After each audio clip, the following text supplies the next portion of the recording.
All right. I mean, yeah, you can probably hear me now.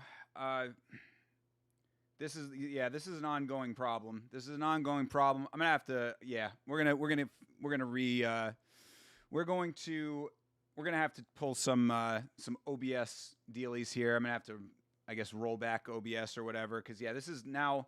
I mean, I can probably fix the problem. I think. I don't know. Let me know if can you hear me now? How about now? No. You can hear me now? All right. Yeah. So there's some issues going on with the audio routing, and I don't I don't know exactly what happened. All of a sudden, it just randomly started happening. Um, this is now the second day that this has happened. And what is annoying about this is that because of the way that this problem is manifesting itself, I cannot play fight audio. But I think what I can do, if you give me one moment here, I believe I have to add a, let's see, try this. This is what fixed it last time at least. Mute you. You stay muted. All right, can you hear me right now? If you can hear me right now, then we're good. Because basically, this will go to this. Whoop. Oh, I think that maybe that's what the problem is. Huh. Okay. Yeah, I don't know. I'm having some issues with OBS and the routing and stuff. Turn this down to where it should be. But yeah, if you can hear me right now, then we'll be good for this stream. And yeah, that's the deal. I think, cause can you hear me right now? Let me know if you guys are out there. Please let me know what's going on over here, cause yeah, these OBS problems have been a bit of an issue. Can I hear myself? I don't think so, but I should be able to. Yeah, I should be able to hear Karate Combat. So let me know if you can hear me right now, if you are out there, and I will fix OBS at some other time. But that's very annoying because I thought I had it all fixed last night. Now it's not fixed again. This is the joys of technology, of course, but we prevail. We fight on.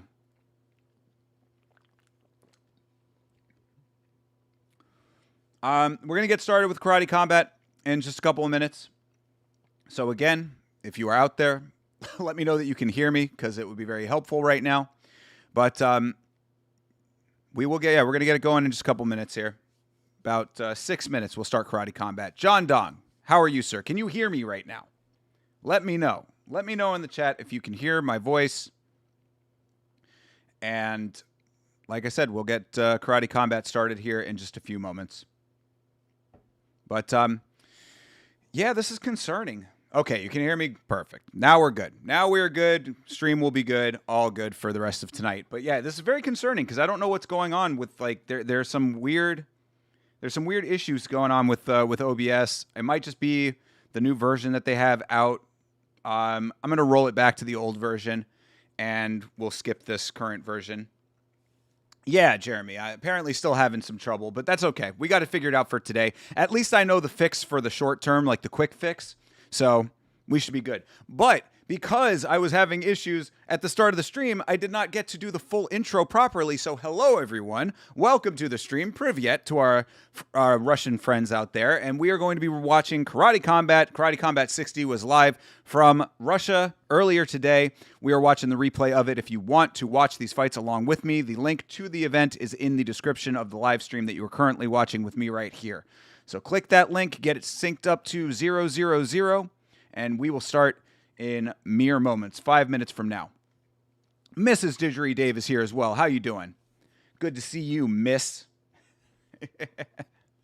Good day.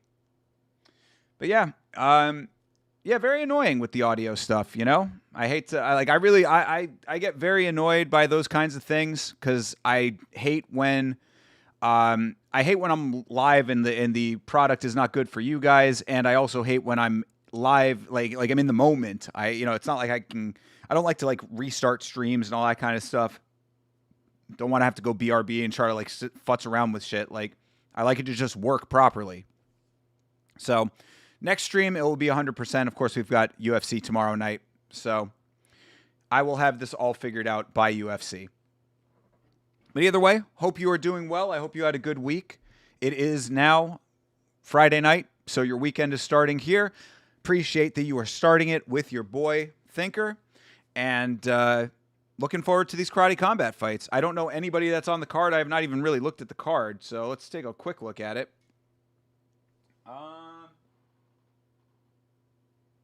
Oh, yeah, the Georgian girl fights on this one. Oh, yeah, I guess I do know two people that are on the card. I, of course, know Guram Kutateladze is fighting, former UFC fighter. And I don't know this girl's name, but the other Georgian, Guram is from Georgia, and this young lady is from Georgia as well. So, two Georgians on the card. And we've got the middleweight title, I believe. And then what other? Oh, we've got the middleweight title and the featherweight title on this card. So Russia's getting quite a show in Karate Combat. And in 3 minutes, we will get this show because we're going to get this show on the road.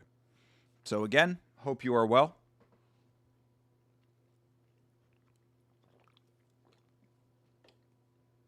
A little Red Bull will perk me up.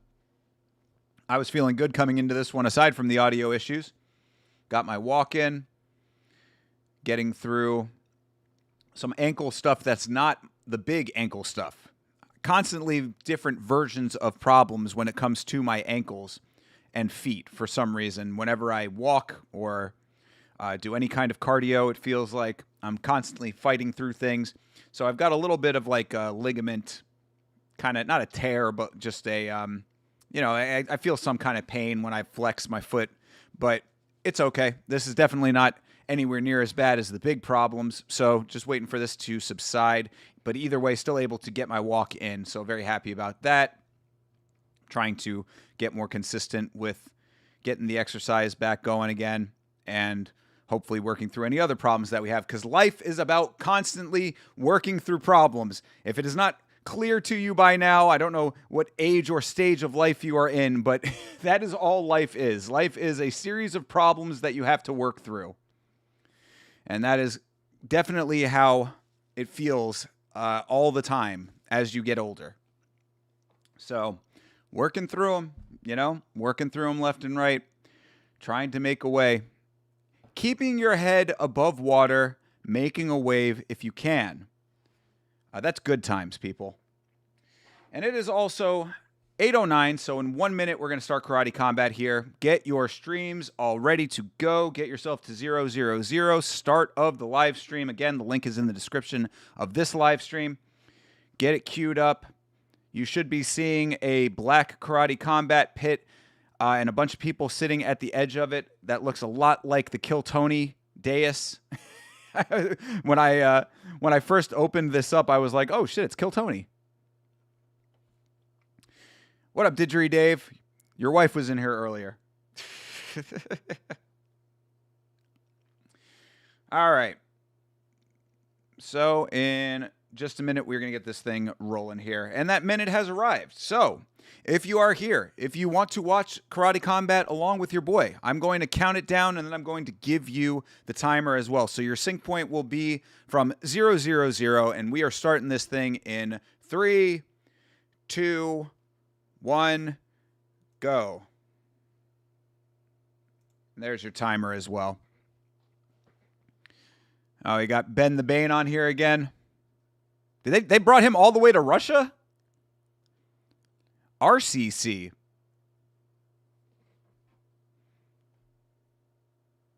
They're showing, I guess, replays from previous events.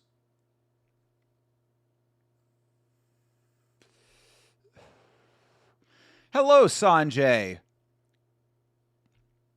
TGIF indeed, brother. Glad you're here. Glad you came in now after all of the residual audio issues. I cannot wait to get that figured out. Gonna have to get that all sorted before UFC tomorrow. God forbid I come onto UFC's stream and not have audio for that.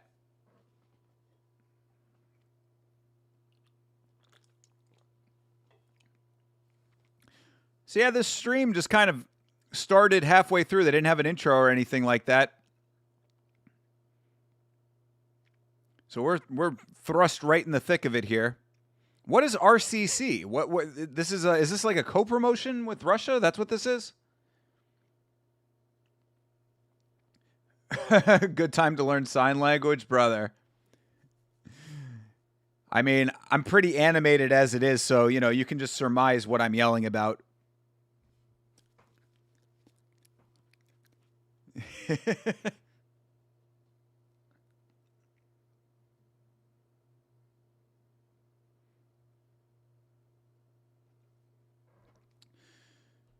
All right. So we are underway with Karate Combat, getting ready for this thing to start up here.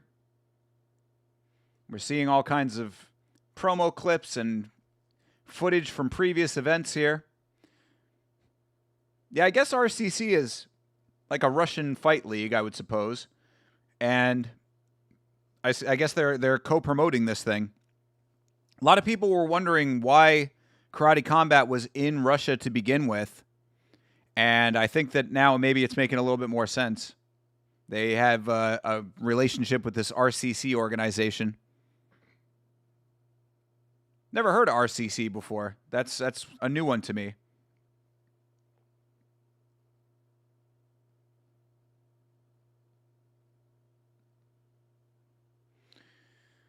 Yeah, RCC Karate Combat.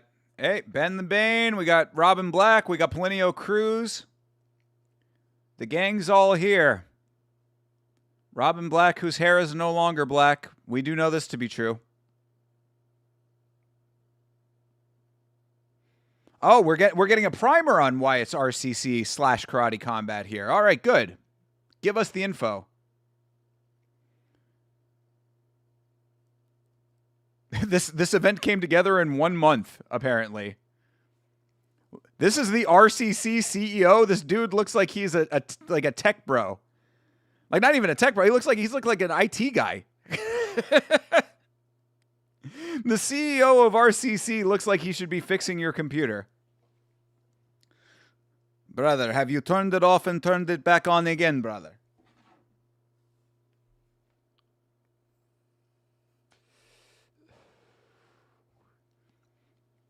All right, President Awesome is here, as always, with his dope Karate Combat pennant on his chain.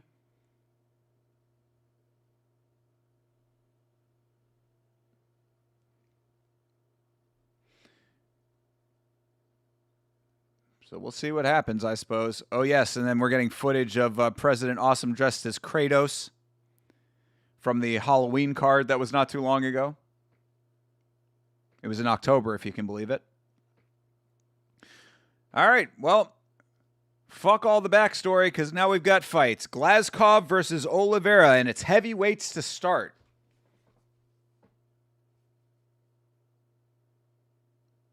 I do like the Black Pit. I think the Black Pit looks cool. We are still looking at... Okay, no, there we go. We've got the Pit in our purview here. This thing looks like it's taking place inside of a warehouse. The black drapery behind these guys looks like, again, Kill Tony, maybe mixed with Hot Ones. This building looks very small. Hydra's here. What up, Hydra? How are you, sir? The Pit was on time. Yeah, for real. The Pit could not make it on time for Miami, where it's like housed normally, but somehow, some way, it got there on time for Russia. I guess when you have a month-long lead up to the event, as president of RCC told us, the CEO there told us, I guess, you know, a month's time is enough lead to get the Pit properly constructed.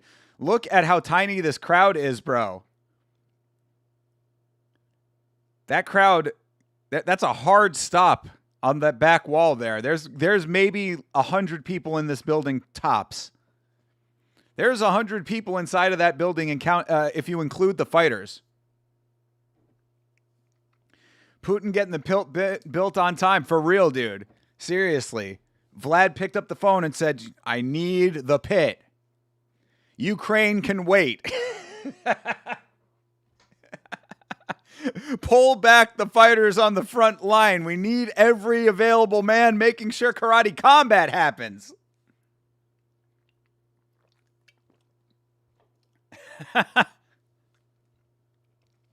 All right.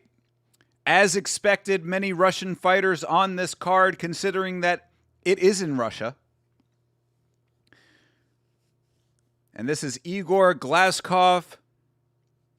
He's big, he's a heavyweight, he's a Russian, he's fighting at home inside of a warehouse that generally houses ice. That's my narrative, at least. This is an ice factory that they are fighting inside of. That's how they have the open space for it. Oh, they do. Okay, my bad. They do have a top level. Still, I stand by my initial assessment, though. I do believe that there's only 100 people in here. I think they can only fit one row of people on that top level. Yeah, this room is fucking tiny.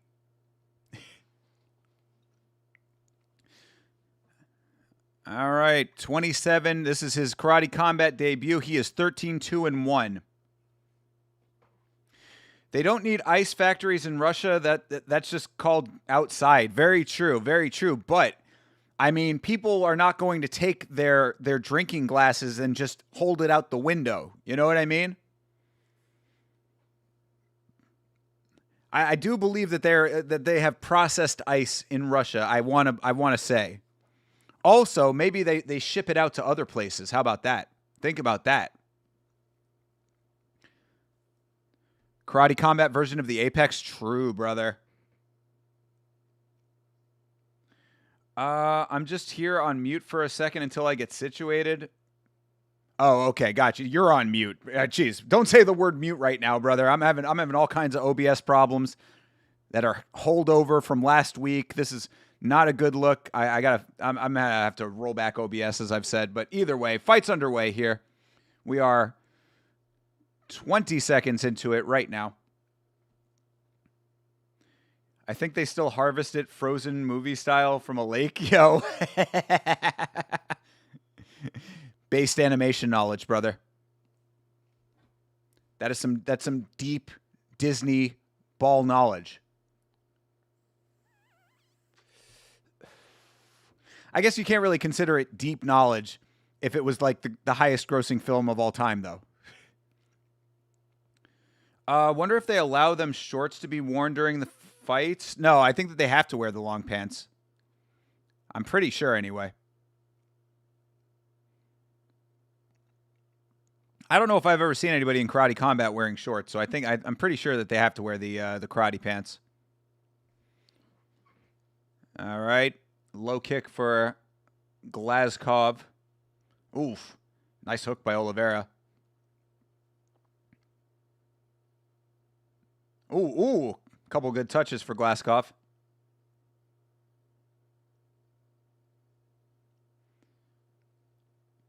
I mean, they're going for it at least. We got a good starting fight here. Of course, they're both heavyweights, so it's slow, but slow with power.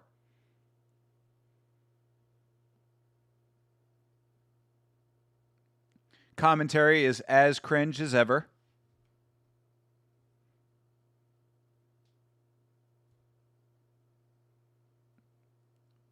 All right, hey, a couple more good touches by Glazkov. Oliveira needs to get his hands going here. Glazkov is landing a couple good ones. Oh, no clinching. Oliveira wanted to go into the tie clinch.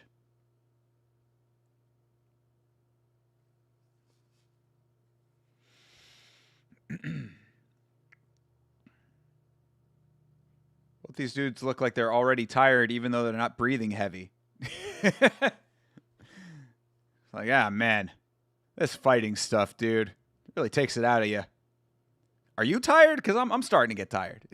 That was a good connection for Oliveira.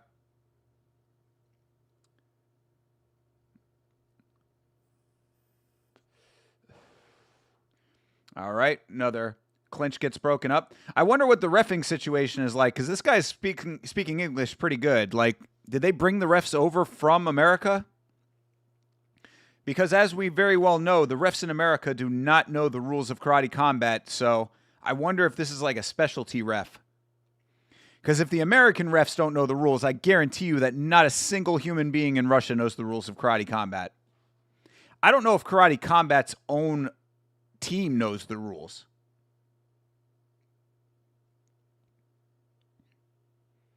And yes, if you're not aware, Plinio Cruz is on commentary for this.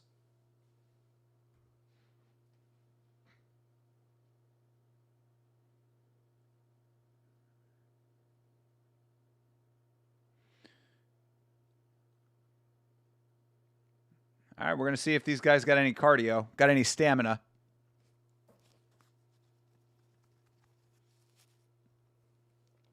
Only Mr. Awesome truly knows the rules. It's like Colonel Sanders with the 11 herbs and spices. Yo, for real, brother. Keeps those rules guarded inside of his coat pocket at all times. People have to come to him to confer about, like, disputes and stuff. He pulls out, like, a scroll. And I, President Awesome, do decree that that was a foul. I always have to remind myself to like the stream. Appreciate you, Sanjay. Thank you very much. Yes, everybody like the stream. And, of course, now that I know for sure that I am not muted, yamashow.com for all of your merchandise needs. Thank you for being here on a Friday night. Appreciate you guys.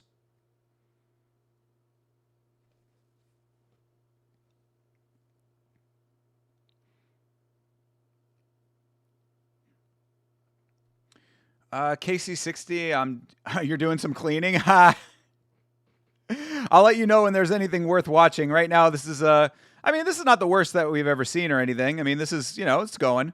How is there already blood on the canvas? How is there already blood on the wall? Did somebody go down to the wall at some point? There's already a little splotch of blood on there. Neither of these guys are cut, I don't think. Are they? Maybe one of these guys is cut. I think I heard Ben say that maybe one of them had gotten cut. Oh, I don't even think it's blood, actually. Oh, maybe, hold on. Is that blood back there? When the camera angle cuts, it's on our camera left side. Right? It would be behind Oliveira right now. But there's like a splotch down there. I can't tell if it's dirt or if it's blood. But either way, neither of these guys are bleeding enough for the amount of whatever it is to be coming off of them. So I don't know why there's a big either dirt or blood patch on the wall of the pit right now. Very strange. What fights are you most excited about for tomorrow, Thinker? I definitely the main event, of course. I'm really hoping for Israel Adesanya to pull it out. Be able to still be some semblance of his old self. As far as other fights, yeah, I'm excited for Juicy J versus Larian Douglas because I am interested to see if Larian Douglas is going to be able to come in here and best the very savvy veteran. Of course, Mansour Abdul Malik versus Youssef Bulgari is probably the people's main event right there. I mean, we were talking about that on the podcast, and I was saying how crazy it is that both those guys are even getting paired up together, considering how early they both are in their careers. It's usually you'd want to let both those guys mature a little bit more, but they're pairing them up, so may the best man win. I'm pulling for Abdul Malik on that one. And I would like Alexa Grasso to beat Macy Barber, but that's probably not going to happen. So, yeah, there's a couple. There's a couple of good ones.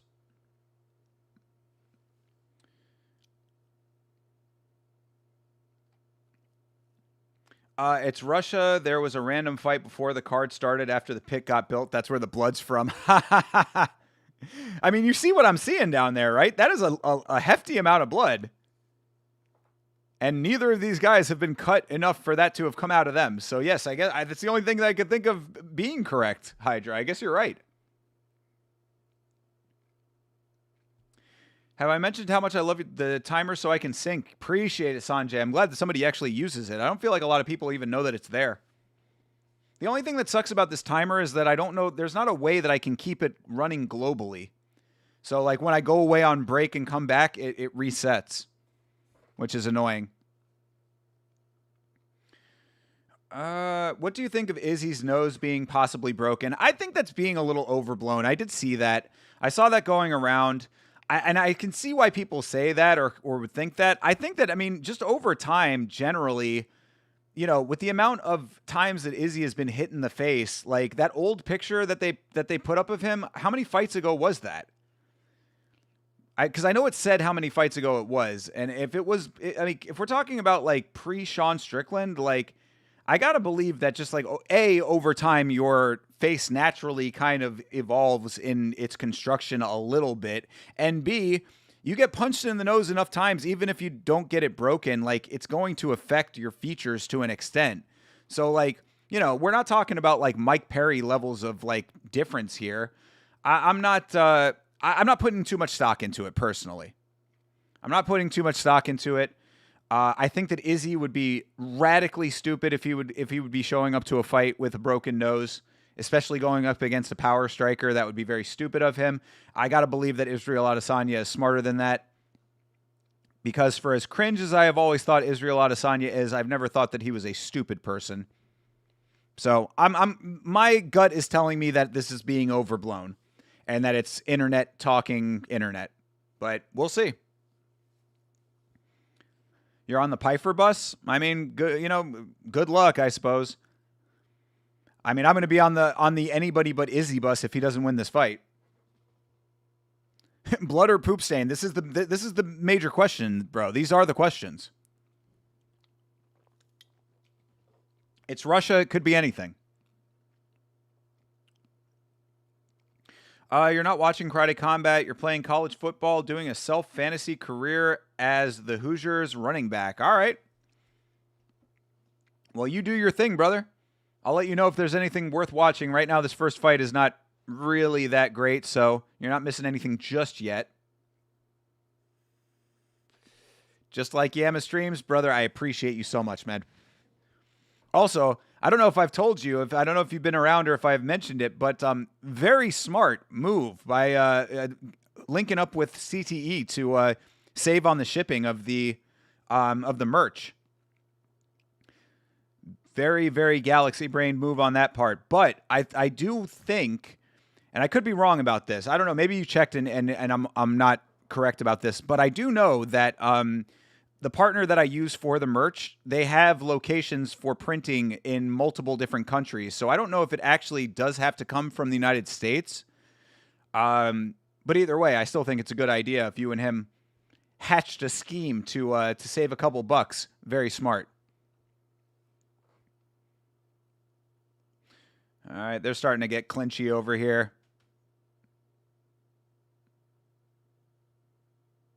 And that is it. All right, 3 rounds down. Fight is over. I believe that Glazkov won that fight. I think that we're hey, it's the Russian Theo Von. Did you guys see that? Theo Vonikov is in the crowd right now. Yeah, I do believe that we're probably going to have a lot of Russian bias on this card. That is not going to be one that is going to be a robbery, though. This was not a great showing for Oliveira. I think that Glazkov took that pretty handily, but we'll see. Fun Hydra, do you also build into Madden with your fantasy career? Yeah. Do you have an NIL going on? You got an NIL deal?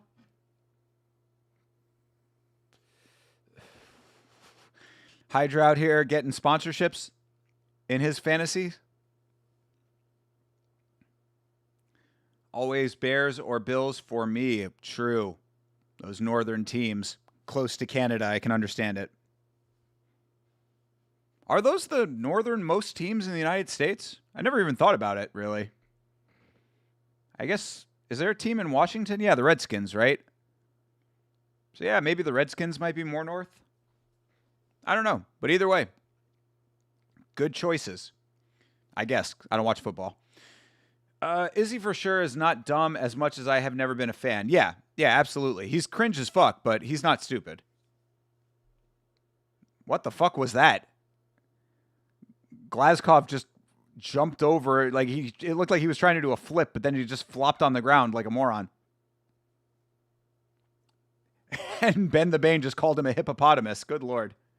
We're off to a rousing start on Karate Combat. I always try to franchise as the Raiders and get fired in a year.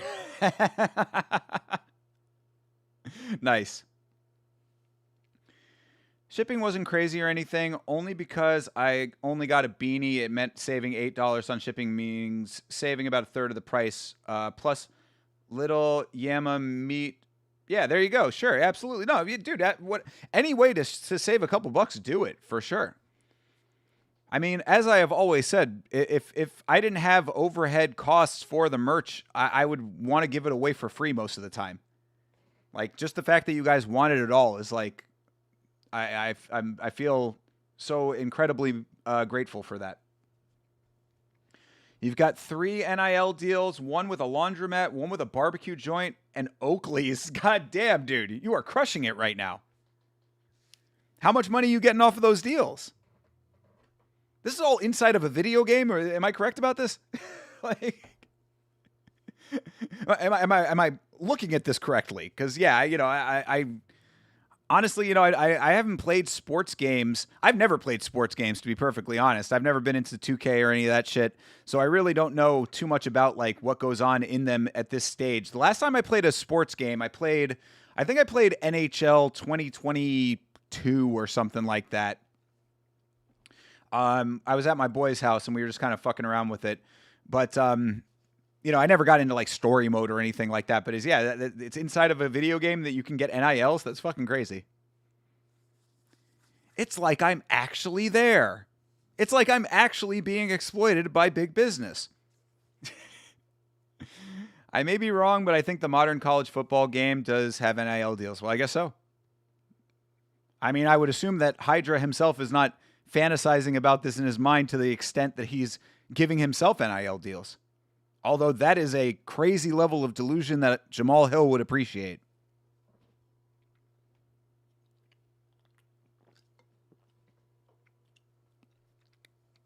Bills are the default Canadian fan team because they played the most outdoor snow games in a depressing gray city just like us. Depressing gray city is probably a pretty good way to describe Buffalo, New York. I liked Buffalo when I was there. I granted I was not there for very long, so I didn't get to experience too much of it. But the weather was not bad when I was there for the time of year we were. But it was still kind of chilly, even in like the middle of summer. Very dry. So I could only imagine how crazy bad it gets in the winter. Like, if you play for Buffalo, that's commitment, you know? Like, you have to really be, like, for the love of the game to be playing football in Buffalo. Now, granted, you're getting paid millions of dollars to do it, of course, but still, you could get paid millions of dollars to do it and do it in a city that is not Buffalo. So, shout out to all of those courageous millionaires playing football in the snow. All in a video game. I don't get money. I get skill upgrade, points, and followers. What do followers do for you in the game? NHL career mode. You can use your contract money to buy like luxury cars, which give you +1 speed type thing. So contracts matter. That's interesting. I mean, like, I guess if you're gonna do that level of like trying to make it true to life, I guess you do have to somehow tie it into the actual gameplay, so I'm not super mad at that, I guess. It does seem a little bit weird, but like if it is career mode and you're not playing against other players, then, because my thing would be that if it influenced your ability to beat other players, like if you were going in one-on-one on them, then maybe I'd have a little bit more of a problem with it. But if it's you versus computer most of the time, then I guess it's like an interesting addition to the game. If I get enough followers, I can get perks like playing at home. I start the game hot because the fans like me and cheer me. Okay, got you. That's kind of cool. So there's like a mechanic in the game that if you're playing an away game and the crowd's booing you, like your accuracy is like a little bit off or something like that. Award Kazimba. This dude's name is Award. Like a trophy. Award Kazimba. He's from Africa. He's in Russia right now. How bad must life be for this guy?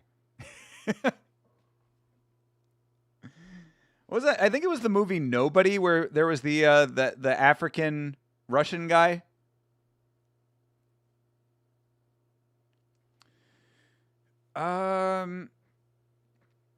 It's only in single player. Multiplayer, you don't use contract money to buy upgrades. In multiplayer, you spend real life money. Ha! Yeah, exactly. So it's pay to win, like most things in life. I got you.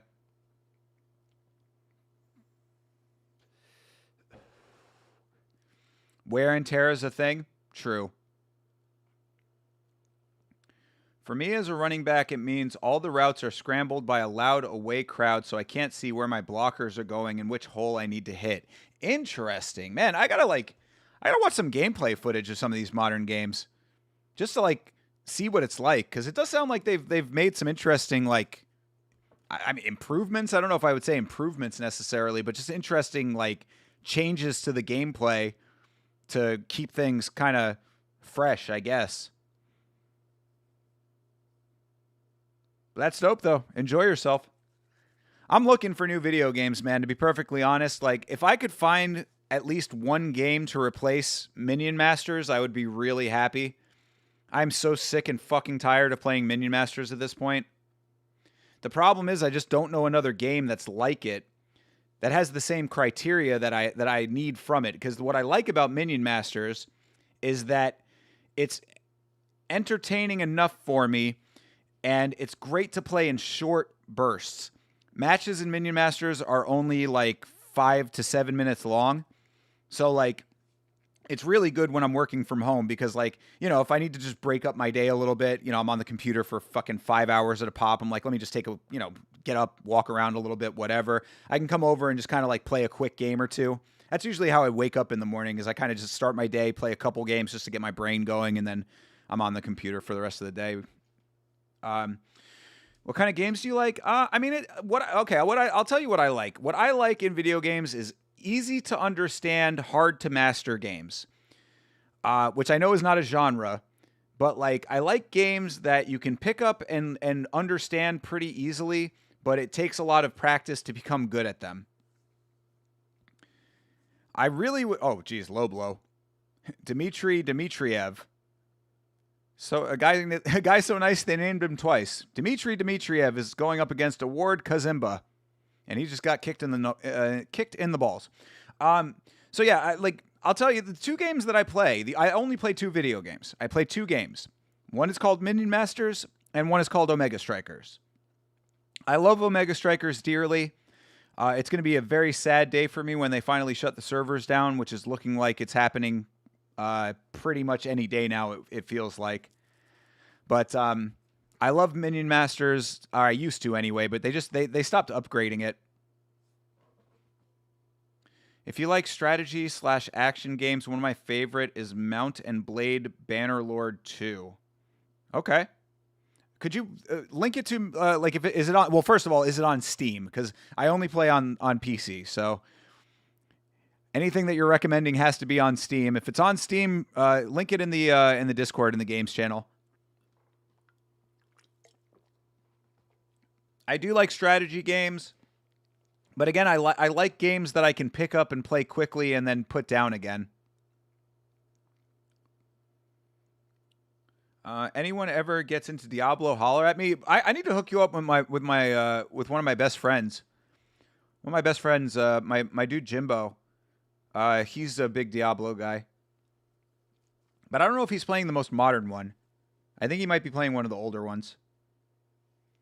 Next time I talk to him, I'll ask him. Well, that was a nice head kick for Dimitri.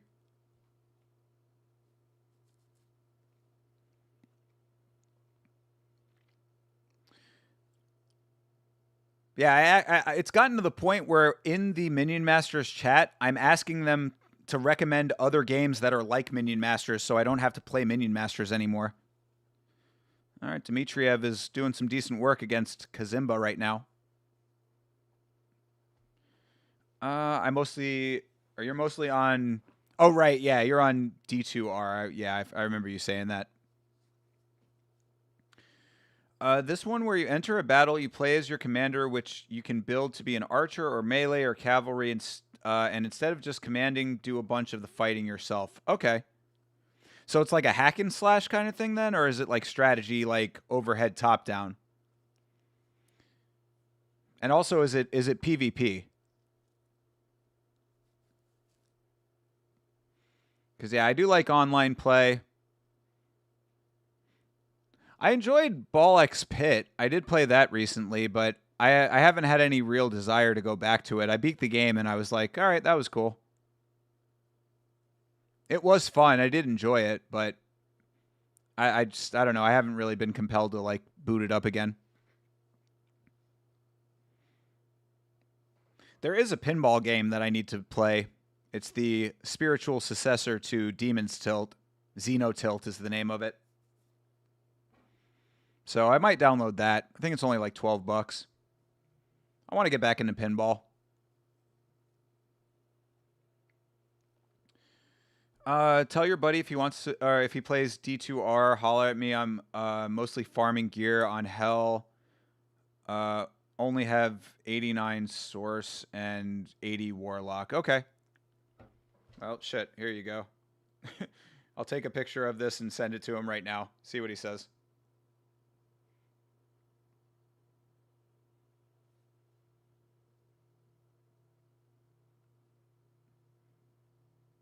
Yeah. Let me. I'm gonna edit the chat and circle your comment and send it to him. Be like, hey, I got a buddy who wants to play Diablo with you.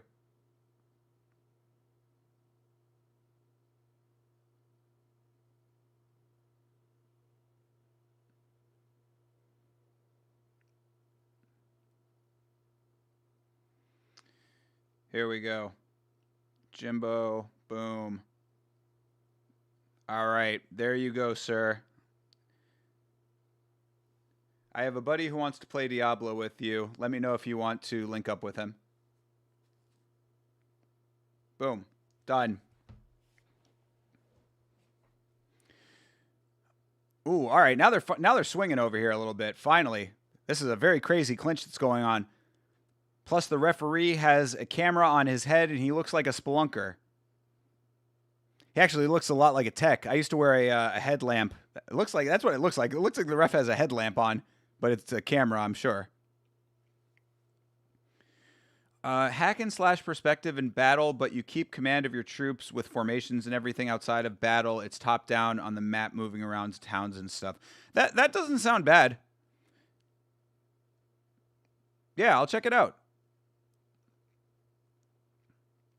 Addams Family is a Netflix game among other pinball games. Oh, yeah, Netflix finally launched their gaming platform. I didn't know that they had pinball on it. But yes, that is. I did know that they were doing that. I did not realize that they were doing actual like known titles for those. But Pinball FX is like the standard, kind of like the gold standard of pinball simulation when it comes to PC. So at some point, I need to download the most recent Pinball FX, but I don't know. I'm not really trying to spend money on games all that much either, so that's another part of everything. All right, Kazimba getting a couple good shots in there on top. These guys are still going at it, though. I'm liking this fight. This is a little better fight than the first fight. Ooh, nice elbow for Kazimba. All right.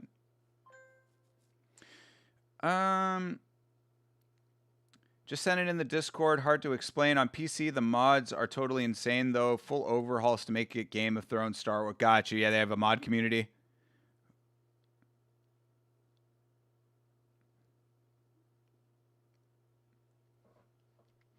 I was actually thinking about trying to get into that UFC Undisputed community. I think it was you who was telling me about that, wasn't it, Hydra? The only thing is that it's such a barrier to entry to actually get it all figured out and stuff, and I just don't know if I have the wherewithal. Might also want to get back into the Tall Infinity speedrunning community. I used to be the world champion of that, by the way. I used to be the world record holder in Tall Infinity, one of my favorite games of all time.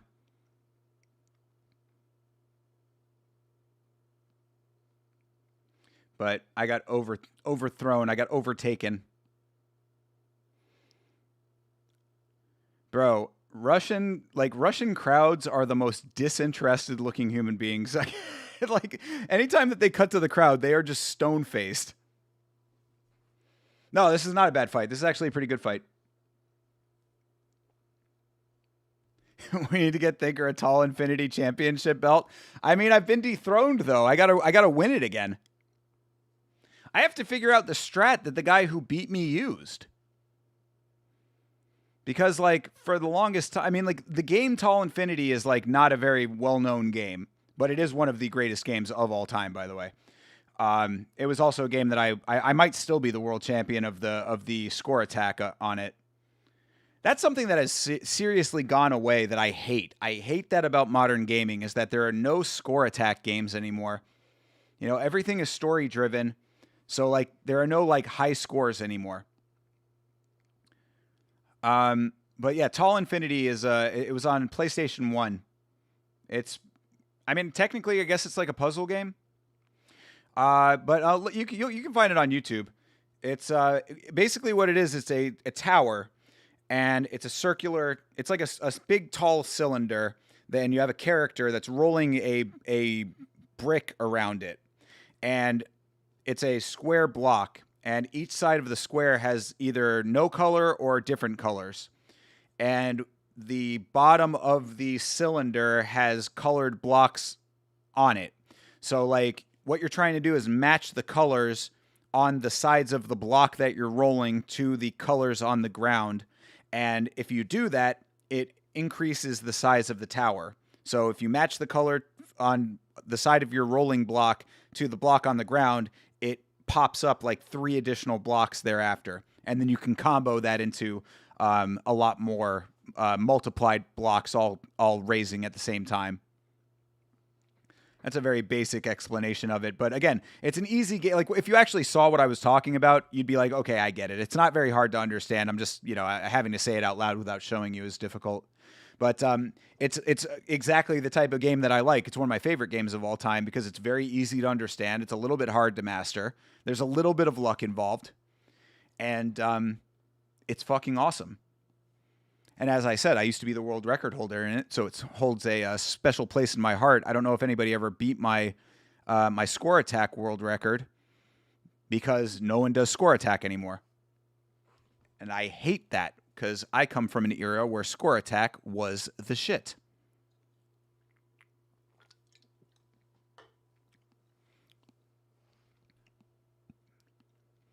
Nice high kick by Kazimba. This is a tough fight to call, man. These guys have both been having really good moments here. I love sandbox games the most over story or high score. Dude, I can't stand sandbox games, dude. I like, that's something that I came to understand very early on in my gaming life. I don't like games where I just walk around. I don't like to explore in games. I don't like to be like, it's an immersive world that you can get lost in and spend 80 hours in. I'm like, no. I don't have time for that shit. What I do like is if somebody who is very expert at a game like that is playing it, I'll watch them play, because I do find those games to be very beautiful to look at. But for me, myself, I don't like getting lost. I don't like backtracking. Like, I like the game to tell me what to do to an extent. Like, I don't like having to uncover things. It's just not my bag. I don't have enough time for it. I don't know how anybody can spend 80 hours playing a video game anymore. I've got money to make, unfortunately. Adam's Family Pinball is super fun. Adam's Family Pinball is one of the greatest pinball machines of all time and one of the highest selling pinball machines of all time. When your boy is on the other side, when your boy has made his millions, when your boy is living in the lifestyle that he so hopes to one day achieve, and I have multiple pinball tables, multiple pinball machines, I will certainly be having an Addams Family at some point. That I would love. I'll tell you my pinball machines that I want. I know that you care very much about this. What I would like a Deadpool. I would like a Data East Phantom of the Opera. That's like a holy grail pin for me. I love that machine so much. I would like, if we're talking about just like having a whole mess of tables, then I would like a Fishtails maybe, but that's like low on the list. Champions Pub is another good one that I would like. And then Theater of Magic. That's a great table. And then if I go by themes, I play that new Harry Potter from Jersey Jack. That machine is fucking insanely good. So I've got a couple. But if I had to do my top 3 right now, what I would want Phantom of the Opera. I would want Deadpool. And I would want probably Theater of Magic would be my number 3. All right. We're in sudden death round 4 over here? This has been a close fight. I guess it deserves it. Indiana Jones and the Last Crusade I spent too much time playing. I'm not a huge fan of the Indiana Jones tables. They're not bad, but there's a couple of different ones, and some of them are better than others. Do we have any UFC 5 players here or in Discord? That and Dead by Daylight are the only games that I play. Yeah, we definitely have a couple in the Discord, bro. In the gaming channel, ask around in there. I'm sure you'll be able to get some people who play. Oh, jeez. Nice head kick for Kazimba. Oh, another nice one, but he gets kicked back. Sudden death, and they're still going for it. Oh, and then he slipped on his ass. Banana peel Kazimba. He slipped on a Kazimba peel. That's not a racial comment. Stop with those. I can already hear the typing. I don't spend 8 hours editing YouTube videos. I do that playing Bannerlord and college football. That you make a very good point, Hydra. You make a very good point. And I wish I could get away with 8 hours, but I can guarantee you Bloodsport's going to probably be more like 20. Bloodsport is going to take me fucking forever. That's the problem with Bloodsport, is that it's the way that it's constructed with the amounts of cuts that they do and us trying to get all of the details in. It's going to be very tough for me to edit that video. I just started the edit the other day and I'm already like, oh my God, this is going to take fucking forever. Twilight Zone. Yeah, Twilight Zone I've always thought is slightly overrated. I love Twilight Zone, the series, so for theme, I would definitely love that table, but I've never liked it as a pinball machine, personally. But there are so many great ones, man. Like, I mean, I'm such a pinball fan that, like, I could probably name, like, 25, 30 of them off. Oh! What happened there? Dimitri just he also just sort of fell down randomly. That was very strange. But yeah, I mean, like, you know, I've got like a million tables that I want. Actually, of all people, and I know this is crazy. This is a crazy cut for all of you followers of online drama and YouTube and whatnot. But of all people, Jeffree Star is a huge pinball fan, and Jeffree Star has one of the most amazing collection of pinball machines I have ever seen in my life. I don't know if she still has them. He, she, whatever, however that person identifies, but. I know at one time Jeffree Star had a ridiculously solid pinball collection that I was very jealous of. I was like, God damn, this dude or lady. You weren't aware there's a dedicated pinball community? Brother, it's massive. I mean, not massive, but like it is. Yeah, talk about dedicated. Absolutely it is. And I am certainly a part of it to a minor extent. Actually, shout out to the big homies in Pittsburgh, Hup Challenge, Beck and Jordan out there. They are big in the pinball community. Like pinball's got a very active community still. And I am a big pinball fan myself.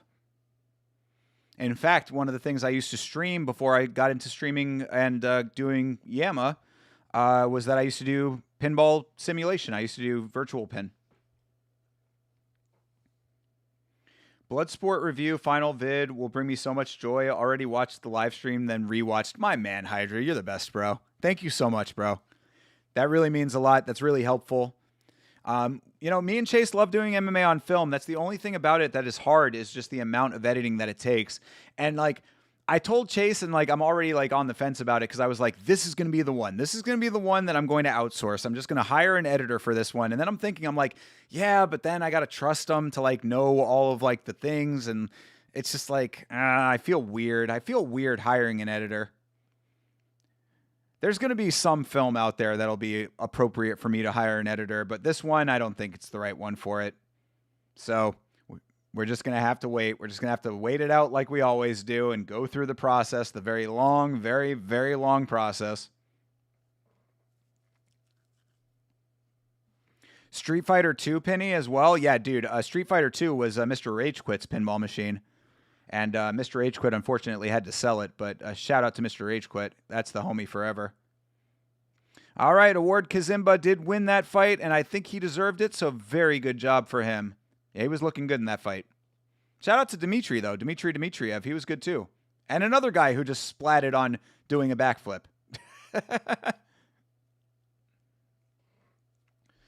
Jim Jeffries, too. I didn't know Jim Jeffries was a pinball guy. Interesting. Jim Jeffries, fellow pinball guy, fellow scumbag. Hopefully I'm not as bad as he is. Asuka, the WWE star, has a warehouse of pinball machines? What? I need to talk to Chase about that. I don't even know who Asuka is. Is that a woman? Metallica had a decent pinball machine. Yeah, Metallica's a good table. Actually, that's another one that I would really like now that you reminded me. Holy shit, Iron Maiden. Iron Maiden is one of the greatest tables ever. Oh my God, Iron Maiden is so good. And you get the great music of Iron Maiden when you play it. Yeah, I love Iron Maiden. I love the table and I love the band. What's the pinball community's opinion on shaking the machine a bit? What about shaking the fuck out of it? Well, that's nudging. That it's called nudging, and yeah, I mean, nudging is definitely completely acceptable. The thing is that if you overshake the machine, you're going to tilt. That's where the term tilting came from, is pinball. So the idea is to shake it just hard enough that you can get the ball to move how you want it to, but not hard enough that you set it off to tilt. So yeah, that's just part of the game. So yeah, the community's definitely behind it. In fact, the people who are the best players are the ones that know how to do it effectively. In fact, when it comes to virtual pin, I always did pride myself on being a very high quality nudger. Because in virtual pin, it operates a little bit differently. So I had a very good technique for nudging in the virtual game. But of course, that doesn't matter for real pinball. And that's really where the divide in the community comes into play, where you have virtual pin players and IRL players. IRL players are very rude to virtual players. That's always something that set me off about the community a little bit. It's not real pinball. Yeah, I fucking know, asshole. Not all of us have $10,000 to spend on a fucking machine, you dick. That's because, I mean, literally, I've gotten into that exact argument before. Because when I was growing up, I did not have a lot of money. And I would go to the arcade and I would spend all my quarters on pinball. And I wanted to play more pinball. So I begged my parents to get me a copy of Sonic Spinball on the Genesis. And I played the fuck out of that. And I was the world record holder on that table at one point. In fact, I don't know if this is going to completely fuck up my my audio again, but I will still play this for you real quick because it is definitely something that needs to be played. Unless I took it off of the... Oh, no, it's still on there. Hold on a second. Stand by for just one moment here, people. Unmute this. Is it on? Where is it? 2? Yes. I am the former Sonic Spinball world record holder. Yeah, that's true. I don't know if you heard what I said there, but I'm going to play it one more time for you. I am the former Sonic Spinball world record holder. Yes. I cut off at the end for some reason, but that is absolutely true facts. Thank you, Thinker. So, there you go. let me know if you can still hear me right now because, yeah, this whole situation with the muting and everything has been a fucking nightmare.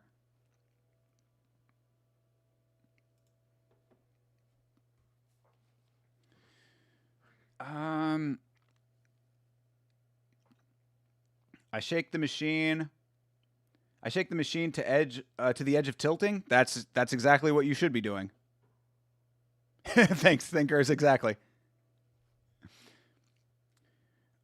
Shake but not tilt. Nudge one side or the other. All legal. Of course, it's legal. Absolutely, it's encouraged. It's part of the game. Your edits have always been worth the wait, so while I'll be impatient, I'll accept it like Christmas. Hey, brother, appreciate you so much, Hydra. Thank you, brother. Thank you very much for the support always, my man. What makes a good pinball machine? That's a great question. I would say it very much comes down to personal preference. For me, it is the speed of the table and the configuration of the elements. So what I personally like is I love ramps. So tables that have a lot of ramps are always going to be attractive to me. And I also like a play field that is not super crowded, but not super open either. A good example of a very open play field is Stranger Things. Stranger Things is not a bad table. It is a very fast table. It's a very fast play table, and it can be very fun. But I like more going on the play field. So I would say a good mix of things to interact with on the play field with a good number of ramps. And then if you want to add in like the theme being something that you like as well, that also helps. That's a basic version of it, but it comes down to preference at the end of the day. A lot of different tables do a lot of different cool stuff. They have different cool mechanical elements and stuff. That's why I love the Data East Phantom of the Opera so much. It's an older table, but it has this really great mechanic where like this trap door comes down. It's things like that. Like Last Action Hero is a table that has this like crane arm that kind of goes across the top. Actually, that might be Spider-Man that has that. But either way, you know, that's another cool thing. It's got a magnet in it that like grabs the ball and like moves it across the top of the play field. Austin Powers has this like circular thing that catches the ball with like an electromagnet. Like there's just a lot of cool things that you can do with pinball. And it's just a matter of like what you like in that, you know, within that world. Boss versus GSP. I know. Yeah. I always love seeing that little promo. They play it often during the Karate Combat. Asuka is a goated female WWE star. Okay. And she's a big pinball fan, huh? Is she single? Yo, Asuka, what's up? It's the features. Exactly. Yeah, it's the features. It's the features. It's the speed of the play. And then again, you know, a little bit to an extent, the theme. If if you like the theme, it helps. Hey, Russian Ronda is in the corner of the Georgian. Now she's really going to lose. Kidding. I've only seen like 2 machines in my life, and I have a feeling they weren't great. Well, which ones were they? If you know what they were, then I can tell you what I think of them anyway.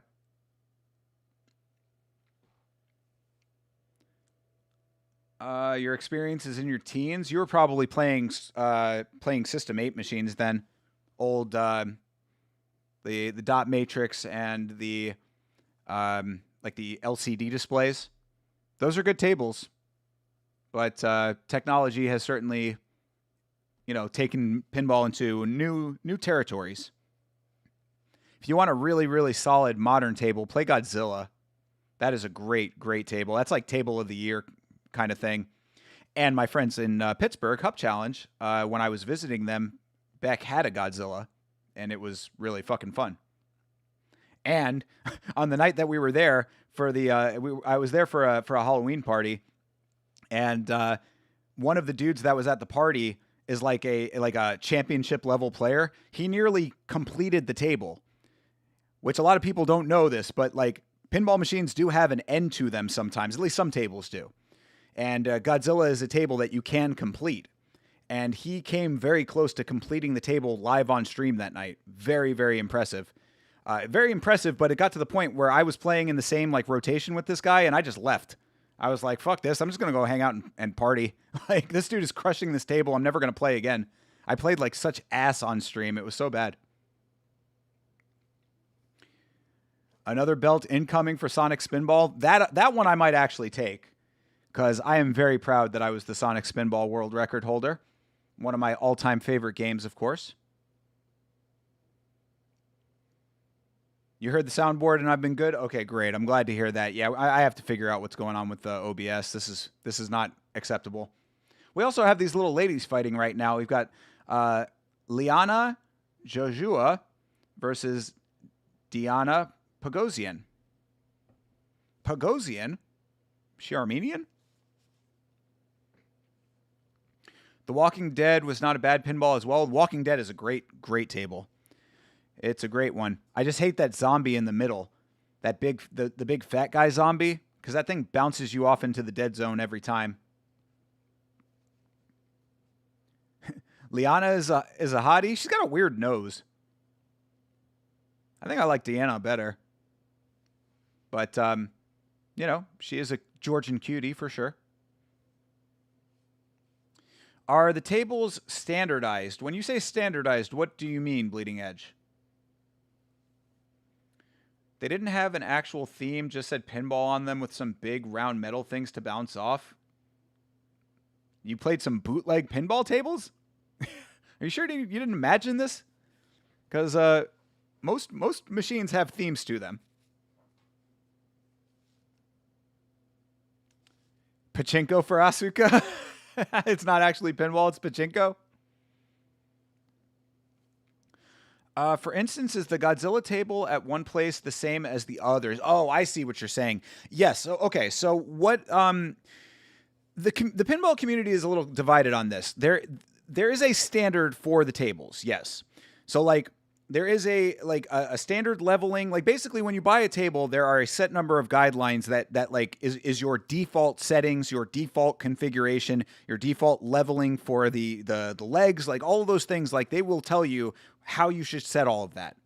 If you choose to keep those things that way, that is your choice as the owner. There are some people, and this is where the divide comes in, there are some people like myself who prefer the table to be exactly as default. I prefer it to be untouched, unchanged from its default settings. There are other people on the other side of the divide that will go full-on modifications. They'll change certain components inside. They'll add different like toys to the inside and do all this kind of different changing of things. Like they'll basically personalize it to themselves. Neither one is right or wrong in my opinion, I suppose. But for me personally, I like it to be as the manufacturer intended it personally. So it really just depends on where you go, because some owners will change certain things to make it harder to play. You know, they will raise the back legs a little bit so that the tilt is a little bit differently on the slope of the play field, so that the ball moves faster and people can't control it as easily. It's kind of a little underhanded thing that some arcades will do to try to extract quarters from you a little quicker. What's the Pinball Head's opinion on the NASCAR pinball machine from 2005?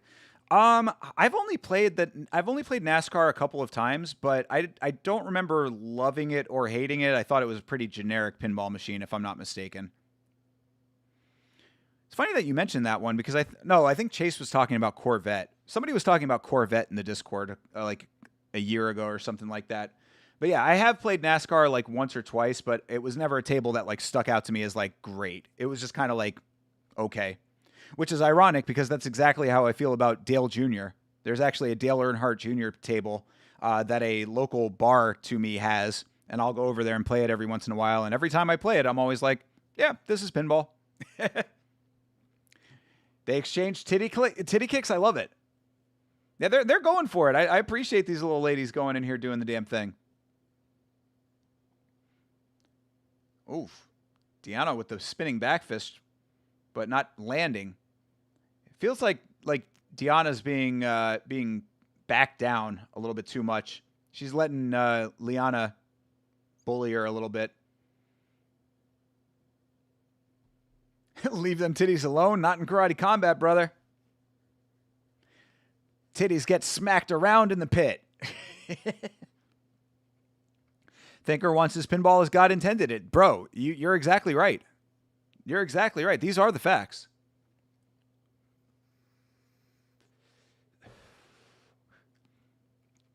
A barcade I worked at modded their machines to get more quarters. Exactly. Yeah, that's exactly it.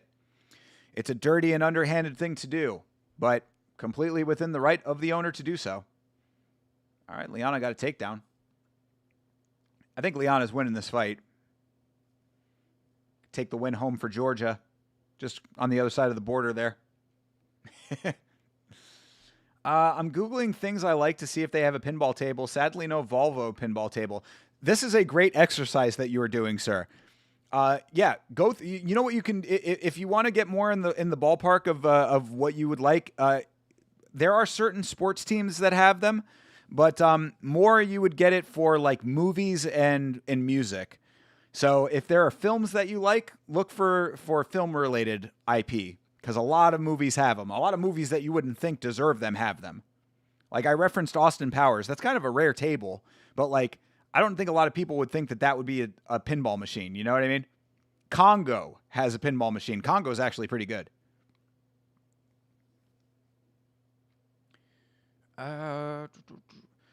Just like Dale Jr. versus Dale Sr., it's all right, but it's not the same. Damn, that's funny.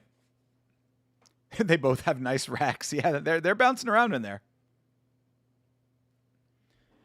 Liana's arms are jacked. She does look kind of bulky, but she doesn't look like she has much definition, though. You know what I mean? Like, she's kind of like hench, but she's not like defined.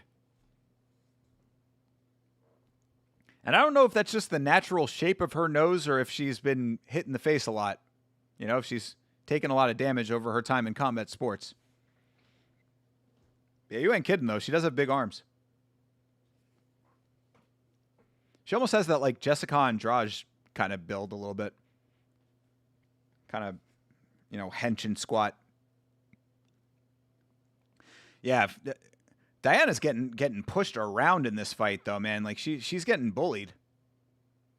I feel like Deanna's the cleaner striker. I mean, she might be, but she's just getting backed up way too much. I mean, you're right. She keeps landing front kicks and like creating space, but then she keeps like strafing and trying to circle out, but not actually completing the circle out. So now you see Liana on top now. I mean, she's getting her way because she's standing her base. Like she's not giving her the room. Thick arms, not jacked. Exactly. Thick with 2 C's. You might have to add a third C to that. Could it be? Could she be worthy of the 3rd C? I think so, Captain. I think she might be thick enough for the triple C.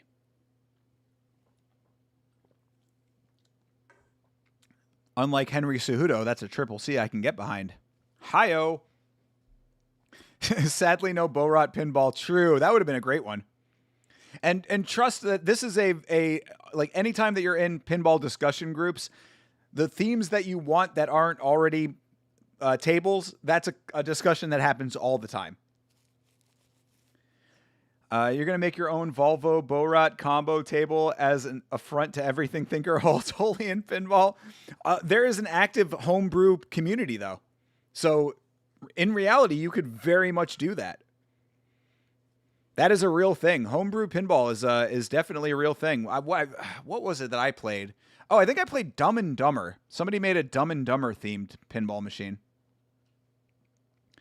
I don't know if they're still doing it. I think they put it on hiatus. But if you ever see me wearing it, I sometimes wear. If you ever see me in a blue shirt, it's a blue shirt with like orange and yellow, like a crest on the front. That's from Free Play Florida, which is a big pinball expo that they used to hold in Central Florida that I think is on hiatus right now. But I miss Free Play. I love Free Play so much. It's like 250 tables or something like that. It's ridiculous. It's fun. Fucking awesome. Yo, what the fuck? Diana has her hooks in right now, and they're saying it's legal? How is that legal? Dude, I swear Karate Combat makes the rules up as they go. She had mount. She literally had her hooks in. I'm actually shocked there's not a Borat pinball. True. It would have made it for a good theme. There is South Park pinball, but unfortunately, it's not a great table. Does anyone in chat like go-karts? I'm not a big go-kart fan. I went go-karting one time with a couple of my friends, and wasn't for me. I don't like driving, period. I hate driving, actually. I don't like cars. In fact, if you go to my second channel, I don't know if it's still there. I think it is still there. But yeah, if you go to the second channel and you go all the way back, probably going on a good 10 years ago now, I used to do a series called 360 No Skip. That was basically like Yamaha for commercials. And I did one for a car commercial or something like that. And I yelled about how much I hated cars. What timestamp? We are at 1 hour, 6 minutes, and 41 seconds. We are in the fight between Joja and Petrosian, or whatever her name, Pagosian, just ended. So we're finding out the winner here. Shout out to you, Nav. Good to see you, brother. Thank you for the Photoshop job, my friend.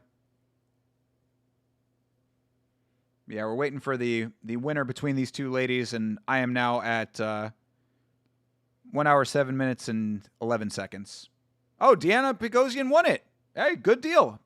All right. I didn't think she was going to win it because of the pressure from Jojia's side, but I like that decision. I'm okay with that. Yeah, and also, Nav, this timer right over here above my head is also the timestamp for you if you're ever curious. Too many toxic drunks at the go-kart tracks here? God damn. Drunk go-karting? Is that legal? Can you operate a go-kart while drinking?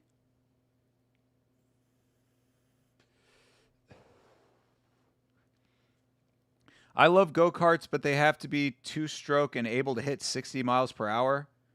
Oh, you love cars and yeah. See, a lot of guys do. That's, you know, when Vitz King comes back to the stream, if he ever does, talk to him about driving. Vitz King is a big car guy. I've never been a car guy. I don't like cars. I think they're expensive for no reason. They're status symbols that I don't care about. Cars are facilitatory items to me. Get me from point A to point B. Does it run? Yes, that's what I need. Ah, she's Armenian in her heart.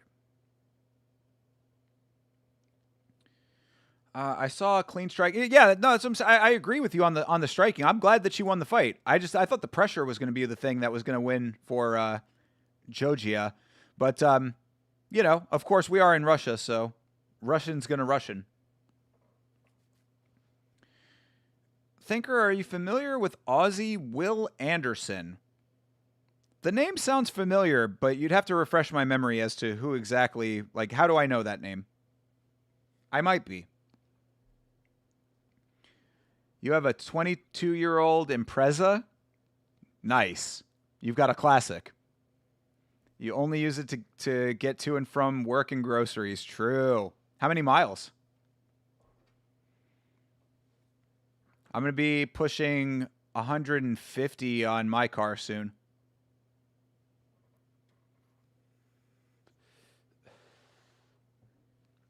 Cars are expensive for no reason and stupid status symbols. That there's just some that are good and have soul. Yeah, no, I mean, like, and again, I'm not trying to say that like I'm not like that I don't have respect for car people. I mean, if that's what you like, then by all means enjoy it. You know, it's everybody's got their thing. I mean, you see the amount of DVDs that I have. Some people would say that that's stupid.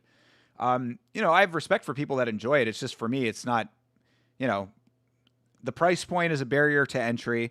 And I've never been interested in driving fast or driving at all. So it's just not my, not something I enjoy. I can appreciate certain models. You know, I always thought like Detroit Muscle is kind of cool. I like the Challenger, like the look of it. I drove it one time. I didn't like it like as driving. I had to get a new engine, but the first one was $275K. Damn, dude, you pushed that thing. Hell yeah, bro.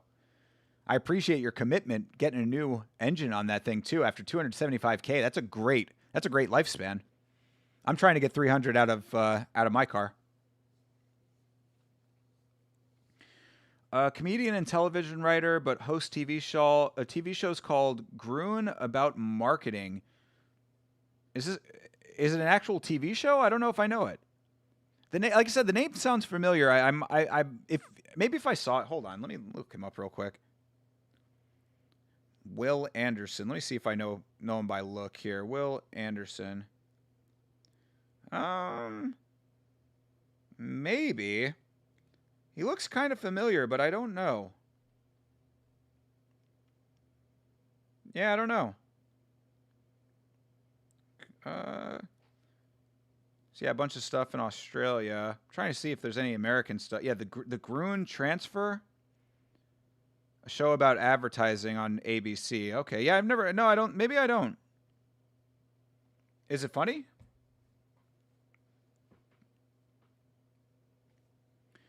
I never took any disrespect. I just agree with your general opinion on cars. There's only a small percent that break the mold and keep me interested. Yeah, there are ones that I think a DeLorean is cool. I like the doors going up like that. So I can appreciate certain elements of them, but if I don't have an interest in what they do, I think a big part of it is because driving in Florida is such a fucking nightmare. I dread being in my car at any time. And I also used to drive Uber at a point in the past. So I've seen it all when it comes to Florida driving. And when I tell you that I would much prefer to never be behind the wheel if I can avoid it, a lot of it comes from that. And then everything else when it comes to being on the road in Florida. I like cars, but yeah, I agree. They're expensive and not worth it, IMO. There's an MMA YouTuber who said he has a Mercedes and the insurance on it per month is like $260. Yeah, come on, man. I don't need all of that. I'll tell you a story about one thing that really sums up why I don't like cars, or why I could never commit to caring about cars. This dude is fucking huge, by the way. This Sharabutin Makhmudov. This dude is fucking a tank. Not in a good way. He's a big bally guy.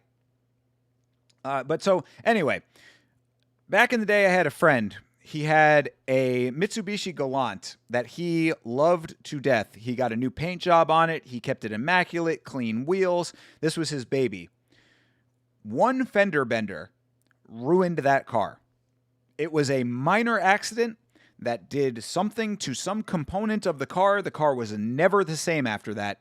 He tried to salvage it. He tried to, rework the frame and all the problems that he had with this car came from one very minor fender bender, and that car was never the same again. It was at that moment that I realized that I could never put any kind of actual stock into a vehicle. The elements in Florida are terrible for cars. Like my car currently right now, the hood is it looks like it's been pelted by rocks. The paint job is peeling up all over the place on the hood, just because the Florida sun bakes it all day long, and love bugs will kill your paint job as well. So, it's like the elements fuck with it, the other drivers fuck with it, general maintenance and wear and tear fucks with it. I can't do it. So while I can respect them, and I do think some of the craftsmanship is beautiful, I could never be a car guy. You'll never own a car that's not all-wheel drive? What do you need all-wheel drive for out in California? Well, I guess maybe the hills, right? I guess there are hilly areas of California. You drive up the Pacific Coast Highway a lot?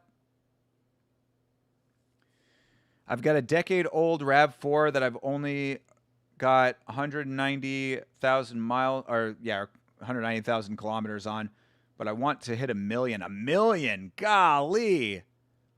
If you can get an engine to hit 1 million kilometers, that's crazy work, bro. I don't know how that translates to miles, but either way, that still sounds like a fuck ton.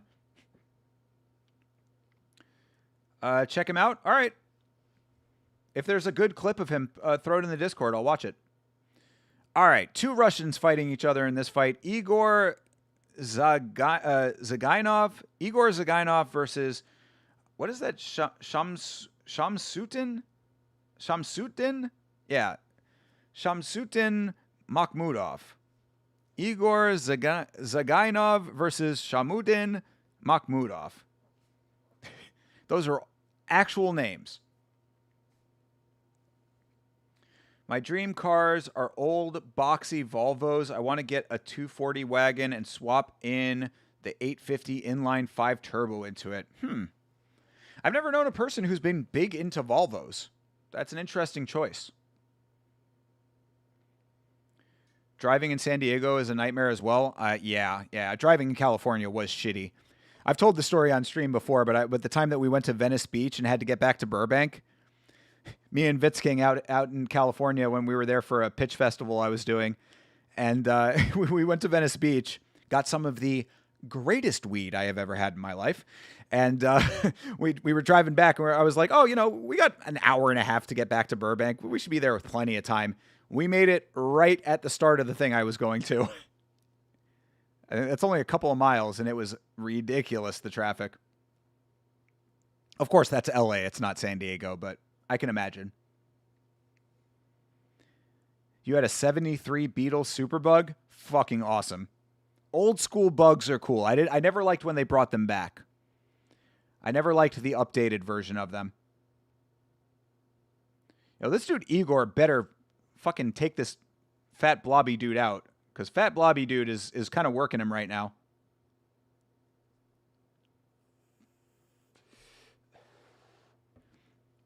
If I get my dream car and it gets totaled, I will blow my shit smooth off. Yeah, that's kind of how my friend felt. I felt terrible for him. The accident was not his fault either, by the way. Some asshole hit him while he was making a completely legal turn. And that car was never the same.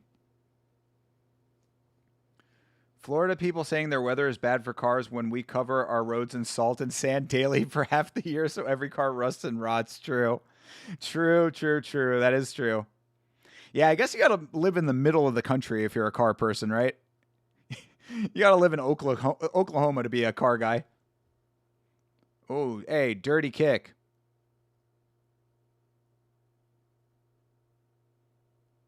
Kicked him when he was down. Can't do that, fat guy.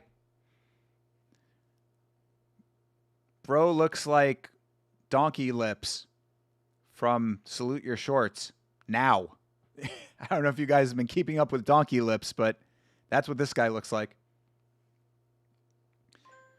I especially don't see the appeal in German-made cars. Same, bro. My dad had a BMW when I was growing up, and that thing was a fucking nightmare for him. My dad was happy when his BMW got stolen. That's a legit story. That's true. Back when we lived in South Florida, and my dad had to commute into Miami. So, he drove, I think 20 minutes or maybe a little bit more than that, a half hour into Miami every day. And he was at a client, and he parked his car outside, and the car got stolen, and he was like, I am fucking so grateful. I don't think he ever got that car back, actually. So, it all worked out. They look nice, and I know people who own them, and they need to be taken in for repairs so often. Yeah, exactly. That German engineering is a myth. Duke is so lucky. Is that football or basketball, E-Money J? I have an Aussie badge Chevy Captiva. 4-wheel drive turbo diesel. Chevy Captiva? I don't think we ever had that in the States.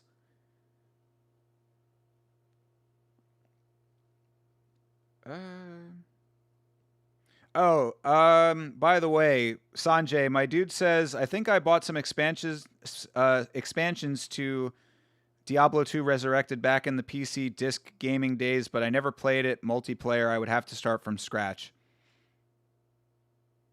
Anyway, I want to see what a Chevy Captiva looks like. Chevy Captiva XL. Oh, I guess they were available in the United States as a fleet-only vehicle for a while.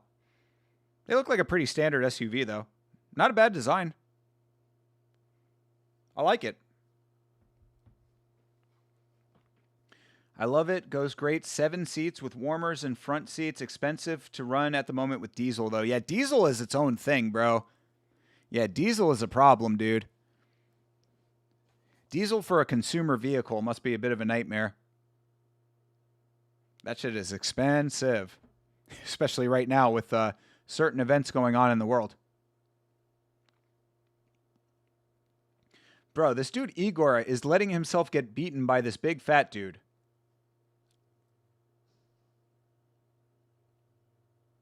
And then he just lays on top of him. This dude strikes him twice and then just lays on top of him, and this is going to win him the fight. Bro's got a plumber's crack right now. And he's letting this happen, this guy Igor. Bro, this is ridiculous.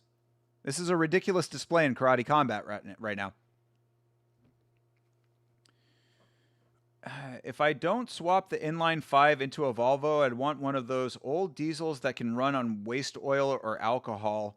Also, the res sells dyed diesel to anyone. You know, I don't know enough about cars to know like what you're referencing with all of that, honestly. But Vitzking would. Talk to Vitzking in the Discord. You should add him. He'd love to talk about all that shit. Hey, CTE, out for drinks with the girlfriend and her parents. Hope stream is going well. I'll be here whenever I get back. Bro, have a great night, my man. Appreciate you checking in out there in the wild, brother. Out there hanging out with the lady friend and the parents. Being a good boyfriend. What a legend. What a legend CTE is. Out here doing the good man work while all of us losers hang out watching this fat blob beat up on a fellow Russian. You'll love to see it. Shout out to CTE, man. I know I won't get 70s Volvo tank dipped ever. Yeah, see, again, I don't know all of what this is referring to. Have you seen those Hyundai Santa Cruz pickup trucks? I'm not into trucks, but I think they look cool.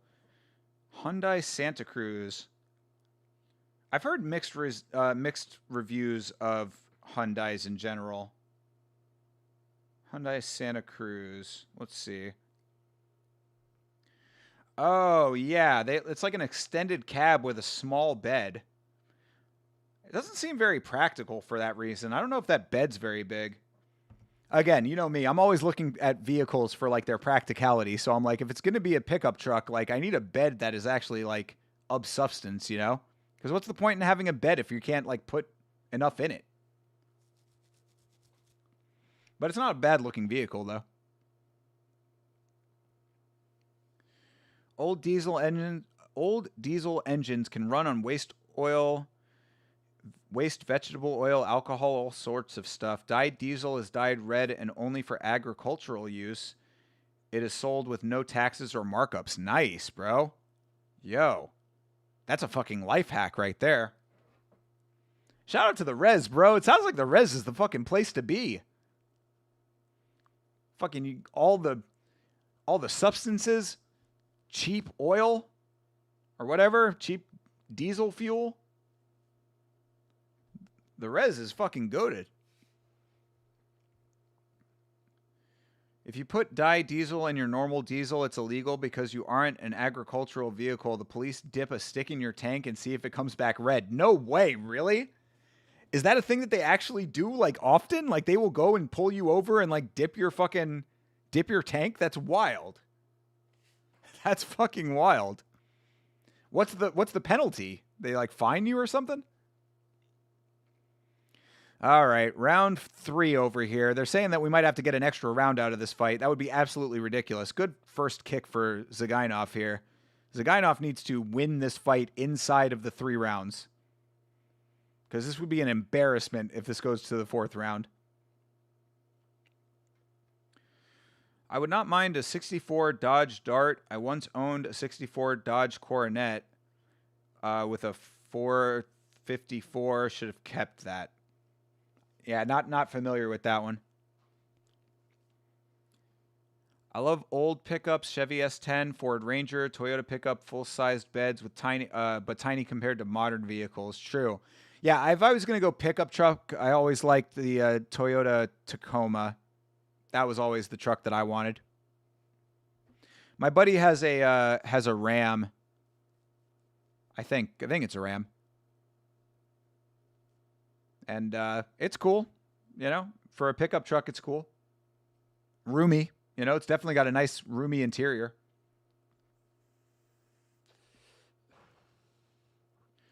You heard they're not reliable, unfortunately. Well, buy at your own risk then. That's why I stick with Toyota, man. I'm a Toyota loyalist because of the reliability. Because all I care about is getting from point A to point B. Derez is the only gas stations that won't call the cops on you for taking dyed diesel. Based. Oh, okay. You've never seen it happen randomly. Happens on job sites. Got you. Yeah. True. True. Yeah. Fucking Karen ass gas station owners. First time is fine. Keep doing it and you lose your vehicle and license. Damn. Take it seriously. Uh-oh. All right. Come on. Zagainov.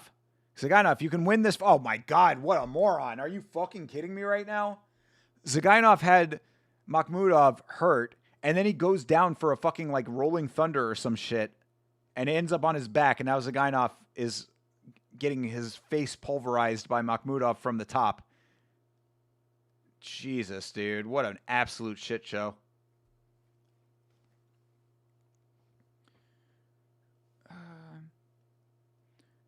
Join the Verdict Yama League. Yo, yeah, absolutely join the Verdict Yama League. Oh my God, this dude Makhmudov is like dying mid-fight.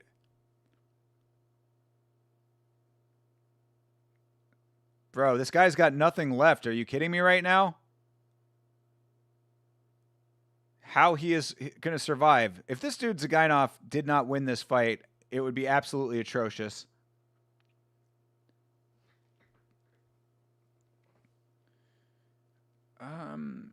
I wear my new Crocs slippers this morning. My tootsies are warm in the cold. Crocs are keeping your feet warm? Don't they have holes in them? Also, Crocs are the ugliest foot attire ever made, by the way. Now, again, if you're wearing them for utilitarian purposes, then good on you. But if you were wearing them for style, I have always thought that all Croc owners are lacking in style significantly. They have never been cool. They have never looked cool. They have never been cool when you put little dangly things on them. I've seen them all. Trust. In Florida, there are so many Crocs, and all of them suck. Toyotas are by far my most favorite car brand. Same, brother. Yeah. If I ever had like enough money to like get a better car than the one I had, or the one that I have now, it would just be a better Toyota. Like, I would go from what I have now to, like, an Avalon.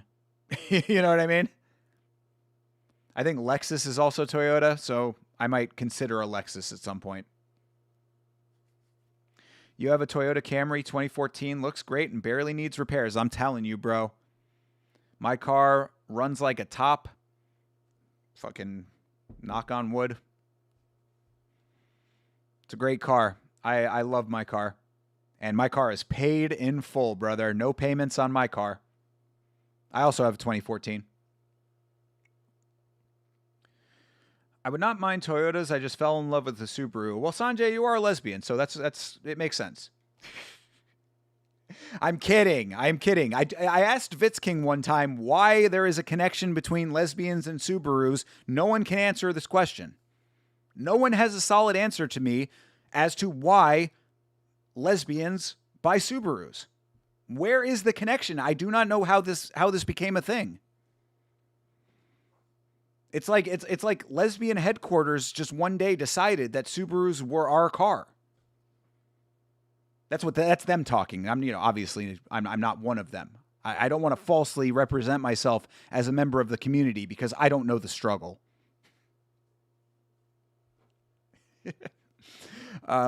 Volvo pre being bought by the Chinese is my number one, then Toyota number two. Toyota is the only new car I'd consider buying 95% of the time. I didn't realize that Volvo got bought out by the Chinese. That's interesting. I did not know that.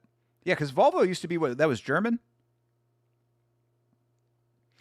Volvo was the one that had that big problem back in the day, right? They had that like emissions problem. That might have been when that happened. Because now that I'm talking it out loud, I think that it might be. Subies are cool. Watching Colin McRae as a kid made me fall in love with the WRX. Okay. And I, this is outside of my wheelhouse of conversation. If there is ever a time that we need Vitz King. Also, cameras breaking down on Karate Combat right now. They literally went black for a second on one camera. And now President Awesome is talking, and you can't hear what he's saying. Things are going great in Russia right now. Oh, they're crossfading. Now you can hear him. Slippers, they're fluffy and comfy, and they don't leave the house, you nasty bastard. Well, I didn't know Crocs made actual slippers. Also, most comfy slip-ons are Crocs. Check yourself. I mean, yeah, no, for comfort, yes. For style, they are the worst-looking thing I have ever seen on a pair of feet. This is a very cringe Karate Combat advertisement that President Awesome is doing right now. Subaru ran ads that appealed to lesbians in the 80s or 90s. What? What were in the ads? How is it lesbian coded? I must know. What was, like, is that, like, what? I'm trying to think of what the advertisement would have been.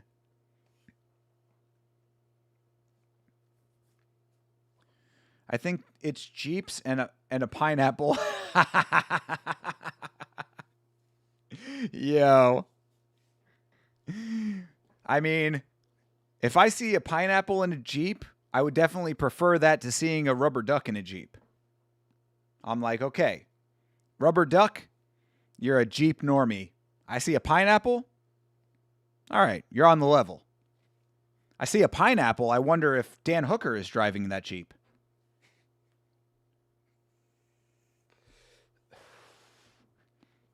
Volvo was Swedish. Okay, got you. That was Volkswagen with the emissions. Appreciate you, bro. Yes, you set me straight. That is very true on all fronts. God help the poor bastard misguard that big boy falls on. Ha! Bro, that dude was an absolute disgrace, and Igor was even more of a disgrace for letting that fight go as long as it did. Volvos, yeah, there you go. Yep, you also are correct, Didgery Dave. Volvo, as a Swedish company, had no controversy and invented the 3-point seatbelt and crumple zones and didn't patent them, so every company just used them for free. Word, bro. That actually reminds me of that movie. It was called like A Stroke of Brilliance or something like that. I forget. God damn it. Now I actually want to. I wanted to see the movie. The movie was about the guy that invented the windshield wiper, and like how like the company that he was working for was like trying to steal his idea. And it sounded like an interesting concept for a movie. I heard it was pretty good, but I never saw it.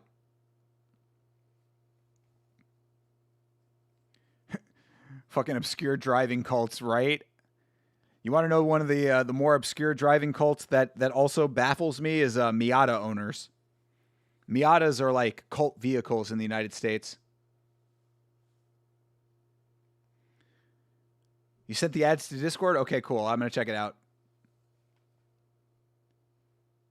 Worst movie you ever saw? Really? Bleeding Edge. Fill me in. What was the... I mean, why? Why was it bad?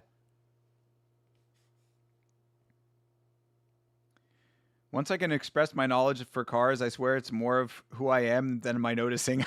Should be higher on my resume. I guess so. I didn't realize. We never talk about cars when Vitzking's not around. I don't have much to add to the conversation. That's why, you know.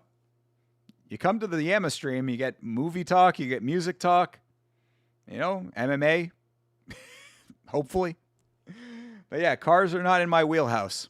No pun intended.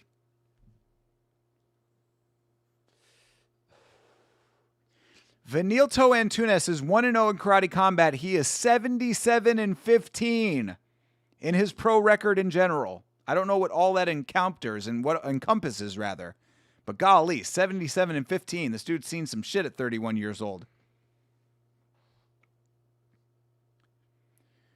Volvo overtook Mercedes for safest cars in the 90s, I believe. Not sure who has the safest now. My cat has airbags everywhere. What? My cat? My car. My car has airbags everywhere. I just hope the fuckers don't blow prematurely like their owner. Ha ha. LOL. Yeah, actually, my car has had a recall that I have never taken it in to get fixed. I am not proud of this fact, but every once in a while I remember it, and I'm like, I should probably do that at some point, and then I never do. So if your boy dies in a fiery car wreck, it might have been preventable.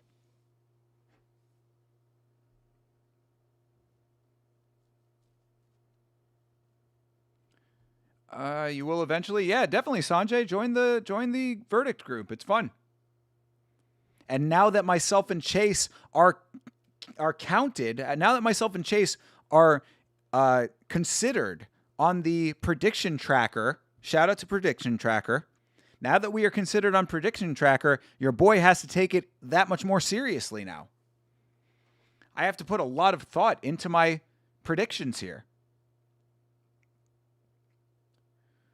Fun fact, the NHTSA, National Highway Safety Traffic Administration in the USA, built the 1 to 5 stat rating system based on Volvo.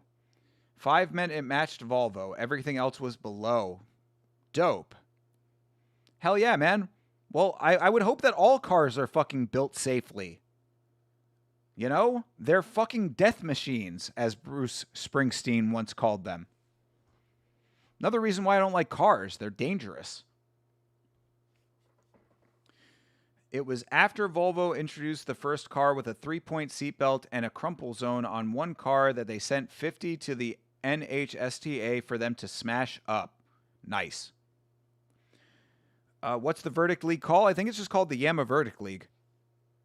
Or just, yeah, Yama League. There you go.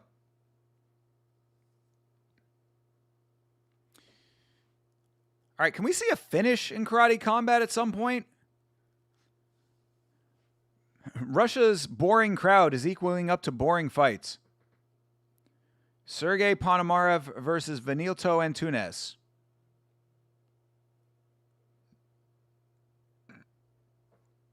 The average American car is still consistently scored a 2.9. That is fucking ass. That is ass. Why the fuck? Why the fuck are we in the middle of the rating system? It's almost like companies put profit over customers.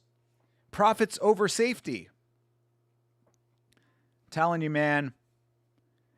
The older I get and the more I see things progressing the way they've been going, I've been a capitalist my entire life and I still love this country so goddamn much, but I certainly am seeing the cracks in the system when it comes to late stage capitalism, and crony capitalism has definitely ruined this country. Corruption runs rampant.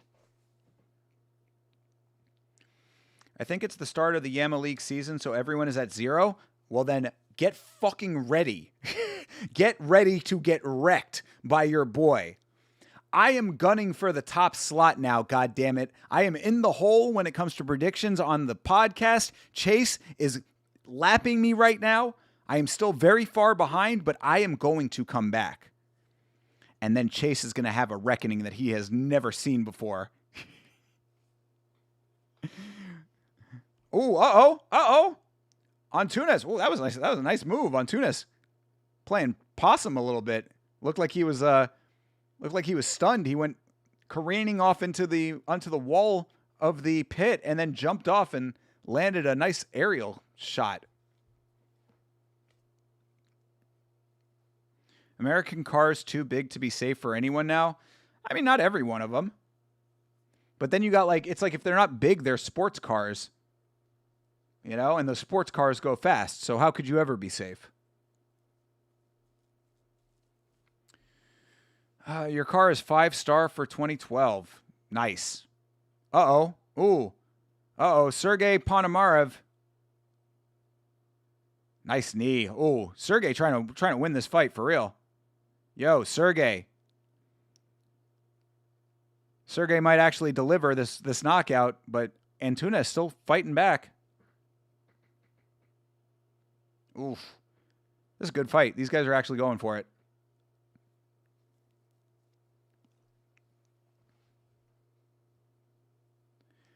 You follow politics, don't get you started. Brother. Yeah, I can't help myself sometimes. How much I hate how things are. Volvo has at least half a century of being gold standard for safety. Good to know. Good to know. But what are they ranking as far as reliability goes though? Because, you know, if I have to fix it every 5 minutes, then I'm losing safety in my wallet. I'm losing financial safety.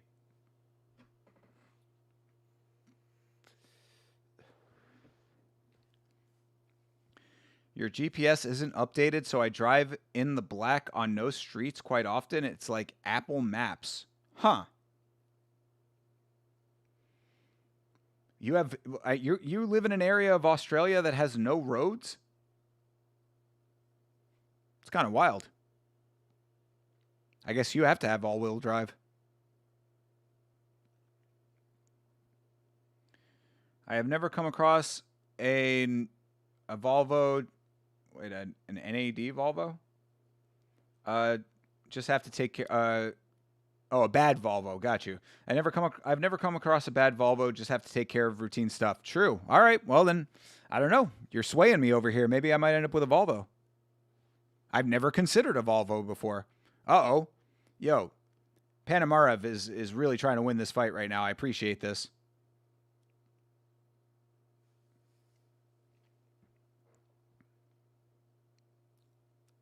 Old Volvos were the most reliable cars of all time at the point where they almost lost money because they had no repeat customers. True. Reminds me of a company that I used to work for. Our build quality was so good that we were losing clients because of it. True. Yeah. It was a 4-cylinder called the Red Block. Damn. Yeah, you have to lower the quality just a bit.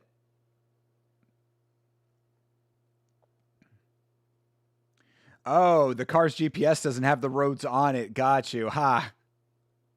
That's funny. Yeah, you got to get that updated, man. Call the manufacturer, be like, hey, I need a software update. Take it into the dealership.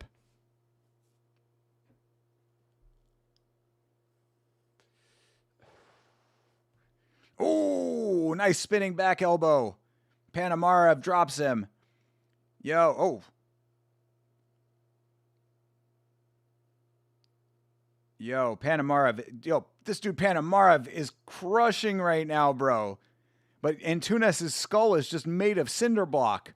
Oh, he dropped him again. Yo.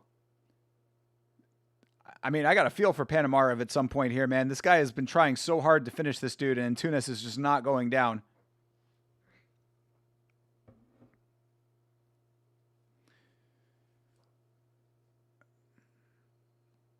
New Volvos are made in China now and aren't as good, but still better than Americans and Euro. I'm not a big fan of American cars for sure. I've driven Chevy Malibus before. Did not like how it handled. Yeah, I would not go with an American-made car if I could avoid it. They never lowered the quality as long as they were Swedish. You could also order any part for any car they ever made. They had huge storage and would machine you one no matter what. Damn, that's fucking awesome. That's a level of customer service you don't see anymore. Whoa. They both kind of went down weird, like went down heavy, sort of rolled into each other. You Bluetooth Google Maps if you ever need navigation. I mean, you paid for the service though, didn't you? They got nasty for a bit. Yeah, I'm telling you, this dude Panamera, that's a poor, that was a poor portmanteau of his name and a hockey player, Panarin, Pananerov. Either whatever. This dude, the Russian guy, is really trying to win this fight. And yeah, that spinning elbow hit him, bro. Hell yeah, dude.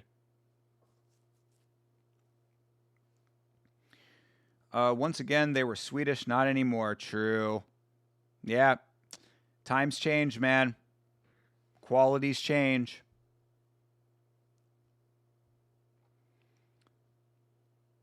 If you remember Saabs, damn, I haven't heard about Saabs in a long time, dude. Fuck, yeah, that's another one that left. I used to have a joke in my stand-up act about cars that we lost to the recession. That's how long ago I was doing stand-up, talking about the 2018 recession. And I was talking about Saturn. You don't hear about Saturns anymore either. See a couple of Saturns every once in a while on the road, but not often.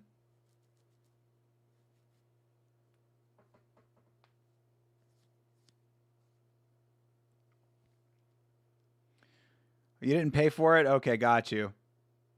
No support 14 years later. Yeah, I guess that makes sense. I guess that makes sense. Saturn was not bad when they came out. Yeah, no, I liked Saturn. I liked the logo. I always thought the logo looked really cool. But yeah, Saturn, we lost. R.I.P. Saturn. I think Perry Saturn is still alive, though. Shout out to Perry Saturn. Bro, this fight is crazy. I do not know how Antunes is still in this thing, let alone actually firing shots off. So far, this is the fight that you guys are missing if you're not actually watching this card.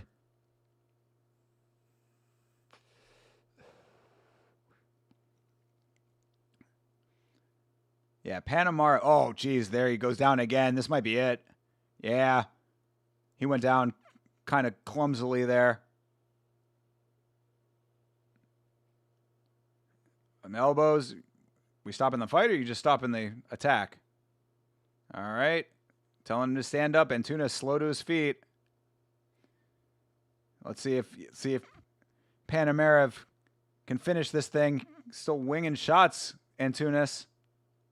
Yeah, this fight is definitely a banger. This is actually a good fight. Yeah, this dude Antunes is like, what a tank. What a tough guy. That's what 77 wins will do for you, I guess.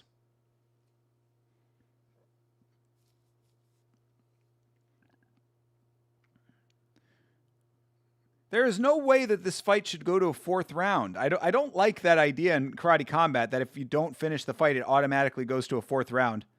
Oh, Panamera is going to finish this fight. There it is. Yeah, come on, dude. It's over. Dude, Antunes tried until he couldn't try no more. Shout out to him. But yo, Sergey Panamera, sit that man on the beanbag. Sit that man on the Ruski beanbag. Mother Russia has a beanbag. Finally. First beanbag of the card. I bought my car from an auction. Yeah, auction's actually a good way to get cars if you're looking for a new one. You just have to be able to get a good deal on your old car if you're selling the old one. By the time I paid on road costs, it is valued. It's valued doubled on insurance to what I spent. Gotcha. They have a time limit as far as ground attacks, hence why the stand-ups. Well, that and also the fact that like he wasn't going to call the fight off. That's what I was looking for. I was like, dude went down heavy. Like, just end this fucking thing. Yeah, so far this has been fight of the night for sure. It's got low mileage for diesel and age, only 130,000 kilometers. How much is that in American units? 130,000 cam 2 miles, yes. No, other way around.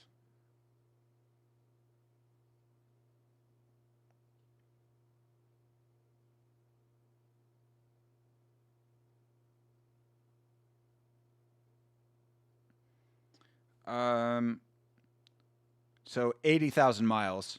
That's not a lot, honestly. Yeah, 130,000 kilometers, 80,000 miles. That's not a lot at all. Diesels can go forever if properly maintained. I'm trying to push my car forever. I'm trying to push my car to the point where I can actually like save up money for the next one. Until recently, diesel was cheaper than petrol. I don't know if that's the case in the United States. I think diesel has always been more expensive in the States. I might be wrong about that, though. I don't know. I became a gearhead when my buddies were the guys that built the green Eclipse in the first Fast and the Furious. I was an American muscle guy. Really? Your friends built a car that was in the Fast and the Furious? That's kind of cool. You actually test drove that Eclipse as they built it? Wow, that's awesome, Sanjay. What a cool factoid for you. Cool life experience. Let me see. Green Eclipse. Yeah, Green Eclipse Fast and the Furious. That's the first thing that comes up. Yeah, wow. Nice looking car. There it is. Weissman Auto Parts. Shout out to them.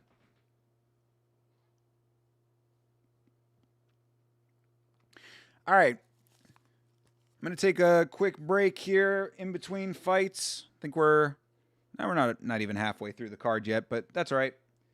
Yeah, I've been on for 2 hours. All right, I'm going to take a quick break. We'll come back. Obviously, I'm going to leave the fights running, so timestamp will be the same. Currently, we're at 1 hour, 52 minutes, and 33 seconds. So keep your stream going, and I will BRB. Keep talking about cars amongst yourselves if you if you'd like.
All right, I am back. What up, everybody?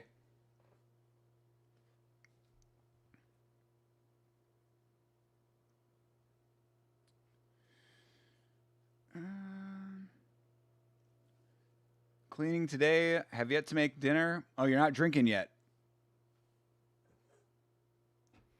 Well, you could continue to not drink, and then on the flip side, you could make dinner and then drink.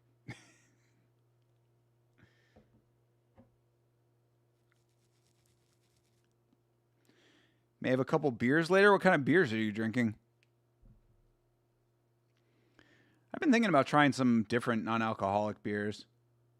The problem is that if I don't like them, then it's a waste of buying like a 6-pack, They don't sell a lot of single non-alcoholic beers. Van der Klooster versus Alcaeus. You're a Budweiser guy? Damn. I don't think I've ever known a person who just drinks straight Bud. O'Doul's is tasty? Yeah, I would try O'Doul's. I would try it.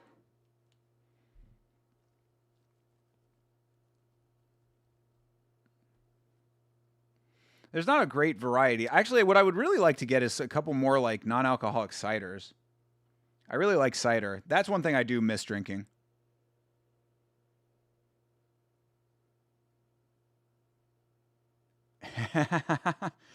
You took 2 days off because you went too far when you were drinking last time you were chatting? That's what's up.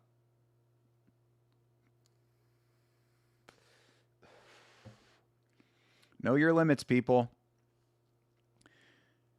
Know that you're not always going to realize when you're doing damage to your internal organs.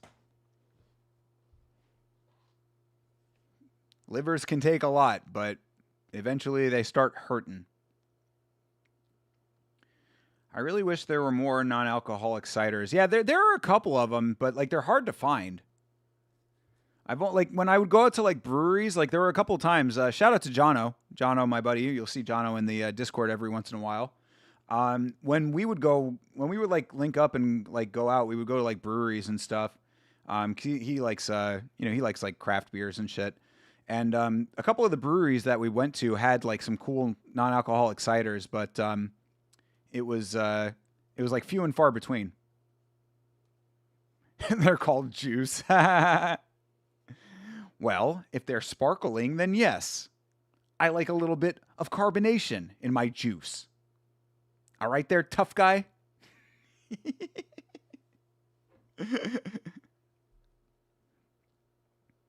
Sparkling apple cider is pretty delicious, though.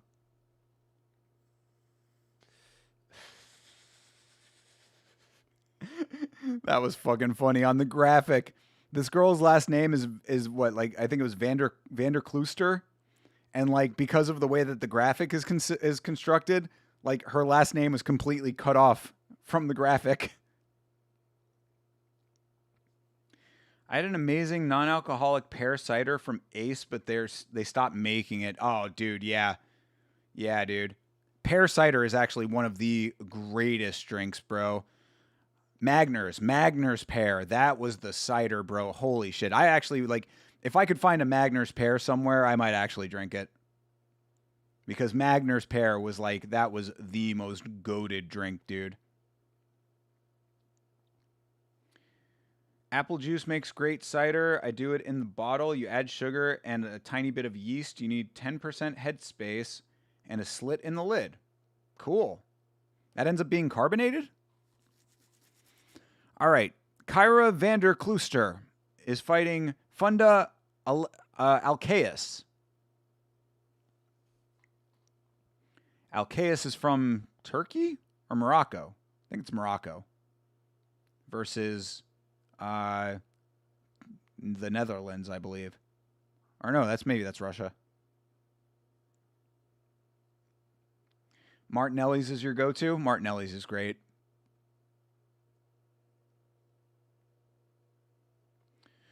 Blackthorn used to make a non-alcoholic one, but I do not find anything Blackthorn anymore. I'm telling you, man, all the good stuff goes away.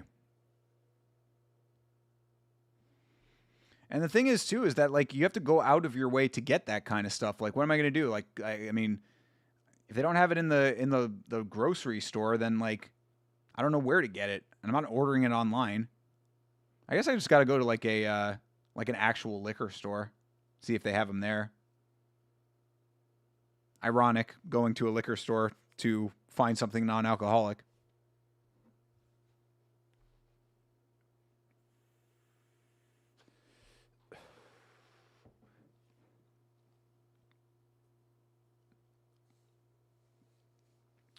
If you want carbonation, wait till the fermentation is finished. Put in 1 liter bottle and add 1 teaspoon sugar. Cap tight. Wait 6 weeks. Interesting.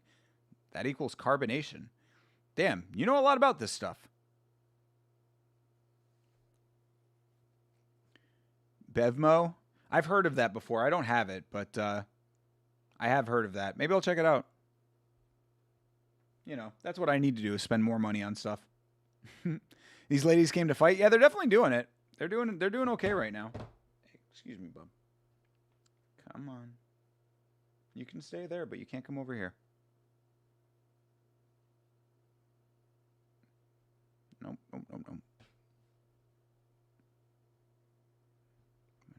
Thank you. Yeah, I had to stop Yamacat from walking across anymore. It's too much. Pisshead backyard scientist. Let's go, bro. I appreciate you, Didgeridoo Dave. You're the man.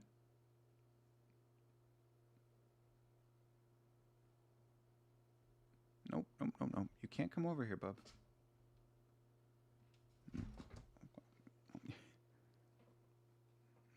Nope, come on. Down.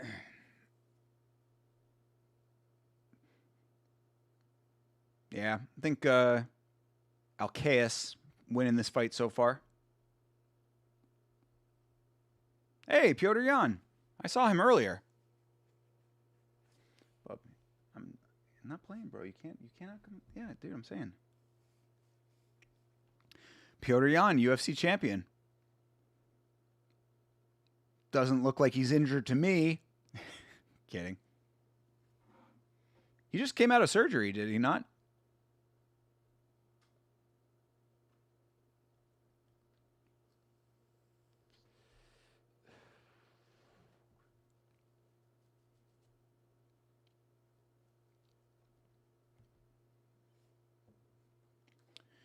Piotr Jan. Just launched a token as well, by the way. I know this is on YouTube as I watch, but is this also on Fight Pass? No. Karate Combat is not on Fight Pass. I believe that they're actually YouTube exclusive. Ooh! Oh, jeez. Well, okay. I mean, she knocked her out and then just punched her in the back of the head 2 times. Yo, Vander Klooster. Rare women's knockout. Sit her on the female beanbag. Brother. Kiara Vander Klooster.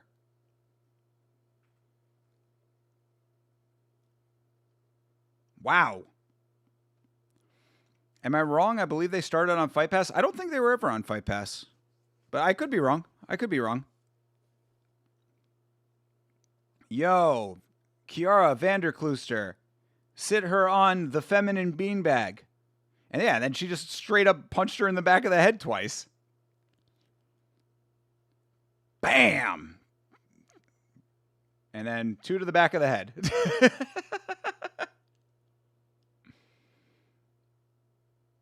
Bro, clean, bro. Yes, yeah, for real, dude. Right hand clean. Follow-up shots dirty, but right hand clean. I thought that she was losing the fight. I thought that her opponent won round 1.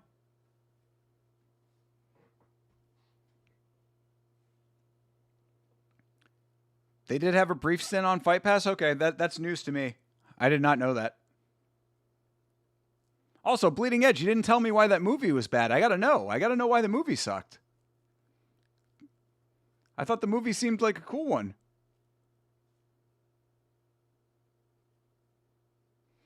Yeah, what a comeback victory. Again, rare female knockout.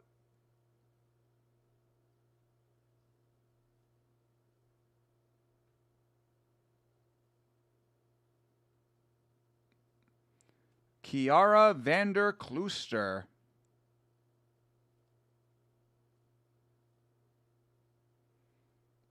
Yeah, she's a little cutie too. And the crowd goes wild.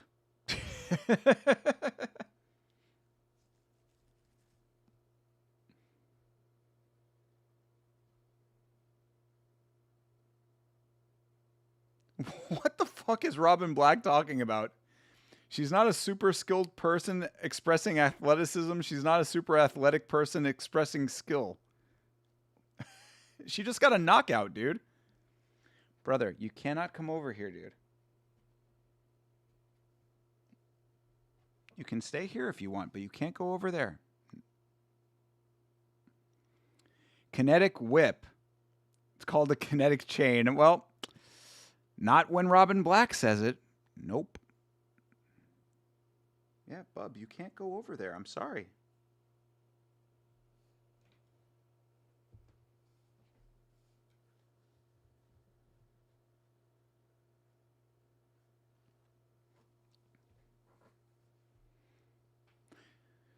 Kiara Van der Klooster? Yes. Sit her on a beanbag. Yeah, there you go. Finally, an actual performance worth being excited about. Last one was fight of the night. That was performance of the night. That was clean, boy. And then it was 3 to the back of the head, actually. I missed that third follow-up.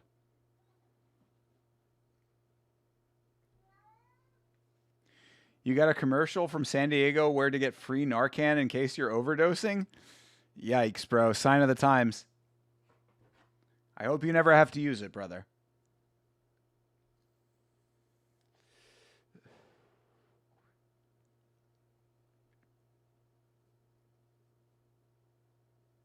What the fuck? What kind of name is that?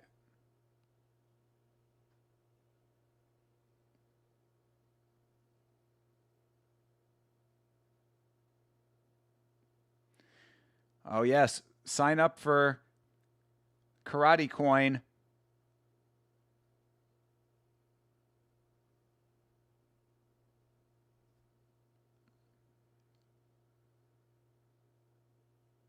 Oh, this is the official crypto sports book. There you go. Put more money into crypto. I forget they get a KO bonus. I don't think they do get a KO bonus in Karate Combat. I could be wrong, though. I mean, they're lucky if they get paid at all in Karate Combat, allegedly. Another Lion King. Kambakadov versus Saifard.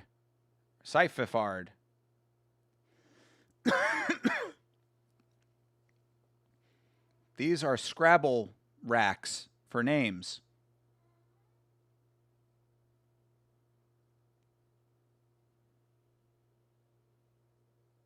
Cool beat.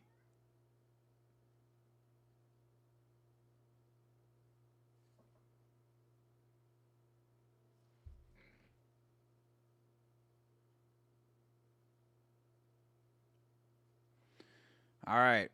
This dude is Iranian. It was just horribly slow. Movie never climaxed, just told the story of him getting ripped off and ended. Damn, that sucks. All right. Well, that does not paint a good picture for sure.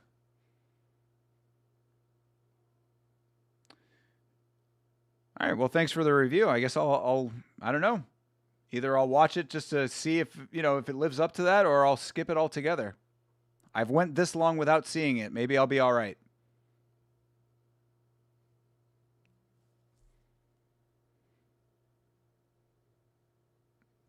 What? This dude's got a fight with Dave LeDuc in Lethway coming up? And he's fighting in Karate Combat? What a bold motherfucker this guy is. Morteza Saififard.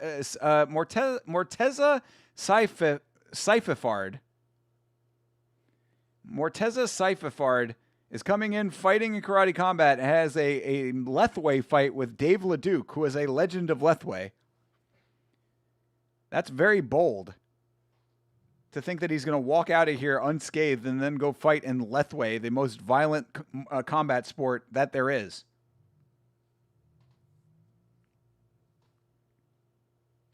You had to watch it for a project, so that may skew your perception. Got you. What was the project? How did it tie into the project? That's interesting to me.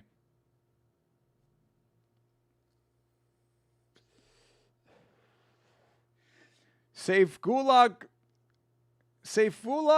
Kambakadov. Jesus Christ. It's like you took a whole bunch of letters and slammed them together.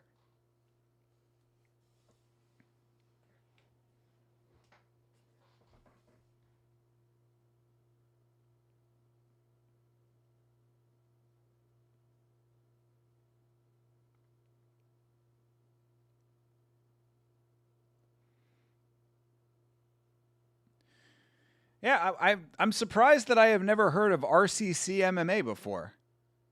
They're talking about how great the RCC shows are. Why have we never done RCC before? When is the next RCC show? RCC MMA. Let's see. They haven't done a show since February, and it was not broadcast. Okay, well then maybe that's why. Maybe that's why we've never seen it.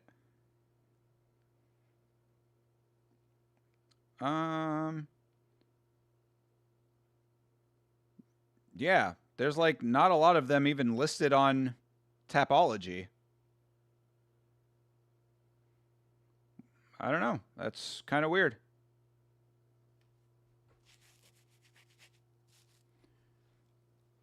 I'd watch RCC. Of course I would.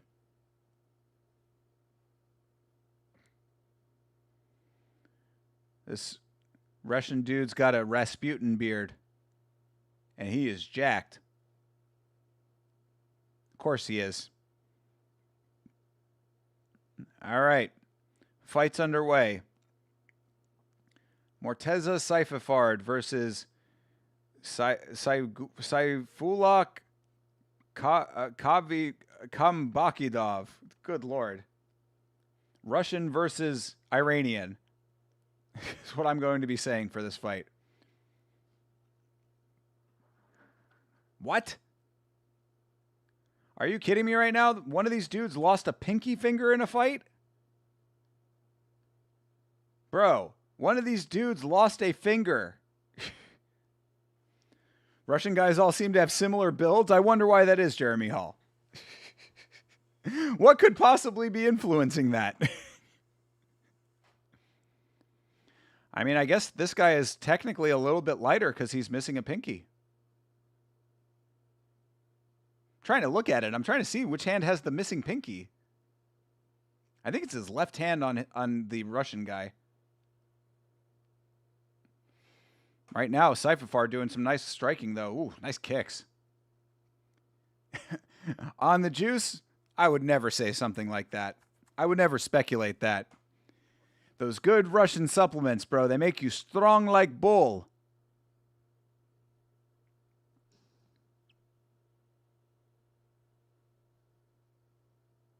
Ooh, another nice body kick for Saifafard. Probably was going to miss weight, and his corner said we could take a finger and shave a few ounces. Bro, based. You thought that Tracy Cortez was crying up there on the scale, holding her hair in her hand. This is real dedication. Strong like bear? Yeah, true.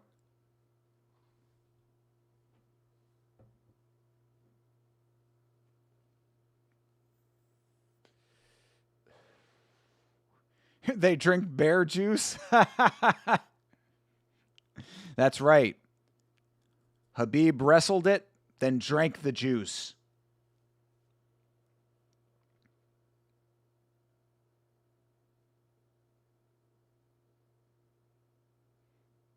Oy. Oh, sloppy back fist attempt there by Saifafard. Ooh.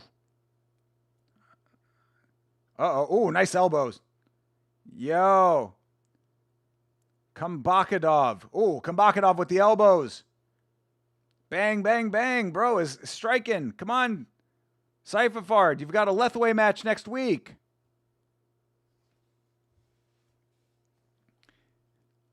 Is that like Beer Fest training Rampest? Yeah, hell yeah, dude. Beer Fest is a funny movie. I think I have it on the shelf. Damn, good fight so far.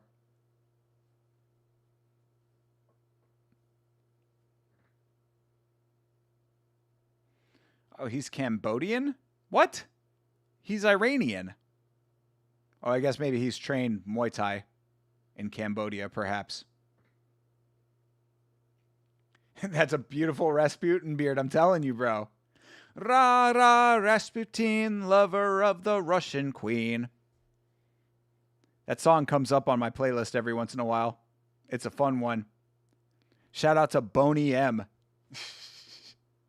What you know about that Boney M, bro? Not biased, but the Indian guy in Beerfest is my favorite. Also, Landfill. True. Yeah, the Indian dude is funny. That whole Broken Lizard team is pretty funny. I got to watch Super Troopers again. I know that that's a movie that a lot of people loved. I never got into it the same way other people did, but I want to give it another shot. Rah, rah, Rasputin, lover of the Russian queen.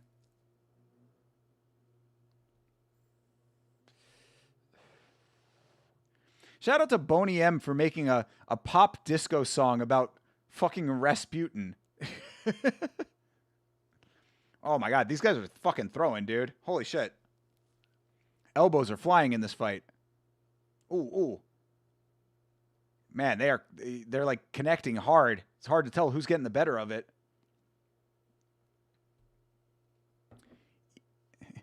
E equals MC hammered was great too. Fucking Oath, the Indian with the beer hallucinations was hilarious. True. Yeah, dude. Oh. Down goes Cyphafard. Oh, yeah, those traps I know, bro. This fucking jacked Russian. 100% natty.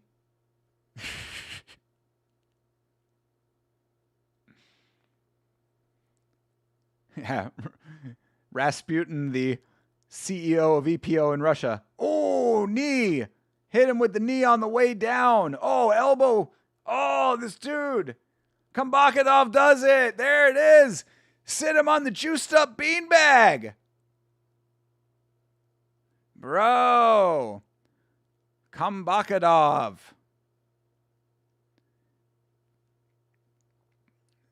Damn. Inject those supplements directly into the beanbag. Finally stopped the fight, I know, right? Bro is taking a couple of unneeded shots on the ground, perhaps, but either way, yeah, he's still down. Now get up and go fight. Get up and go fight Lethway, you dummy. That's exactly why you do not get cocky like that. I cannot believe that this dude is going to be fighting Leduc and Lethway in like 2 weeks. Yeah, he got that knee on the way down. That was certainly the beginning of the end. And then heavy elbows, ground and pound. Bam, bam, bam. Bing, bang, bosh.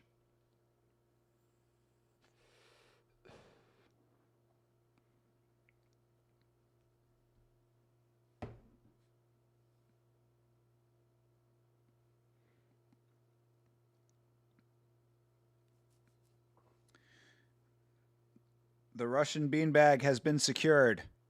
He can grow his beard 2 inches longer now.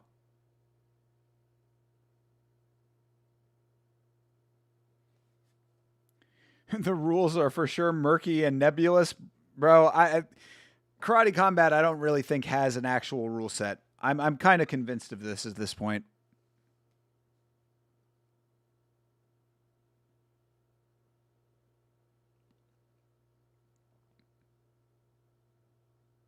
All right. Let's hear what he has to say. Yep. Talk, buddy.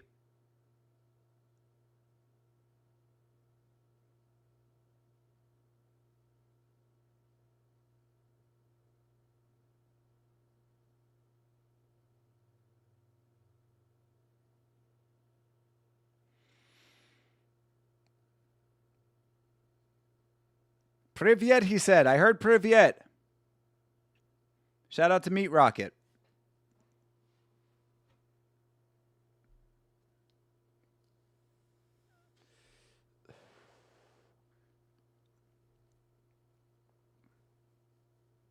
Padishko.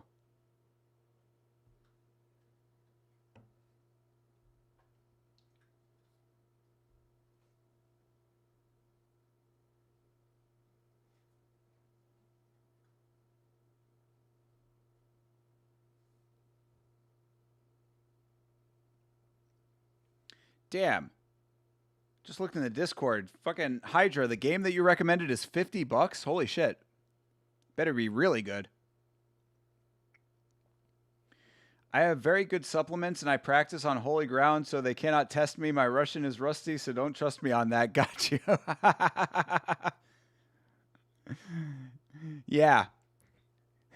His team is like, bro, fucking, you're saying the quiet part out loud.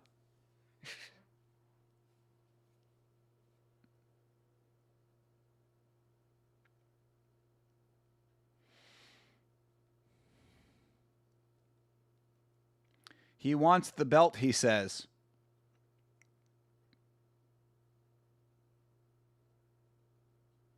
Yeah, bam.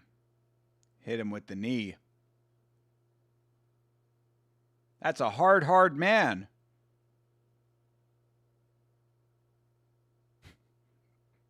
Commentary said it, not me.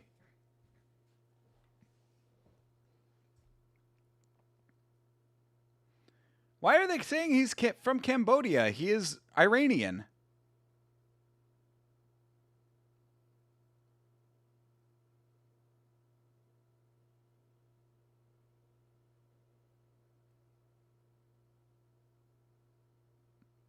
Oh, hey, we got a Muay Thai guy coming up.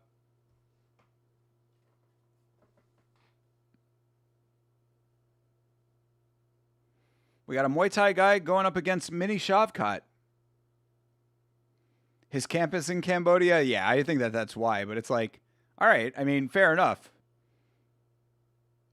You know, he's probably still repping for Iran, I would believe.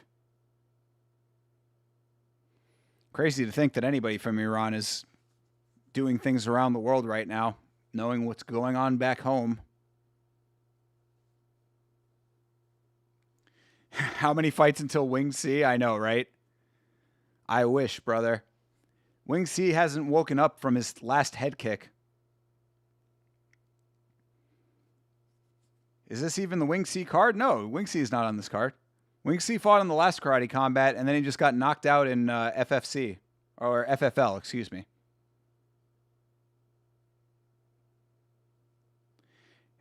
It's like Rosas Jr. is American, born and raised, and he's Mexican. Yeah, I guess I can see that. You make a good point. I guess it really just depends on what that person wants to represent, you know? You'd think that under the circumstances, he would be trying to rep his home country, just to be like showing a little bit of solidarity for his people back home. But nope, he's repping Cambodia.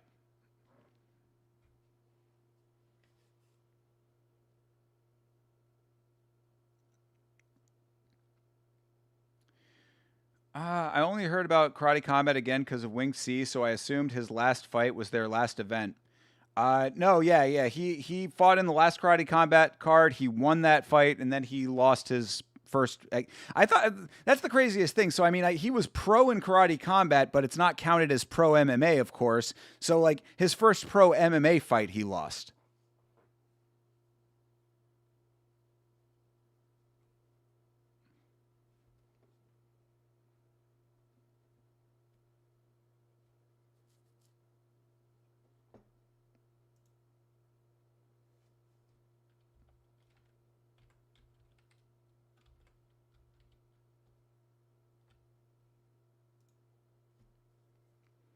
So yeah, we have to see if Wing C ever comes back. We don't know.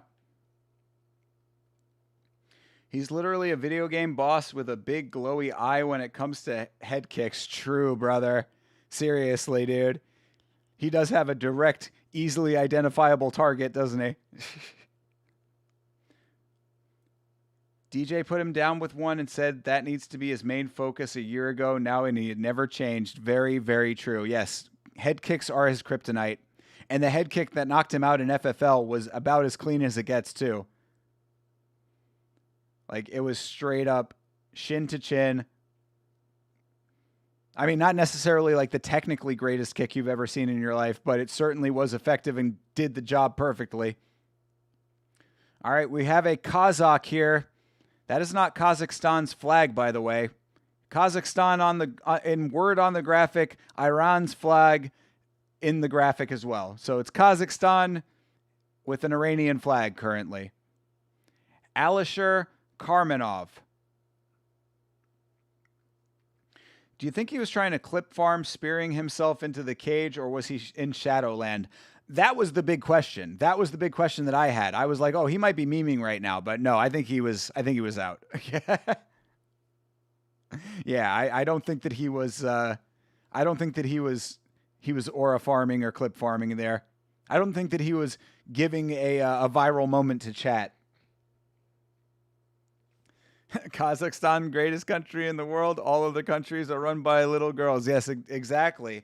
All of the countries also have inferior potassium. He seems to be dressed as Mongolian. I mean, that's the same stuff that Shavkat wears, so I guess it's got to be Kazakh tradition as well. Shavkat with his big raccoon hat, you know. I always wonder what animal they skin for that, because I don't think it's a raccoon. But he's going up against our Muay Thai king over here, wearing his Praja. Sajjad Satari, another Iranian Muay Thai specialist over here. It's very interesting that we have so many Iranians in Muay Thai specifically. You see a lot of Iran on RWS. We saw an Iranian on the Pech Yindi card last night. Makes sense. Mountains can be tough living. Yes, indeed. Yes, indeed. Most of that part of the world has some traditional Mongol-looking stuff, considering Genghis and his acquisition of the land. If you want to watch a really interesting video about Genghis Khan, which apparently is the actual pronunciation, if you want to watch an interesting video about that guy, Horses, goated YouTube channel. Horses is among my favorite YouTube channels. Horses did a great video on Genghis Khan.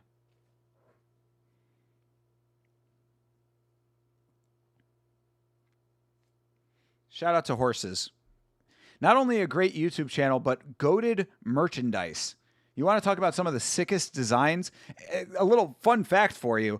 I was actually considering at one point trying to contact Horses and see if I could either work with him to get some of my own merch made, or, you know, see if maybe he works with a designer that does similar styles to what he does. The only reason I don't have any Horses merchandise is because it's all sold out. Horses is goated. I think I've seen that vid. Fuck yeah, dude. You know ball then. Because yeah, Horses is a ridiculously good YouTube channel. Just did a very interesting video about Florida, actually. Found it very fascinating.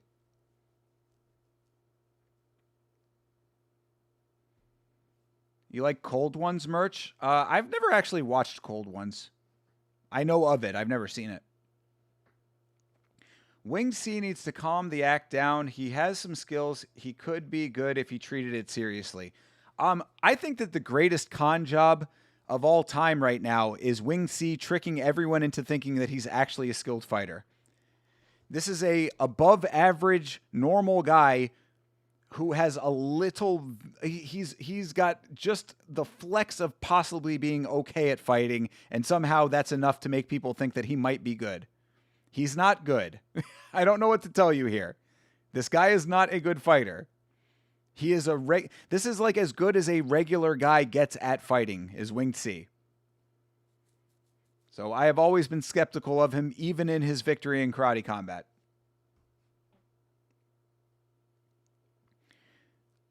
You've got their special needs shirt? Yeah, I do not know. Ooh, uh-oh. Kazakhstan kicking early, but Satari, our Muay Thai guy, also going at it. I like seeing Muay Thai represented in Karate Combat.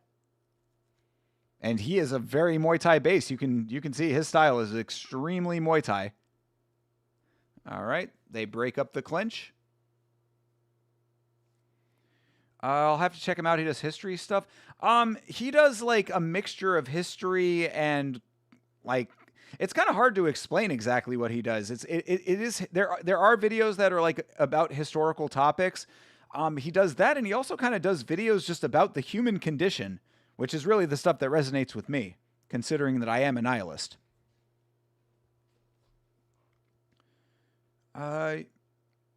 Yeah, absolutely, dude. Yeah, Sanjay, check him out. His stuff is great.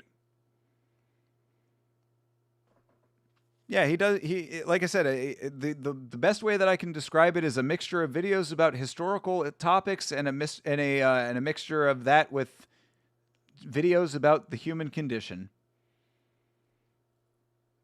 the idea of empathy, the idea of hope, things like that.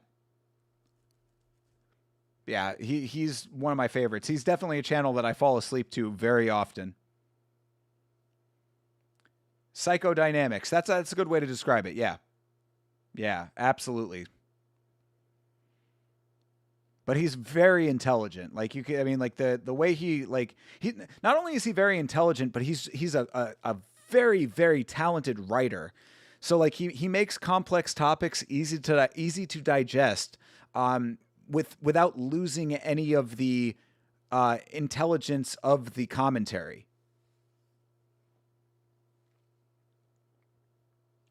Yeah, he's a very quality writer. Oh, they are going at it in this fight. There's a lot of good striking going on here.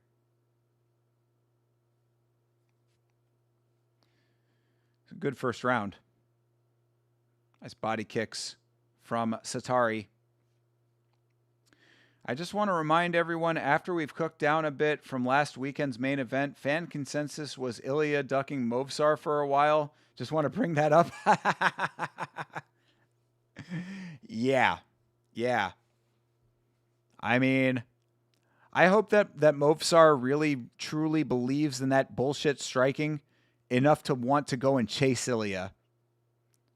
Move up, Movsar. Go meet him. Go meet him up a weight. Hey, TJF is here. What up, TJF? Appreciate you, brother.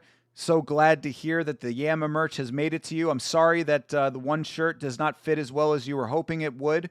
Let me know what happens with customer service. If I need to step in, I will. I want you to be 100% satisfied. But WTJF, always. Put a link of his channel in Discord. Just remind me. But I'll look it up and send it for you.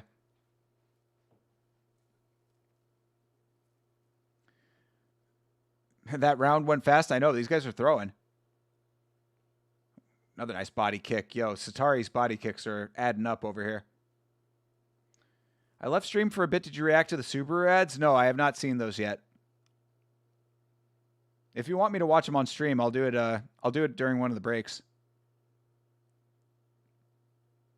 Are they going to get me copyright struck? Is that something I got to worry about for fucking 80 Subaru ads? Finished Fortnite squads with the fam with a W. Let's go, brother. Congratulations, bro. Winner, winner, chicken dinner. I think that's a different game, but either way, still applies. Oh, I think Satari's doing some nice work here, but Karmanov is more powerful, it looks like. So every time that Satari lands like 2 to the body, Karmanov comes up with some nice hooks. Just slapping him around up top. Ooh, nice knees to the body for Satari.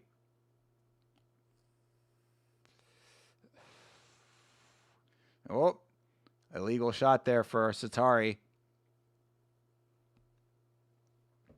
Movsar would be turned into pink mist and bone chips against Ilya. Fuck yeah, that's why I want to see it. Movsar needs to be humbled after that last event, bro. Hey, Chase is here. What up, Chase? I'm home now, and I heard Movsar versus Ilya at 55 sounds good to me, considering Armin wants Volk title shot next. And we can all just swap all over the place. You go here, you go here. Who cares? It's a big make 'em up. The UFC doesn't care anymore. UFC cannot care less about what fighters do anymore. UFC already got the $7.7 billion bag. They could give a fuck less, bro. It's 90s and 2000s? I don't know. I'll watch it on my phone. I won't abandon my love for Subaru as I can afford them all-wheel drive, and they have good safety features. My sister is on her second Impreza because of me. True.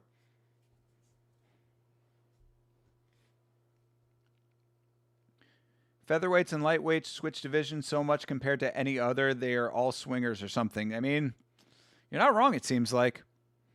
But then again, it's like people moving up to welterweight now, too. It's people going all over the place. We got fucking Robert Whitaker moving up to light heavyweight. What the fuck is that? Dana cares more about boxing now? Well, TJF also speaking the sad but true facts over here, and you know how I feel about it. In fact, keep an eye out on the channel for another crash out video coming after that meltdown that I had about FFC yesterday. I think I'm going to put that out as a clip because that was definitely a legitimate crash out. Fuck FFC for that. Elbow to the back of the head. Dude, they don't take a point. Give me a break, brother. It's Karate Combat. We're lucky that the referee even stopped action for it. Nice knees to the body. Let's go. You're back and a little tipsy? We were giving you all the praise, CTE. We were saying what a great boyfriend you are, hanging out with the family. Doing the boyfriend thing over there, dude. Winning brownie points with the girl's family. That's the way to go. You're getting in good.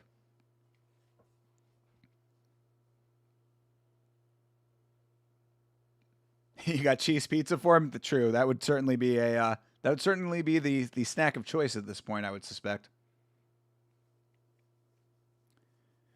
I hate Rob going to light heavyweight unless it's against RDR. I don't want to see him chinned. I mean, I think he's playing a very dangerous game. Yeah, I caught that too, TJF. I was going to kind of let that slide because I don't think Sanjay knows what that means colloquially.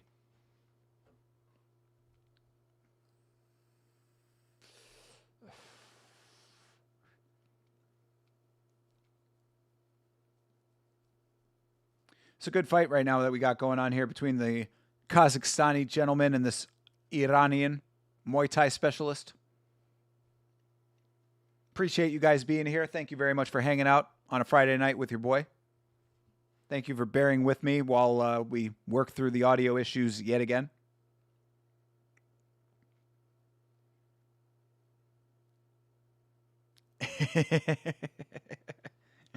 Yeah, Sanjay.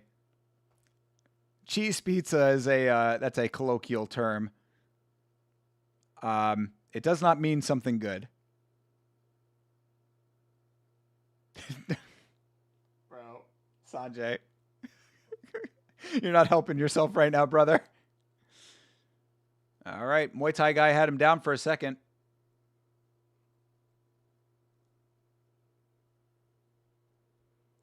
Yes, I am very, very sure that Sanjay did not mean that. God, I hope not anyway. Oh, big knee to the body for the Iranian. Bro just rolled through. This dude, Karmanov, thought he was in an MMA fight real quick.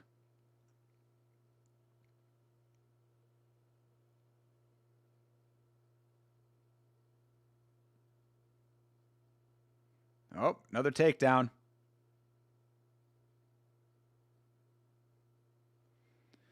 Sanjay is literally a chef.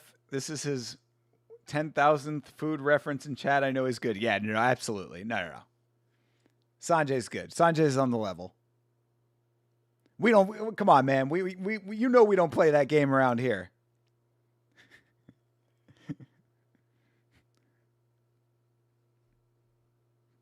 I made a passing reference to thinking that a young lady was a beautiful woman and found out that she was not of age and immediately reeled it back in, if you recall. Shout out to that little singer. Hopefully she's 18 by now. Yeah, we ain't about that life around here.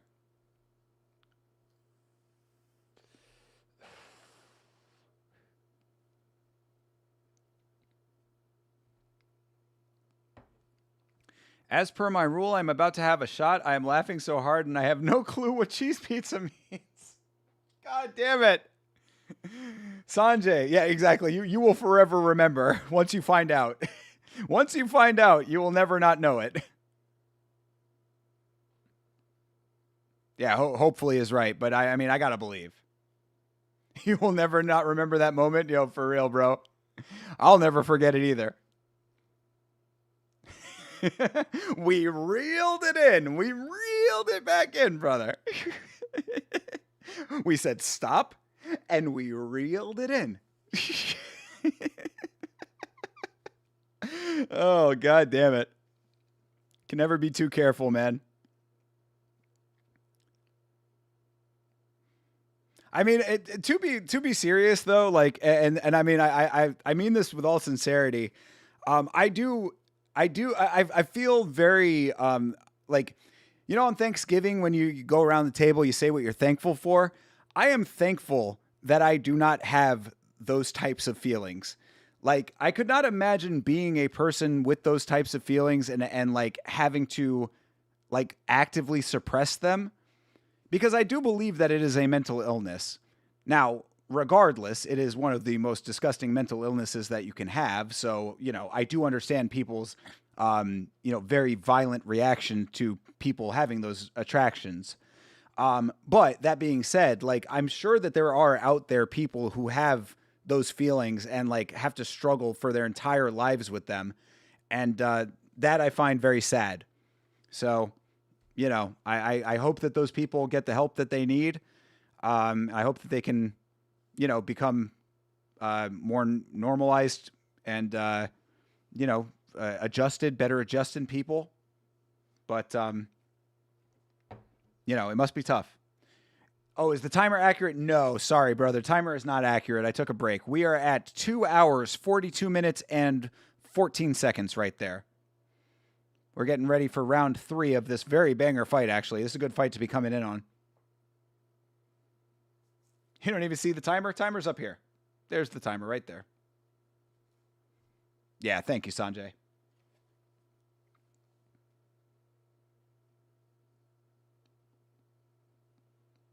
Oh yes, sorry, I didn't see all you guys asking about the sync point. Yes, we're now at the beginning of round 3 of Satari versus Karmanov.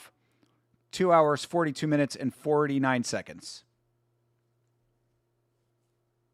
In fact, I will take the timer off since now it's just confusing people. You run a bit behind because of commercials. Yeah, I feel bad for everybody who does not have YouTube Premium. It makes the watching experience much more difficult.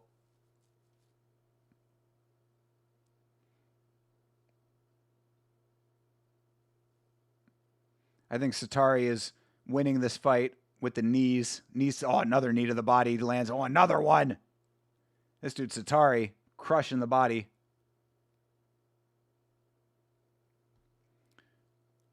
True Yama hardcores don't ask for the sync point because they aren't even watching Karate Combat. Hey, appreciate you, Hydra. Thank you for being here, bro. You prefer Fight Pass instead of YouTube Premium? Well, yeah, definitely that. But I know a lot of people don't have Fight Pass.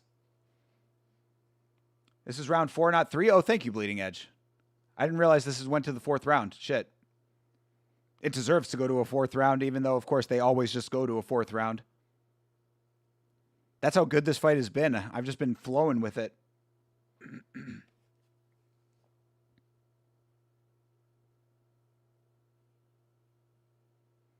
Oof, another nice elbow. Oh, another one. Yo, Karmanov running, bro. Yeah, Satari emoting. Satari saying, let's go, dude. Come on.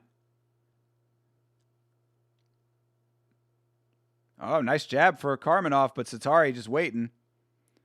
Bro, Satari, finish this fight, my guy. Quit with the emoting. I mean, Satari's going to win this fight now based on this round, but either way. Yeah, I don't like the sudden death round personally. I only like sudden death if the fight is like 100% even, just for making it to the bell. I don't think that it always warrants a 4th round personally, but you know. Oh, another knockdown. Or another trip anyway. Karmanov is so out of this fight at this point, bro. He is all kinds of banged up too. That black eye is getting real bad. YouTube Premium is the best subscription without a doubt. Don't really need anything else besides Paramount. That's pretty much me. I mean, I watch nothing but YouTube, pretty much, really. It's very rare that I watch actual television anymore. And I seek out movies, of course, but like if I'm going to do it, it has to be on a streaming service that does not have ads. I can't watch movies with ads. It just takes me out of the experience. The girlfriend has the iPad, so I might as well put the fights on. Hell yeah, brother. Netflix for my fellow WWE fans. Talk to Chase Parton about that. He knows a thing or two about it. This fight's been so good, I've just been flowing. Goon break incoming. It was all the car talk before. Rolled up and I'm about to turn lights out and chilled. All right. Cheers, brother. Appreciate you, Chase.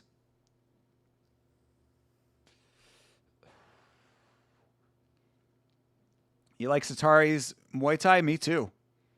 He used it very effectively in that fight. Are iPad girlfriends as bad as iPad kids? Different. I think that's what iPad kids grow up into being. Yeah, shout out to Chase indeed. Thank you very much for streaming in the morning, Chase. It was a good time. I liked the Muppet guy. That was making me laugh.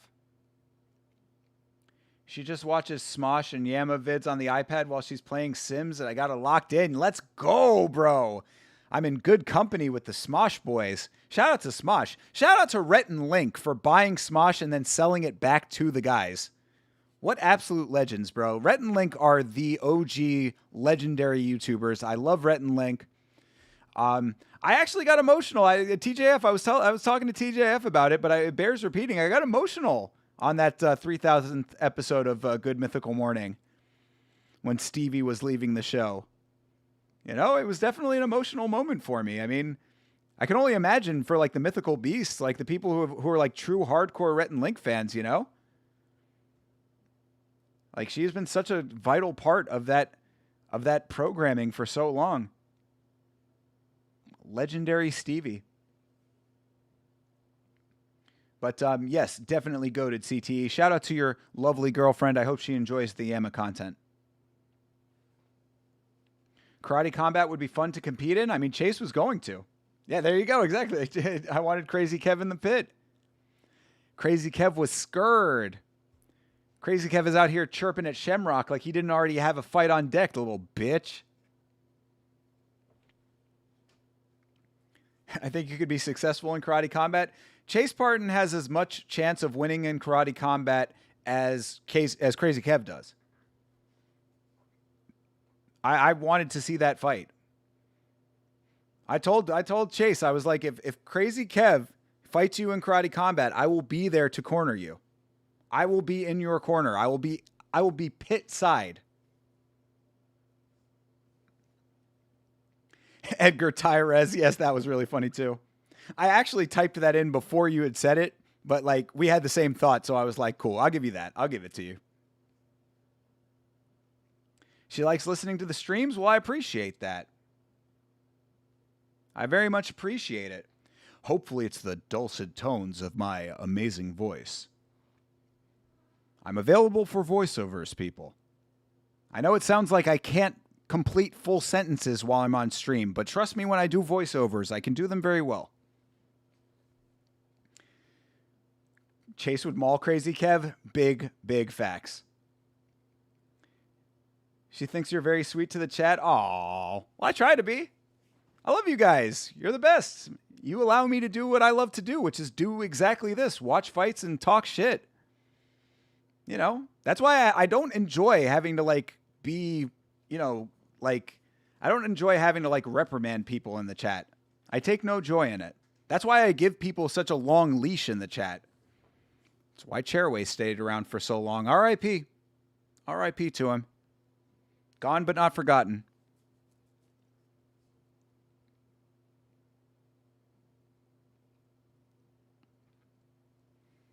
Hell yeah, Jeremy Hall. Let us know when you're Karate Combat, bro.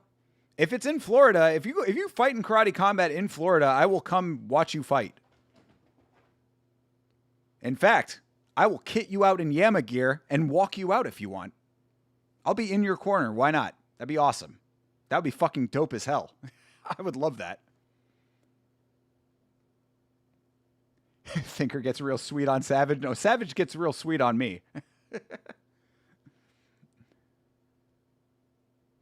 Yeah, hell yeah, dude. I want to see clips too, bro. For real.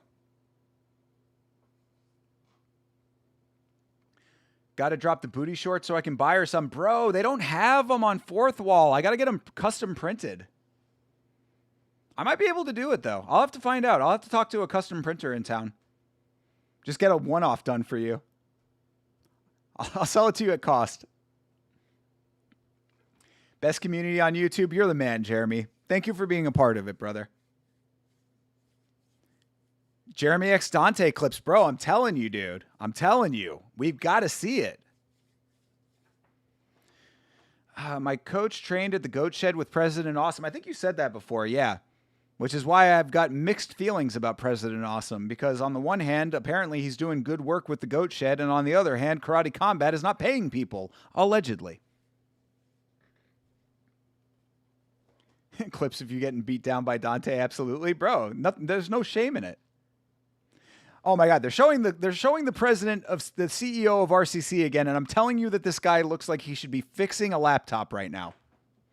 This guy should be telling you to reroute your IP address.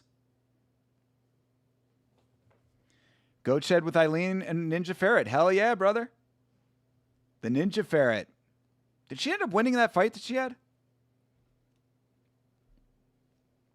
This community really goated. Shout out everyone for welcoming me with open arms back when I started watching. Brother, you started watching, you were welcomed with open arms, and now you are a vital, integral part of this community. So we appreciate you greatly, bro. Thank you for coming around as much as you do. Thank you for being a mod.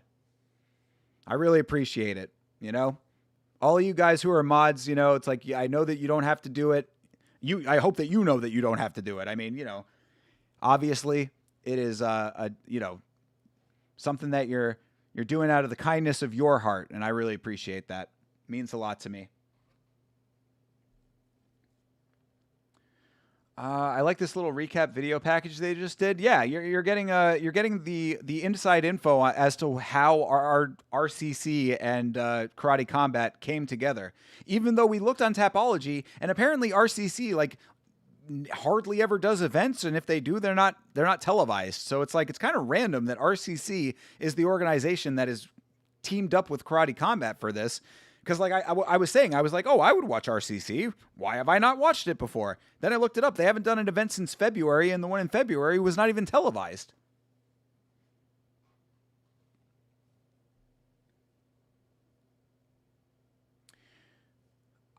I was the new guy, and you all made me feel welcome and are a pleasure. Oh, well, brother. Come on, man. It's all you guys. You guys, like... that's the thing about like why like the culture that I love that we've cultivated here is that like cool people stay. You know what I mean?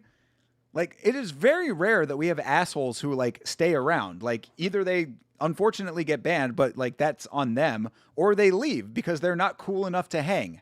You have to be a cool person to be here. That's why I always say best chat in all of MMA YouTube right here. I stake my claim on it. I believe it with my full heart. There is no other chat in the MMA YouTube space that can fuck with us. It's not possible. I put Yama chat up against any other chat. We can go bar for bar. We will win. We are the definition of win. That is what the Blood Palm is.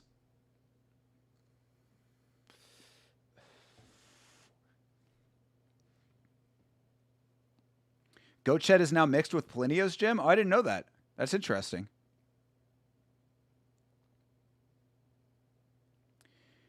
She did win that fight. She's undefeated and still second-ranked women's pound for pound in Latin America. True. True. Yeah, I remember. Okay, now, yeah, it makes sense now because I remember us talking about it on the free-for-all. My bad. Yama is forcing me to do mod things. This is entirely against my will. I'm just outside his camera view chained to a desk. Shut up!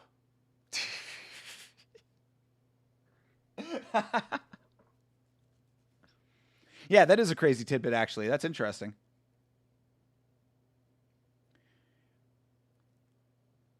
Yama told me they'd invade Canada if I don't mod, so here I am. Call it off. Call it off. Yeah, that RCC gym was fire, dude. Holy fuck. That thing looked amazing. That's what I'm saying. How do they not have broadcast events if they've got gyms that look that nice? Now I've got to make something else to eat. That's funny. Most underrated gym for UFC talent right now. I mean, I guess maybe. I don't know. I mean, how many other UFC fighters do they have at the Goat Shed, though? Partnering with Plinio is going to raise that level? Fuck yeah, dude. Absolutely.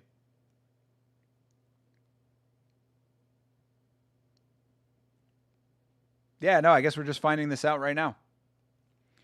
Plinio going to have their striking looking really good. Could be a new Fighting Nerds type vibe. Bro, I'm super here for it. And then I am also like 10 times more here for it if President Awesome actually just pays his staff. You start paying people, then there's no problems at all. Allegedly.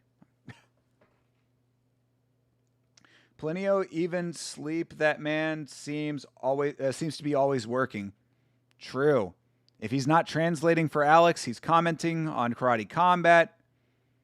He's taking his headphones off. He's taking off his lanyard. Now he's putting his headphones back on. The guy's always doing something.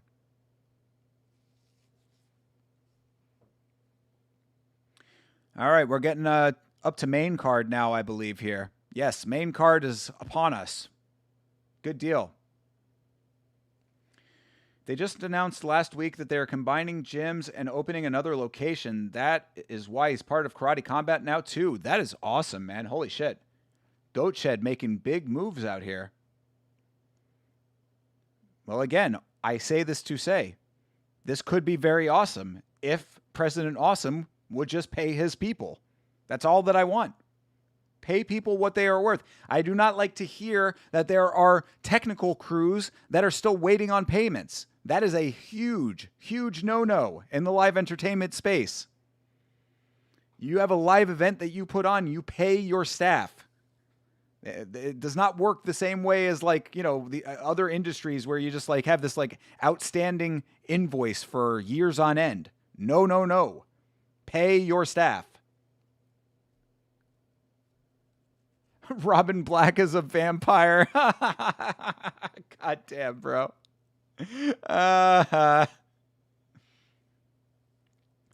Plinio looks like he lost some weight. I'm happy for him. I feel bad sometimes. I feel like I feel bad sometimes if I feel someone's too big. Does he really look like he lost weight? Maybe I'm just a hater. Jillian Robertson is Goat Shed? Is she really? So does that then mean that Dean Thomas is Goat Shed too? I did not know that. Really? That is interesting.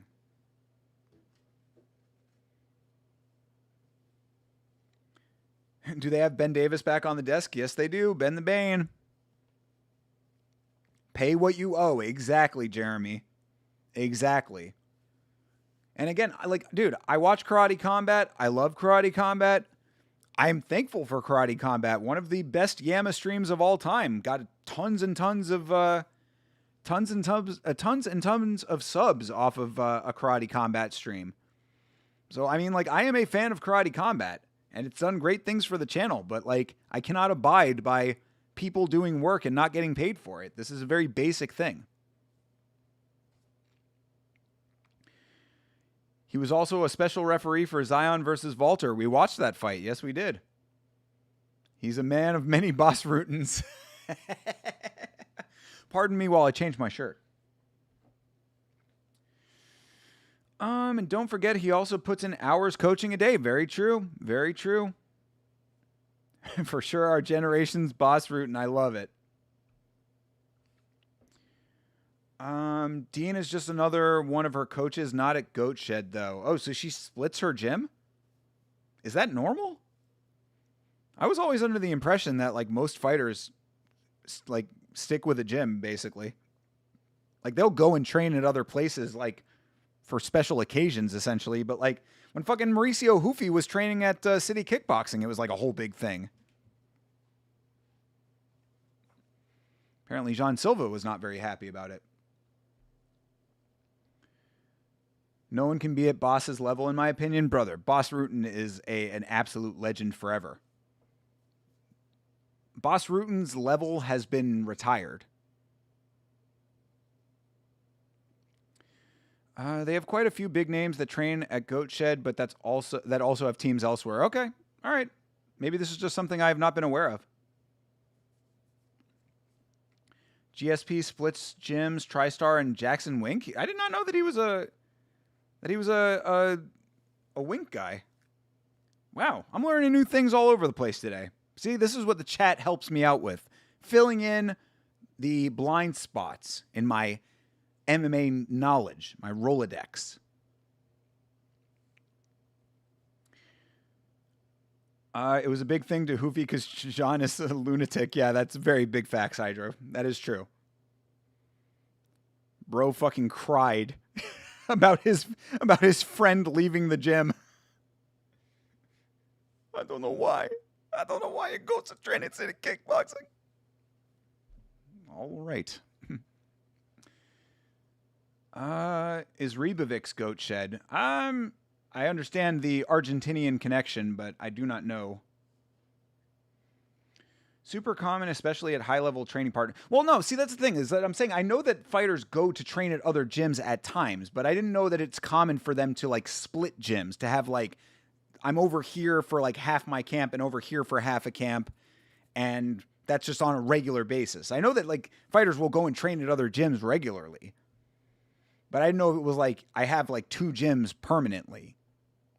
You see what I'm saying? The next meta will be try-splitting gyms and adding Moneyberg. Bro. That's ushering in a new era of greatness right there. You add Moneyberg into the mix. Game over, bro. You're winning every fight. Imagine 2 fighters both getting trained by Moneyberg, going at it. Immovable object. Unstoppable force. Seagal taught Chama the dim mock. I mean, it's almost like a cheat code, you know? I don't know if it should be legal. I don't know if they really should be having Frank Dukes out here training people. Because, like, how can you go up against that? How can you go up against that in a fair competition? It's not fair. It's not fair. I don't know if you were here last night, Chase, when we were watching the Frank Dukes video footage that's available on YouTube. That was a fun part of that stream. If our review of Bloodsport wasn't already 4 hours long, I would add it as a bonus clip at the end of the edited video, but ain't nobody sticking around for that.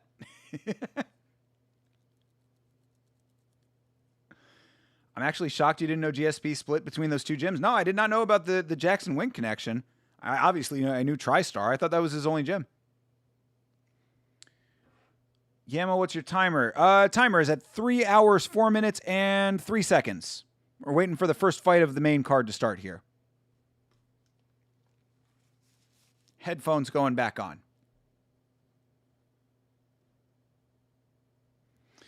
A lot of top team members buy split gyms as well. Oh, a lot of top team members. Yeah. Okay, fair enough. Yeah, I didn't realize it was so common for people to have 2 regularly split gyms. I thought it was just like you have one gym and then you go and train at other gyms, like, selectively. You missed that? Oh, worth going back and watching a couple of those clips. I was loving life right then, dude. We saw Frank Dukes. I had known this because I had been, in my research for the trivia, I saw somebody saying those bottles that Frank Dukes broke were all fake. And I was like, I wonder what he's referencing. And then we saw the video, and indeed, he broke a bunch of fake-ass bottles. One looked really good, though. One looked like an actual Jack Daniels bottle, but it was absolutely fake. Thinker, do you remember your first UFC card? Mine was McGregor versus Poirier 3. Yes, my first UFC card, I've talked about it on stream, but I will talk about it again. My first card was Weidman versus Silva 1. Yeah, I had what I always say is that, before I had ever watched a full on card, I had seen compilations. I saw a knockout compilation at a friend's house, and I didn't really know what I was watching. I was just watching a bunch of people getting knocked out, and I was like, this is interesting, but I never thought too much about it. And then that stuck with me, and then I had another friend who I worked with later on in life, way after college. That was in college when I was watching the knockout compilation. After college, I had a friend who was a pro wrestling fan, but also an MMA fan. And I was like, "Oh, MMA? What is, like that? That's just like fighting." He was like, "Yeah, you've never watched it?" And I was like, I don't know where to watch it." And he was like, "Oh, we can watch the card coming up this weekend." So shout out to my boy Andy. I will, never forget my dude Andy putting me on to MMA in a real way that I didn't know that didn't know was available to me. And I went down to Gators Dockside, local sports bar, and watched Silva versus Weidman 1. Oh, that was a legitimate takedown from Sergey Veselkin versus Ivan Grachev. Sergey Veleskin versus Ivan Grachev.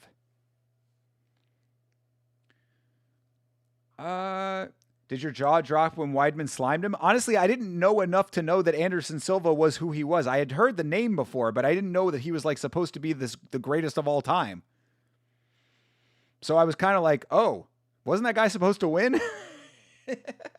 That's why I liked it, though. That's why I stuck with it, because I was like, aside from liking the fighting, I was like, man, I thought that was supposed to be like one of the best fighters on the planet. He just got like completely knocked out. Oh, shit. Back of the headshot just hurt our dude, Grachev. Oh, he hurt his knee. Uh-oh, this fight might be over. Hurt his foot? Edson Barbosa and Izzy highlights got me initially interested. True. Those are two great ones to get interested. And I'm sure that you saw the Terry Edom knockout. That, of course, is one of the most iconic knockouts of all time from Edson Barbosa. No, it was that one, Nev. Oh, all right. Ivan Garshev is Dunzo. He got injured. Oh, he took like a weird step or something.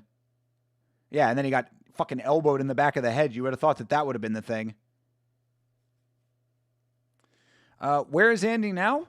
That's a great question. I haven't talked to Andy in years. Andy, I believe, is still working in live entertainment. We used to work at a big entertainment venue together, and I think he works at a smaller one now. But he's still out there. He's still doing his thing. Yeah, I haven't talked to him in a long time. Andy's a very good dude. The only thing about Andy, and I say that here, knowing full well that A, he could see this, and B, I would say it to his face, is that Andy is a little bit full of himself.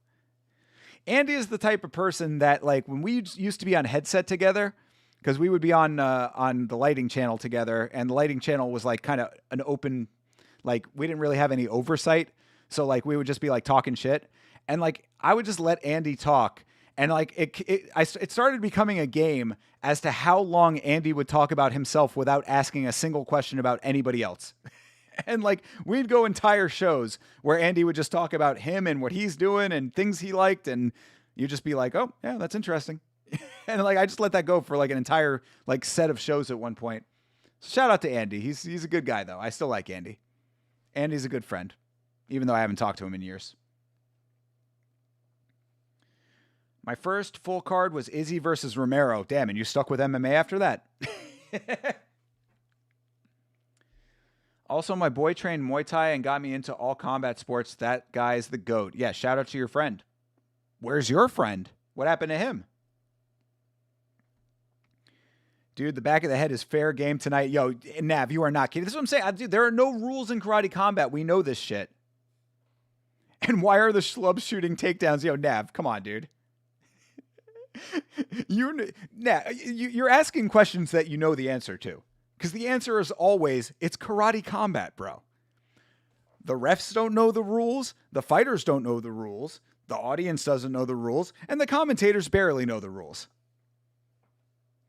Bro, he literally elbowed him directly in the base of the spine. That is so dirty. Like, that should have been a fucking DQ right there. And these two are fired. Yo, let's go. Does Andy know who Josh Van is? All I'm asking for you to find out. I don't know. I'll send him. Let's find out. I haven't talked to him in forever. Let's see. Andy. Yeah, there he is. We're still connected. Yo, I'm on stream right now, and chat is asking if you know who Josh Van is. All right, we'll see if he responds.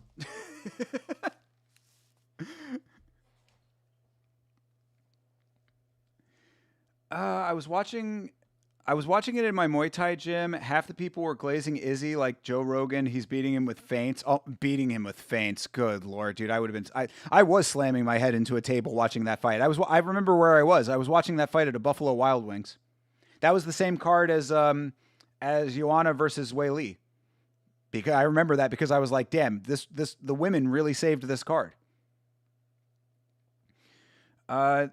That's what pushed me to my current opinion of all damage all the time based.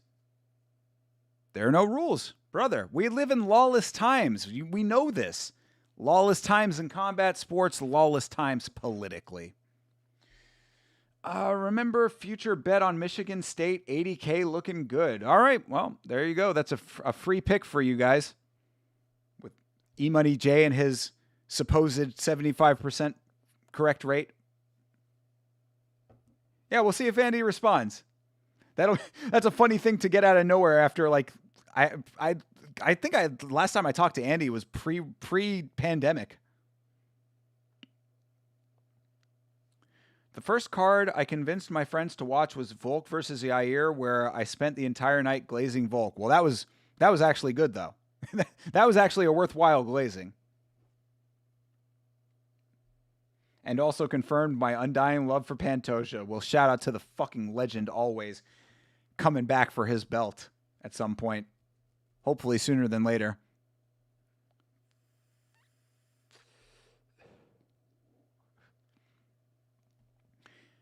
In March Madness, is March Madness... Well, wow. I am such a fucking idiot. I was literally going to ask, is March Madness happening right now? You know, I don't know. In March, maybe? Hydra's GOAT DDP also impressed me by knocking out Whitaker. True, dude. Yeah, that was actually that was the one that confirmed it. I mean, that's the thing. I had already been high on Dricus for a while. I had been seeing Dricus doing great things, even when, pre-nasal surgery or whatever. I was like, this guy Dricus is really talented. And everybody was skeptical. Everybody was saying, oh, he's not really that good. He's going to get exposed. And then when he knocked out Rob, it was like, okay, no more questions anymore, Favorite mental style of fighter? Measured, wild card, emotive. I would say intense would be the way that I would describe my favorite fighter. Not necessarily wild card, but like determined, sense of urgency. I think that goes hand in hand with what I always say about starting strong. Go out there with a definitive drive to win the fight. That's what I want to see. So it doesn't need to be emotive, and it doesn't need to be wild, but it also doesn't have to be overly measured either. I like going out there with a definitive game plan and a determination to finish the fight. I think that is one thing in mixed martial arts that has been over time sort of like, it almost like we evolved into a state where that's like a recessive gene. And that to me is very unfortunate. Like in mixed martial arts, your aim should always be towards the finish. Anytime in the fight, what you should be doing is looking to finish the fight. That goes hand in hand with the drive, determination, and by extension, the skill to win. Just seeing that fight with Khamzat left me perplexed with DDP. I mean, Khamzat's gonna Khamzat. All right. 3 3-minute rounds in our next fight coming up, which looks like 2 more Russian guys going at it. What a surprise. Let's see it. This is Valery Bezayev versus Ali Aliyev. Ali Aliyev. That name sounds familiar. Was he in the UFC? Ali Aliyev?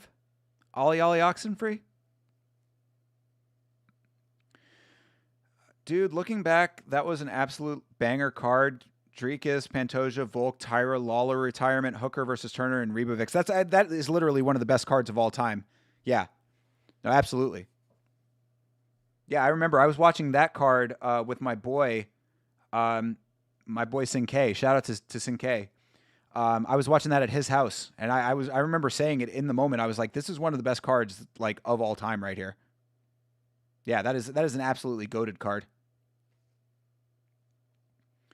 Best mindset of all time is Yuri. I mean, he makes a strong case for it, for sure. I think the level of confidence right before cocky might be my favorite. Sometimes he goes over the top. Who? Yuri or Dricus? But I agree. Yeah, the level of like confident without being cocky is exactly what I like. Jamal Hill has the best mentality? Hell yeah. Delusional is the best base for MMA.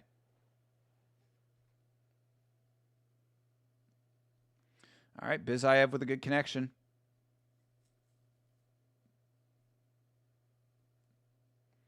You're thinking of Narulo Aliyev, maybe. Yeah, true. That actually might be it. Yeah, it's a good point. I did remember the Aliyev part.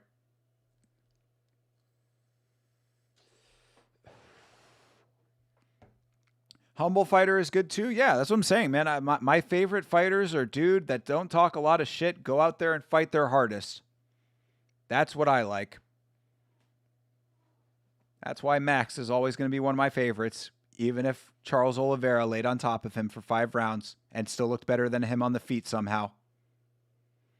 It's a crazy thing. It's also a crazy thing to think that they're going to roll Max back out for Conor after the White House card. Like, are you fucking kidding me right now? I guess at this stage, it kind of does make a little bit of sense to have them rematch, but does it, though? I don't know. Delusional fighter is fun, too. Definitely fun to see him get knocked down a peg. And then see afterwards if they're still as delusional.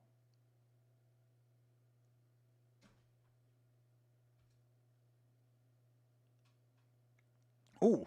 Spinning back fist, barely missed. Very nice. Yuri has a no-quit attitude and does try to be better. I mean, I think the try to be better part is a little bit questionable, but when you're Yuri, it kind of doesn't matter. Do you think Ilya is cocky? Absolutely, I do. If no, what fight changed your mind? No, he is. Yes, Ilya is absolutely cocky. He just can back it up. So, that's the difference. It's like, I'm not saying that I like the cockiness, but when you're doing what Ilya does, at least it comes from someplace legit.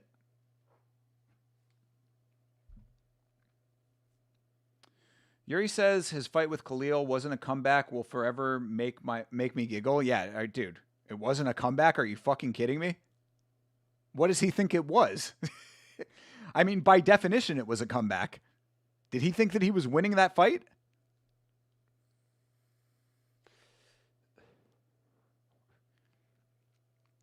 This gorilla energy? Did they just say gorilla energy? Gorilla energy at Karate Combat. Oh, it's an actual thing. It's a drink. Okay, I see it as a sponsor now. I thought they were literally just calling the atmosphere in the building gorilla energy. Dustin was my favorite before he retired. He wasn't overly cocky. He wasn't overly cocky, but he was a sore winner. Shout out to the Badger, man. Shout out to MMA Honey Badger. Oh, our dude Aliyev about to finish this fight. Oh, he did it! Hey, Aliyev, sit the man on the beanbag. Bizayev not happy about the stoppage, but a stoppage nonetheless. Aliyev getting the job done in round number 2. Another Russian beanbag. But yeah, shout out to MMA Honey Badger. Chase, if you're still in the chat, tell Honey Badger I said hello. That's one of the guys from the Hive that I do miss. He was a good guy. Yeah, I think it was the Badger that had said that Dustin is a sore winner, and I do agree with that. Dustin always had some shit to say, even though he is a great fighter and a legend of the sport. I have always been front seat of the Chuck bus. A lot of people do not know he was legally blind before his eye surgery. Charles Oliveira? That's an interesting fact. That's why Charles fights so close inside the phone booth. Interesting. You can kind of tell a little bit. His eyes do kind of look a little bit off, Charles is your girlfriend's favorite fighter. Also, Mark Vologdin and Kevin Vallejos. Your girlfriend is fucking based, bro. Marry this girl, CTE. Good Lord. She's got goated ball knowledge of MMA at this point. You're never going to find someone better. It wasn't a comeback. Yuri was drawing him into the perfect storm. Just took 2 rounds is all. Very true. Shame on me for thinking anything otherwise.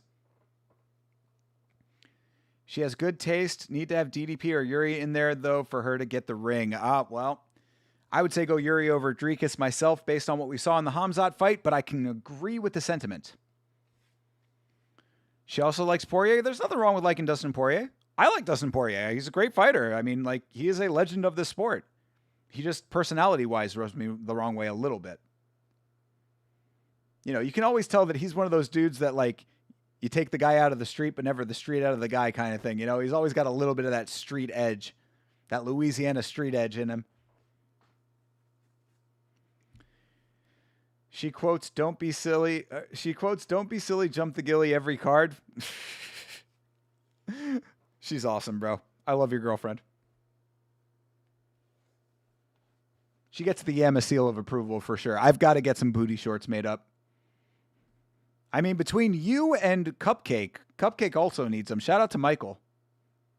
Michael, who might be in the chat right now. We wouldn't know.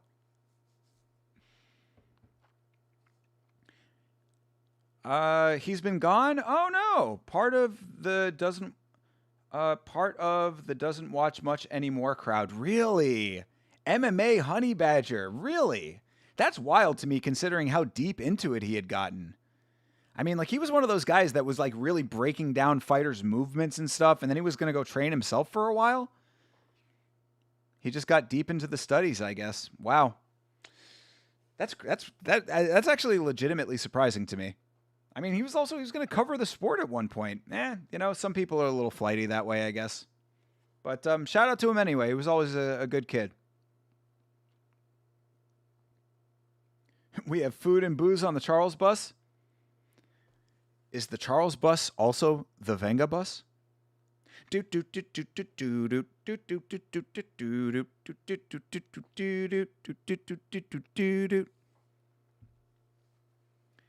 Unidos, Russia, China. Meat Rocket is here. Privyet, my dude.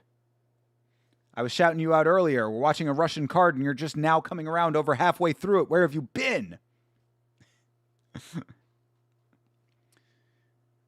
Yeah, this was a finish right here, dude.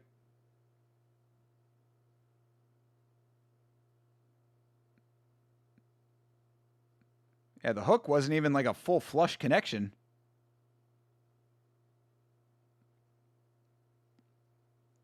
You can tell Poirier is a bit of a ghetto hillbilly. Very big facts, dude. Yeah, it's Louisiana, bro. He's a bayou hillbilly. And Louisiana's got some mean hoods in it, bro. Yeah, I never questioned Dustin Poirier's street cred.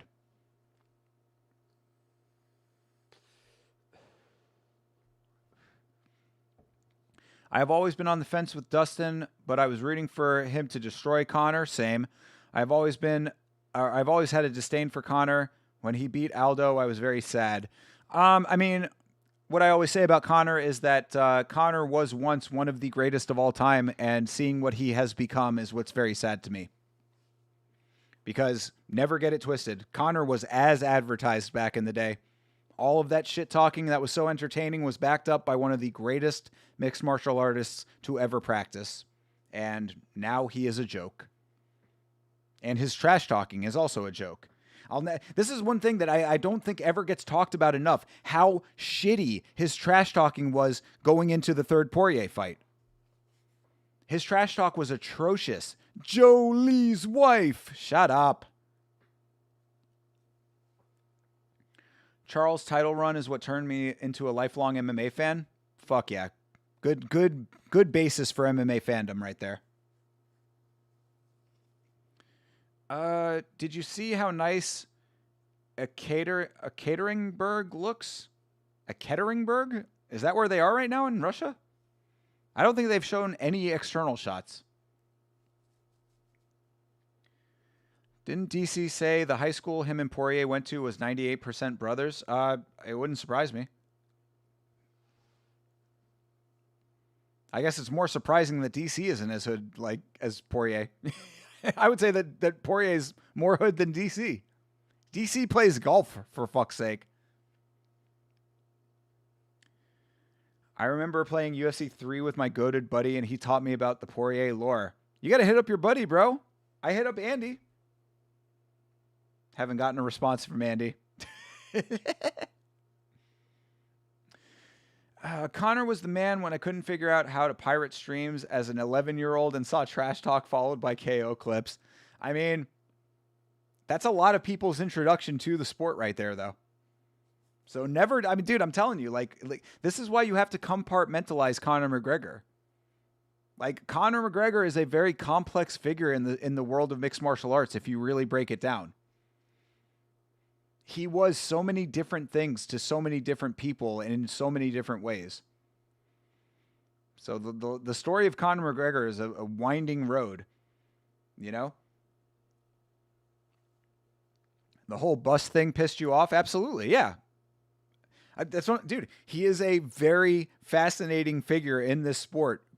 He's a lot of different things to a lot of different people. Oh, there's Yekaterinburg. It does have some nice buildings. Seems like a modern place. That's a cool fiery angel on that building. Yeah.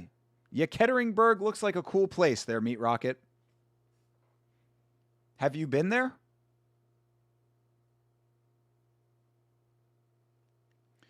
I was at a perfect age for his prime. I was too. 2017, a year I will never forget. 2017 was one of the worst years of my life and one of the best years of my life at the same time. 2017, I was between jobs. I was in the lowest point of my life. I'll tell you a fun fact about that, about the Conor versus Khabib fight. That was 2017, was it not? What year was Conor versus Khabib? Conor versus Khabib. Was that earlier than that? Was it 2015? 2018. Okay, so I was close. So yeah, 2017, 2018. I was in such a bad spot.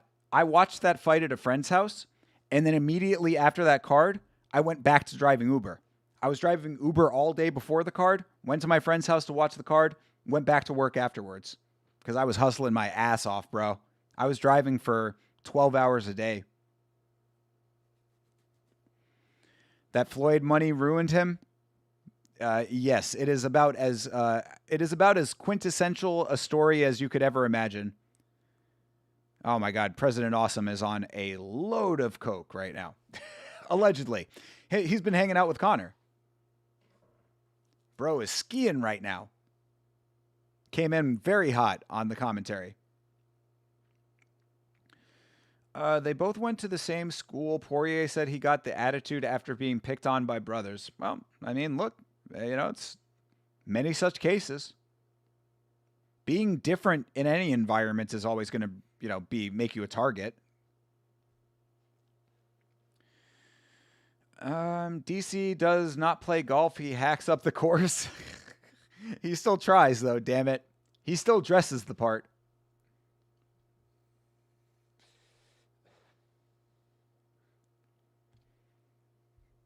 If Connor didn't throw that dolly, we wouldn't have to see Chiesa versus Price on a main card in the Big 2026 in the Big 2-6, baby. Um, I mean, the MMA butterfly effect is one of the fun things to think about in this sport for sure.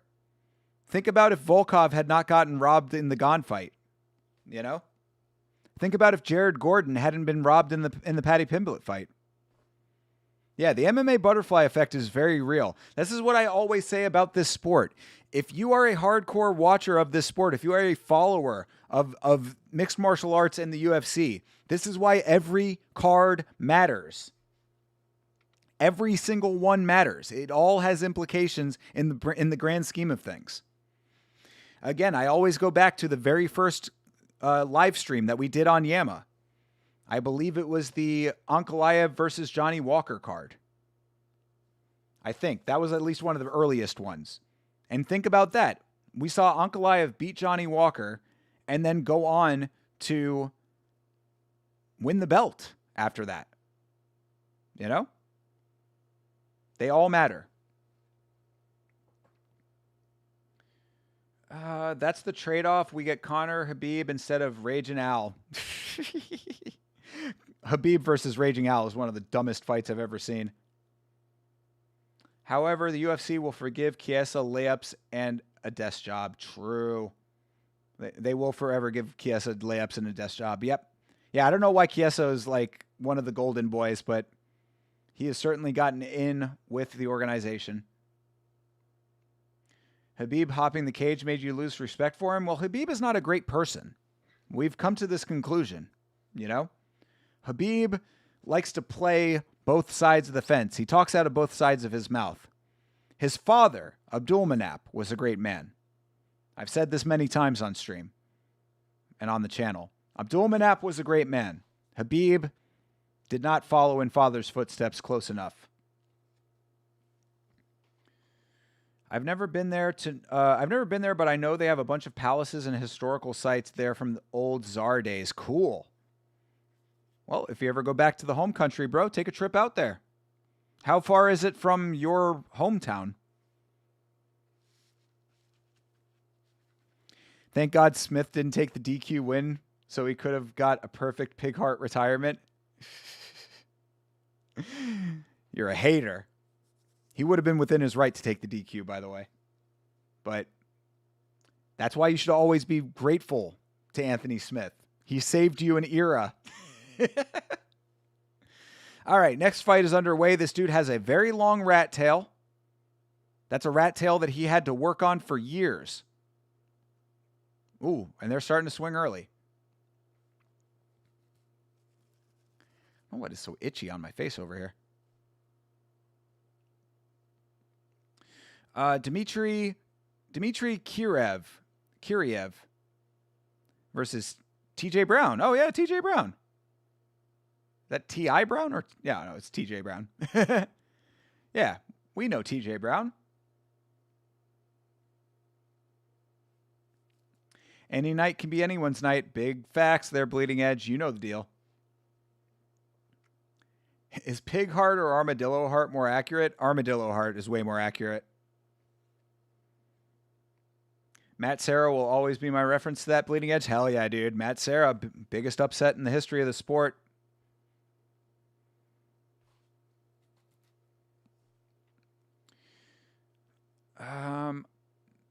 You like Khabib Nurmagomedov Sharipov?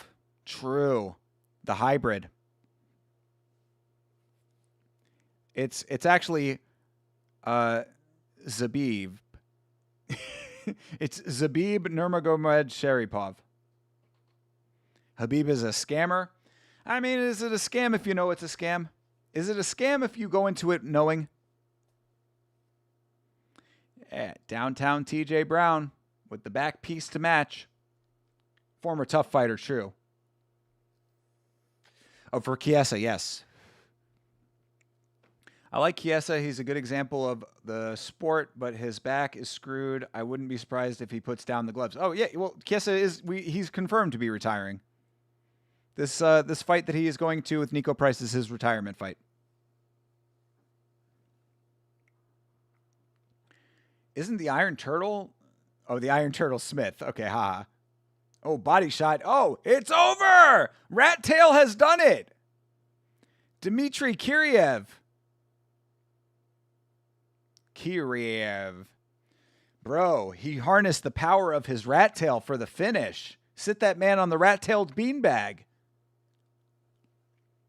Hey, Rafayuski, what's up, brother? Rafayuski, good to see you again, man. Checking in on Twitch, where we fucking rarely get anybody except we get Rafayuski, so it's always worth. How are you, sir? How are things down in Brazil, my guy?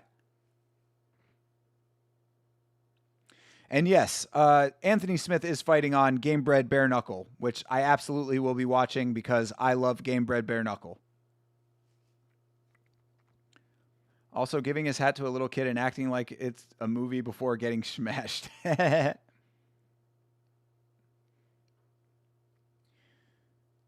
You're attacking my family was funny. That, I mean, yeah, he went into another dimension for that one. I referenced that on Yama. Pigheart maxing in his retirement, then yelling at a random fan, then a Jelly Roll tribute is so funny. Yeah, that was pretty funny. That was all actually really funny.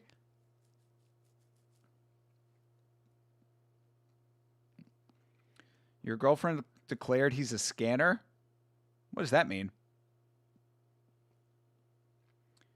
Doing good. Brazilian summer here. Too hot for me. I feel you, bro. Yeah, we're not quite at peak Florida summer just yet, but we're getting there. Ironically, I gave my mother the Yama zip-up hoodie for her birthday right at the time that it's about to get hot in Florida. But if you see an older lady wearing a Yama hoodie, you'll know. You be kind to that lady or I'm going to come for you. Pause. Anyway, you know what I'm talking about.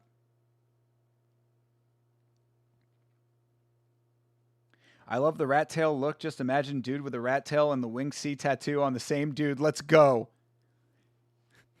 I mean, that rat tail, that had to have been like a couple years worth of growing that thing, bro. That is commitment to the rat tail. Like that's beyond a rat tail at that point. You know what I mean? Oh, a scammer. Got you. Yes, well, fair enough.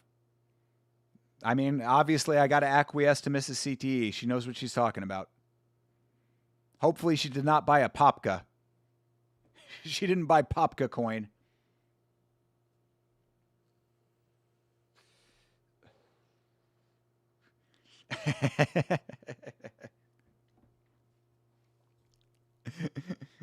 Yes, caught myself at the very end there, Hydra, but there was no going back. Had to own it. But yes, if you see an older lady in a Yamo hoodie, you better be nice to her, or you're going to have problems. Do you think Hamzat is a good person? No, not particularly. He's also a scammer. I made a whole video about his crypto scam.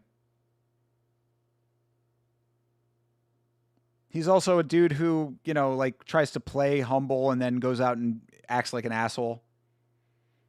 He also he also fucking rearranged an entire event because he didn't feel like making weight. Yeah, no, Hamzat's not a good guy.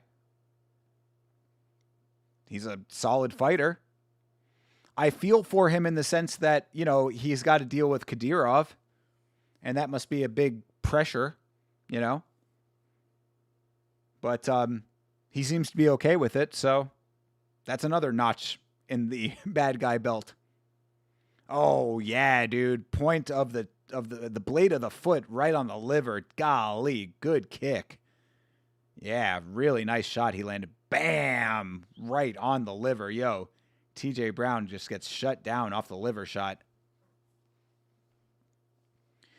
Did you see that clip a few months ago of Pereira sparring Robelis Despaigne? Yes, I did see that. Yeah. Yeah, good deal. I mean, Chama getting ready for heavyweight. He really should be training for some fucking ground game. That black belt. Yama, I'm so excited for my merch. First YouTuber merch ever. Let's go, brother. Man, well, I feel very honored to be your first YouTuber merch ever. I hope you enjoy it. Can't wait for the pictures.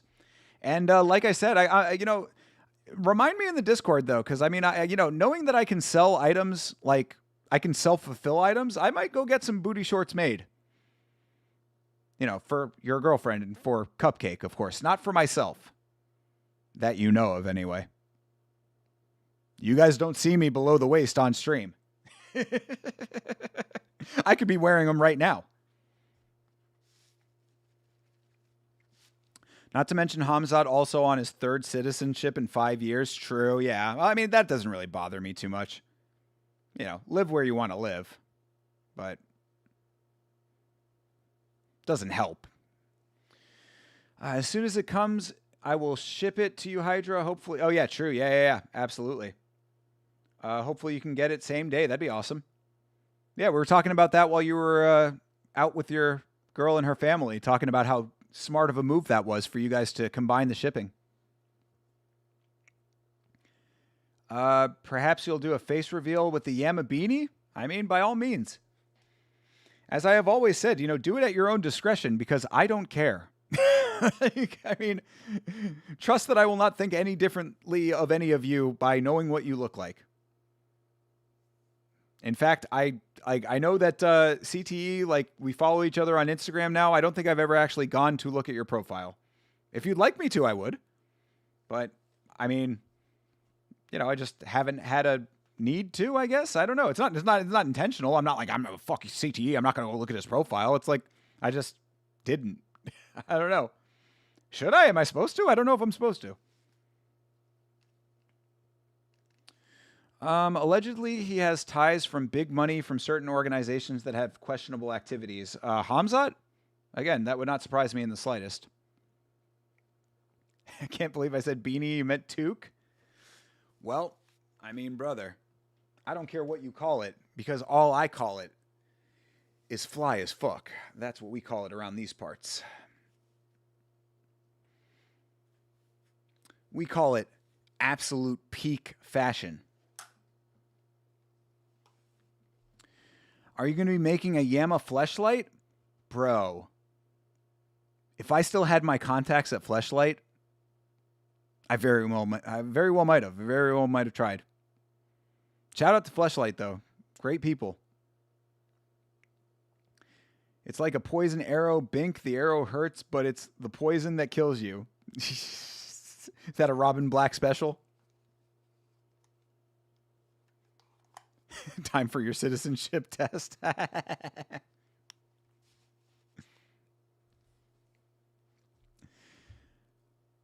I'm going to think you're so hot. Of course I will. I got called a blue-eyed white devil on the res. Is that your type? I don't know. How big are your tits?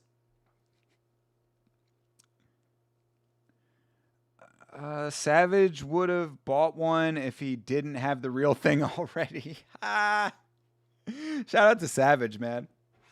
He's been away lately. I don't know where Savage has been. All right, Guram Kutatalatse is up next, people.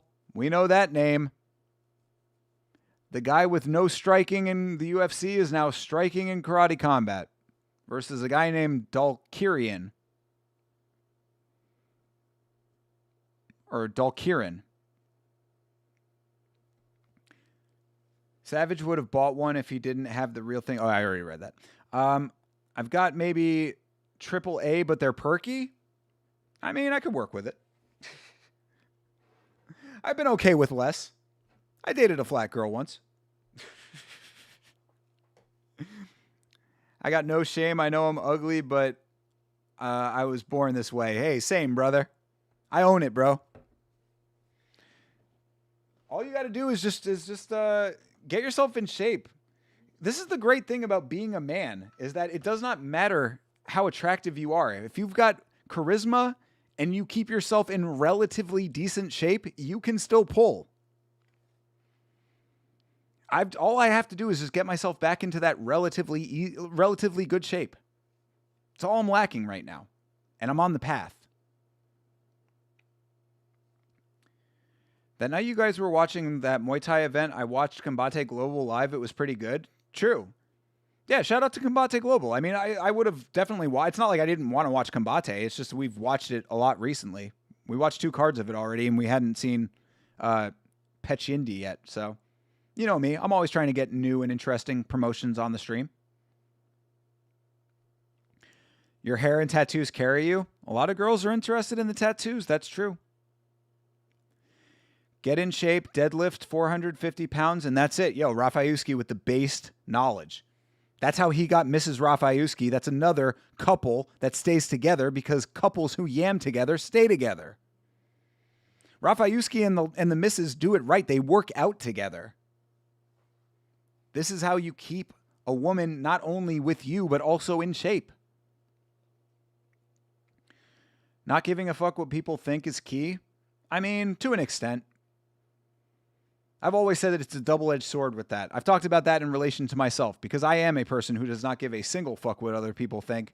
And it also, it cuts both ways because it can be perceived as its own lack of self-awareness, I say. If you can make her laugh and giggle, you can make it clap and jiggle.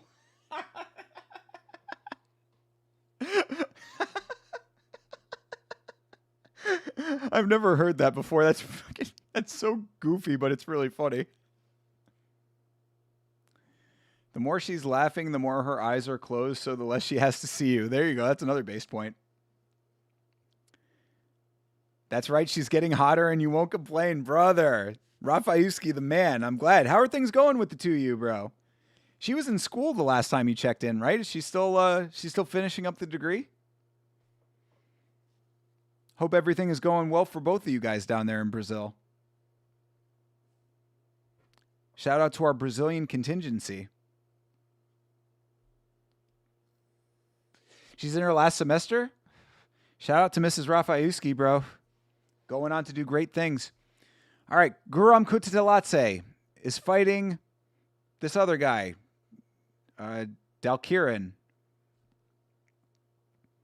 You're still working late? True. Getting that money, bro. You got to do it. I don't know if you're watching Karate Combat with us, but Guram Kutateladze is getting taken down by Kadir Dalkirin.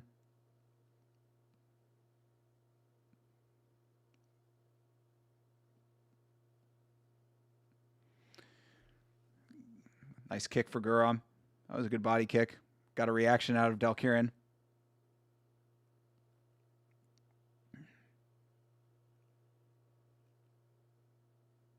Oof, nice connection there for Dalkirin. Oh, and Kutateladze gets the trip. I cannot see this Rafayuski's chat. Curious as to why I do not recall ever running into him. It's because he's on. Twitch. You got it open on YouTube. What's the timestamp? We are at 3 hours, 48 minutes, and 32 seconds. 3:48:35 right now. 36, 37, 38.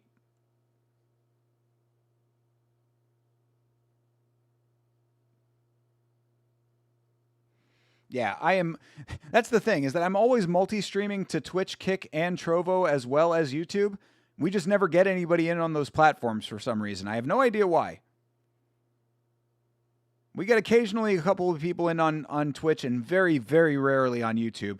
Trovo, I think, is a dead platform. I don't think that Trovo even really is a thing anymore.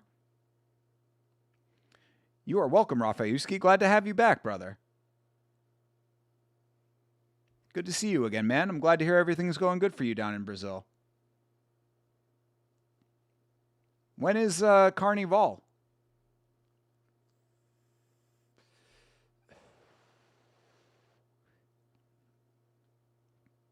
All right.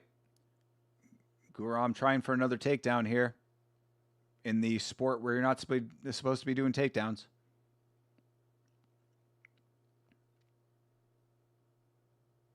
Nice knee. Oh, Carnival was 2 months ago. Oh, really? I didn't realize it was in early in the year. I thought it was more of a summer thing, but I guess it makes sense. You want to do it when it's at the coolest, right? Everybody can actually be outside.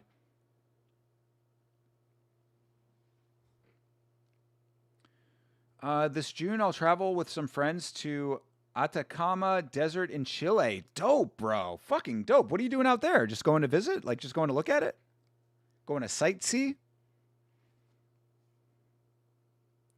Nice. All right. Good finish to the round for Kutatelatse. Apparently at night you can really see the stars. Dope.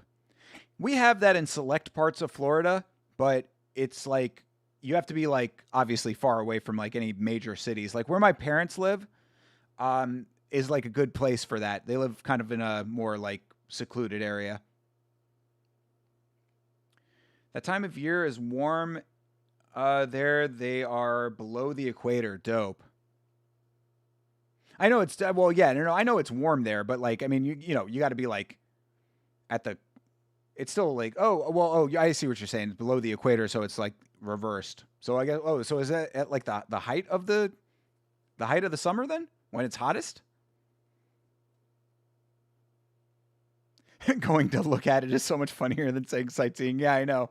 This is how much of a world traveler I am. That's what I think about traveling for leisure. You're going to the desert to look at it. Like that's what it feels like to me. But to each their own. I understand. This is why, like, every time that I'm on the dating profiles, I'm always like, seeing all these girls who are like, I love to travel, and I'm just like, okay, well, enjoy doing that by yourself then. I need a girl who is interested in artwork, interested in movies, interested in doing shit that I like to do. Hey, Jesse Dunaway is here. What up, Jesse? Good to see you, bro. Quite warm. Today was like 95 degrees Fahrenheit. Good Lord, brother. It was not that hot in Florida today. Hello, Jesse. Bar is to the left, kitchen is to the right. My man, Rafaiuski, ever the gracious host.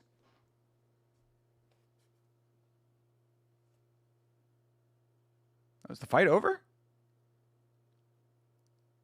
Oh, shit. Did he finish him? What happened? Did they stop it between rounds? I was not paying attention. What happened? Is Plinio there? Yeah. Yeah, Plinio is there. So, what happened here? We're looking at the replay.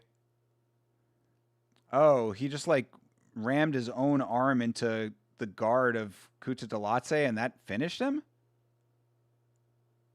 Oh, no. Was that just between rounds? What happened here? No, yeah, that was it. Yeah, I need to see the replay again.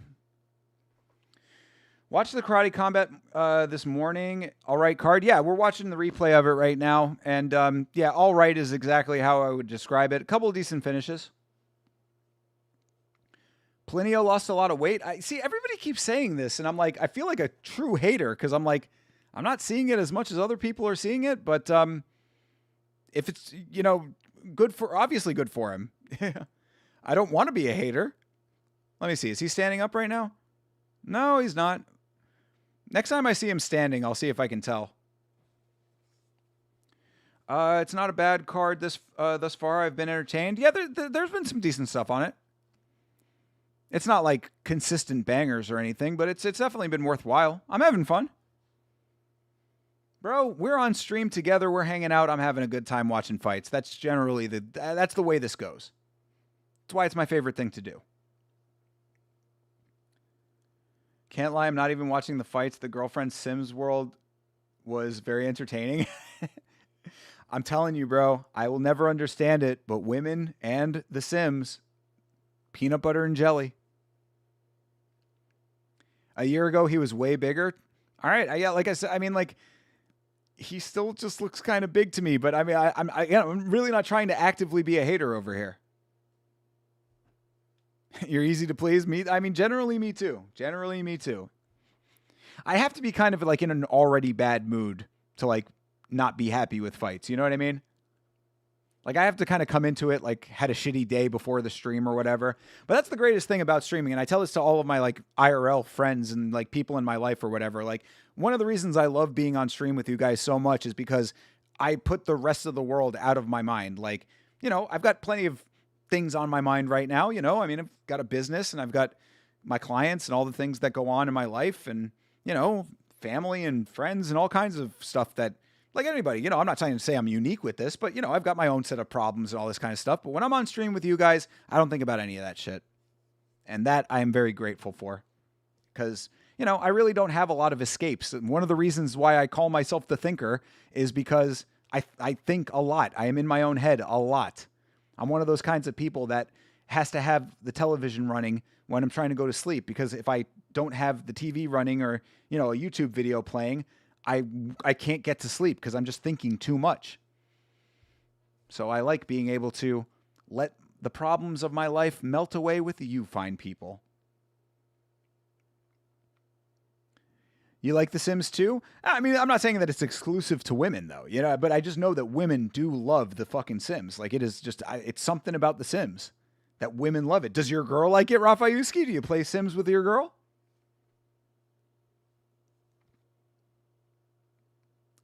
Hell yeah. Indeed, CT. That is exactly why Sanjay is the GOAT. You both are the GOATs. Fucking goated chat. I'm the luckiest guy in the world. The silence is deafening. There you go, Bleeding Edge. You know what I'm talking about, dude. It becomes thoughts about, like, I'm one of those people that, like, replays situations from earlier in the day. What am I going to do about this thing, Oh, man, this bill is coming up. How am I going to pay for it? Blah, blah, all this kind of shit. No, can't be living like that. What is the point of living if you are living in constant anxiety? You got to overcome it. You guys help with that. She loves it. Point proven. Point proven. I also need background noise. I only sleep 5 hours. I just have to cover my eyes for the light. Yeah, same. I sleep. I've always said the gator mask. If you need something to cover your eyes, the gator is the best. That, like, sleeve of fabric. That's what I do. It has been a game changer for my sleep. I cannot sleep without it. I literally, anytime I travel, I pack gaiters with me, because the gator is the absolute greatest thing that has ever happened to my sleep. Hands down. How many more fights do we have on this thing? Oh, we've just got the two final fights coming up here. Okay. You know what? I'm going to take my last break then, because we have been on for 4 hours now. So I'm going to take the last real quick break. You know how quick these breaks are. We're going to come back. We're going to watch these final two fights, and then we ride. Do not go away, people. Talk amongst yourself. BRB.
All right, and just like that, we are back.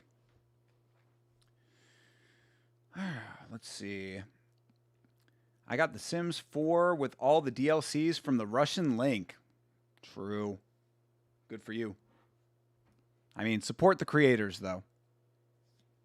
People work hard on those games. And most of the money goes to the people at the top of the corporation, so at least those designers and the people underneath hopefully get some kind of money out of it.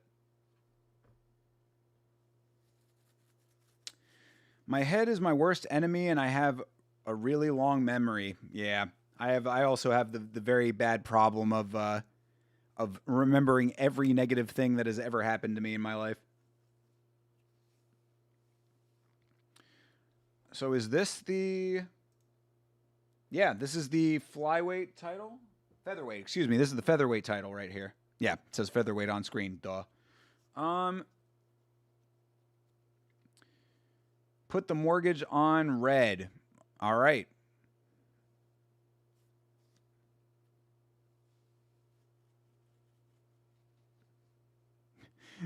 Based wisdom from Jesse Dunaway there. Yama sleeping looking like an ICE agent. Yeah, well, except the problem is that it's like I don't wear the gator on like over my face like this. I wear it over my face top down. So it's basically like a nightcap, like Ebenezer Scrooge from Christmas Carol. I pull it down from the top and then put it over my eyes. The reason I do this is because it covers my ears too. I like having my ears covered, but I also like being able to have the option to not cover them if I want. So I pull it down. I pull the gator mask down over my eyes. I cup my ears, and then I pull the nose part up to leave my nose fully exposed. Because I cannot have my nose blocked when I sleep, but I would like my ears covered. I have a very specific set of criteria for falling asleep here. Trust I have thought about this tremendously in detail. Hey, Rafayuski in the YouTube chat now. I also have trouble sleeping because my mind won't stop. Exactly. It's like all of the anxieties of like your life just come flooding back to you when you're trying to go to sleep. It's fucking terrible. It also made me a decent fighter as I replayed everything in my head. The hard part is letting go of shit when I feel like I was wrong and should have been a better person. Very true, Sanjay. That is a fundamental human issue right there. You know? But you do have to learn to forgive yourself, I suppose. I think there's a level of forgiveness that we all deserve. Too quick for me to even think of something disparaging to say about Thinker while he was gone? Bro, get good, scrub.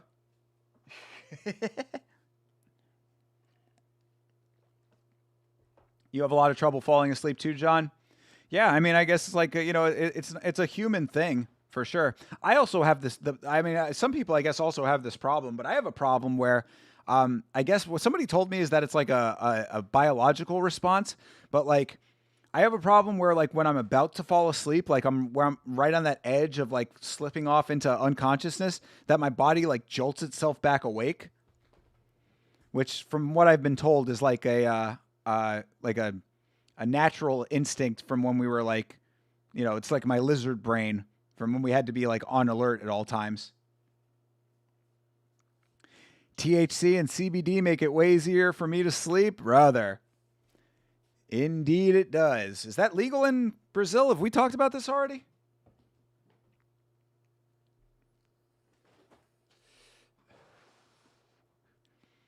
I use background sleep like live streams to fall asleep, but I've noticed that whenever I do that, I'm a lot more tired the next day than if I don't use it. Does that happen with you too?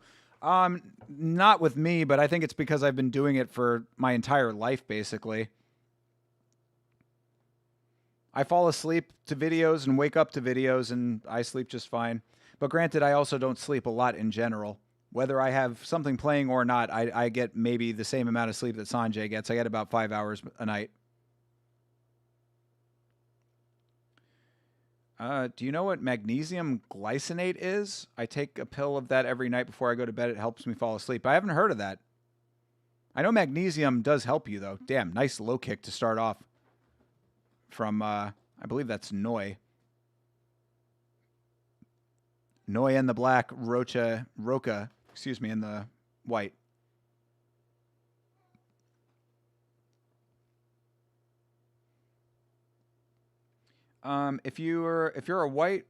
If you're white and have a lot of money, if you're white and have money, everything is legal in Brazil. True. Indeed, I have heard that before. And I know that Brazil is a very Brazil is pretty divided by race, from what I've heard. Like race plays a big part in Brazil, which is unfortunate. But in my case, I've got what you guys used to call marijuana medical. Oh, you've got a medical marijuana card. Got you. So you get it legally. Word. Okay. Good point. Well, good to know that if I ever make it down to Brazil, all I have to do is go like this, and I'll be okay.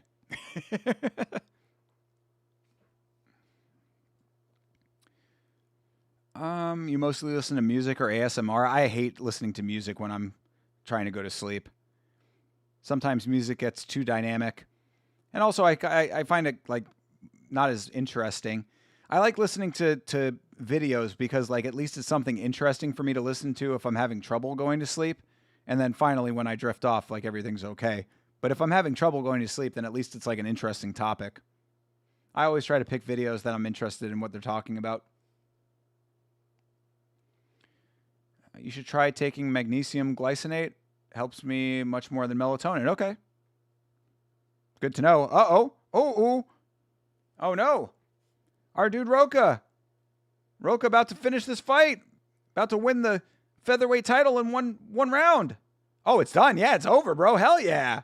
Yo, Roca doing the damn thing. Sit that man on the beanbag with his title. Roca. Luis Rocha. Body shots did it. We've seen a lot of body shot finishes in Karate Combat today. I like it. Good shit. THC makes you sleep like a baby. True. It depends on what kind of strain you get, though.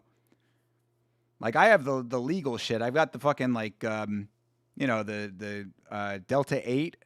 And, like, some of it gives me, like, the bad elements of weed. I've got a better cart now. One that works a lot better. I need to just get my medical card at some point, but of course, you need to have money for that. Government dab carts are awesome. I bet.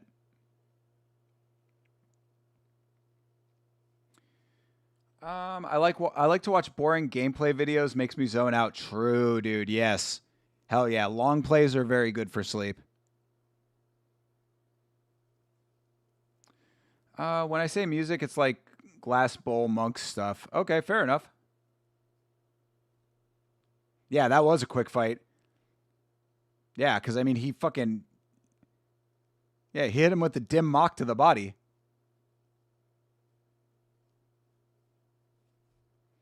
Yeah, Walter is there, yeah. Yeah, I've seen him a couple times. I haven't mentioned it, but I have noticed that he was there. Poor thinker having to use Delta 8. Brother, you don't know the half of it. I mean, I miss Vitz King for many reasons, but there's one reason in particular.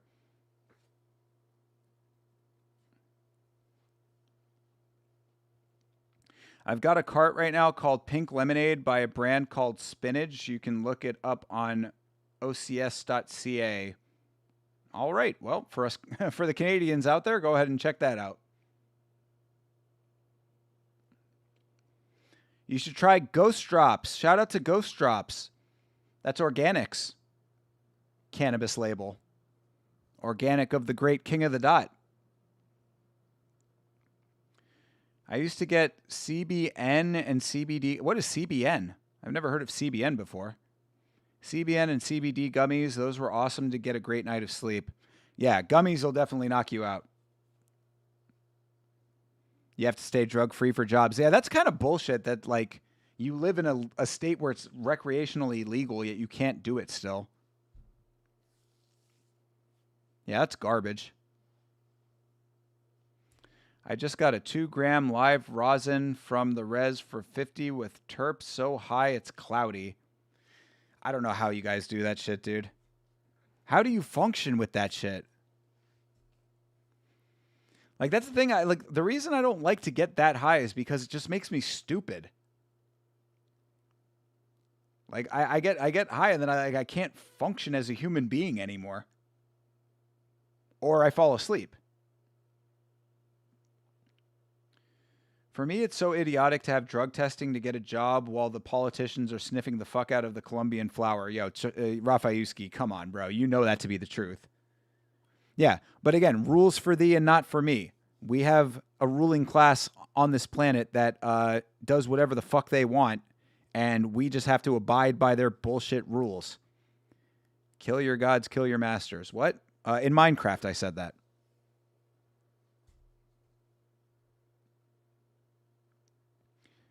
You build a tolerance? Bro, I mean, I used to be a pretty heavy smoker. I never got a tolerance for the heavy shit.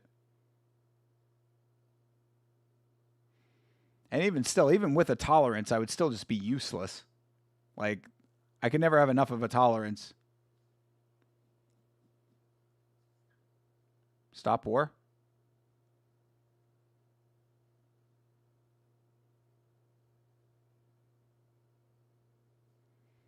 Okay, so stop war and follow Jesus. Standard MMA messaging here.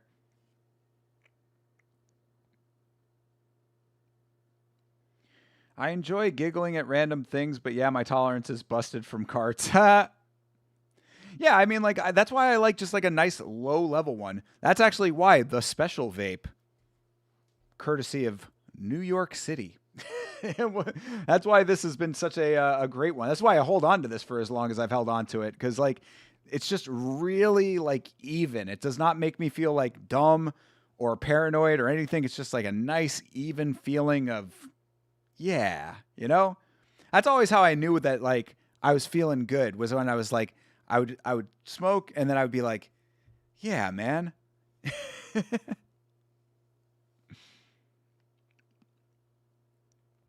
My standard edible dose is between 150 and 200 milligrams. Yeah, you guys are on some crazy shit. I know guys who smoke weed and or eat shrooms and then they will drive. Ugh. Be careful driving, people. You can hurt yourself and others. I am a big enjoyer of, mushrooms in my salads. I quite love ingesting mushrooms. They are delicious. But yeah, be careful with that. For real, for real. Do not hurt yourself. Do not hurt others. Standard Brazilian MMA message. Exactly, Rafayuski. You know the deal. Also, do not forget to gamble and buy crypto while following Jesus. I mean, obviously. Come on, dude. It's karate combat. Give your life to Jesus and your money to crypto. Hit the special vape. Oh, the special vape. See how much I have left. This has actually lasted me a long time. Thankfully. I don't hit it very often, but...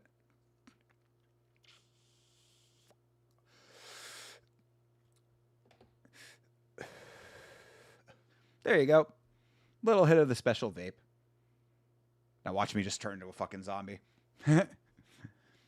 I switched from smoke to dry herb vaping. True. Yeah, I've never been big on flower. I mean, I used to be when it was all that you could get, but yeah, I am. I'm not a. I don't. It's very, very rare that I ever like smoke flower anymore. My first time taking edibles, my best friend didn't tell me the dose and gave me 400 milligrams. Bro, come on, dude. You had a really good, then a really bad time. That's like that's like borderline criminal right there. He like your friend drugged you, bro. You'd never drive intoxicated in any way? Good man. Needs to hit the blinker for the culture. There you go. I did it. Yeah, and now I feel nice. Like I said, it's very even. It's very mild. Like it's not like a crazy like it doesn't make me fucking mentally challenged, which is why I love it. That's why I saved this so long. That's why I only hit it for like very special like occasions and at very select times because I got to make it last because I don't see the Vitz King anymore. Oh, shout out to the Vitz King, man. I've been trying to link up with Vitz King. I got to get him to sign Beeb's shirt. I've been ready to send Beeb's shirt out for like week now. And I got to get over to see Vitz King so he can sign Beeb's shirt. Beeb's shirt is just sitting on my table back there.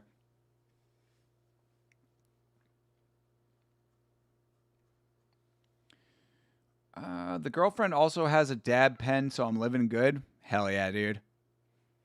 You're living good by having the girlfriend, period, brother. Be grateful. I only do flowers because my carts, with carts, my tolerance got too high and I stopped feeling good, so I started to get too anxious. Yeah, that was always the thing why I didn't like, what I didn't like about like certain types of weed. Like, I never liked that paranoid feeling. it really took a long time for me to like, especially if I was in public, like, if I mean, and back in the day, of course, when it was like way more illegal than it is now, I always was terribly paranoid if I was in public. But like, it took me a long time to like basically come to the conclusion, like, yeah, dude, just be cool, man.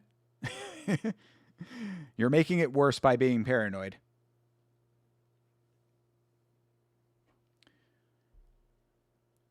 A blinker is when you hit it long enough, the light on the pen blinks and it shuts off. Oh, well, that ain't happening. I didn't know that though. I thought it was just taking a hit off the pen. I thought just the light coming on was the blinking part.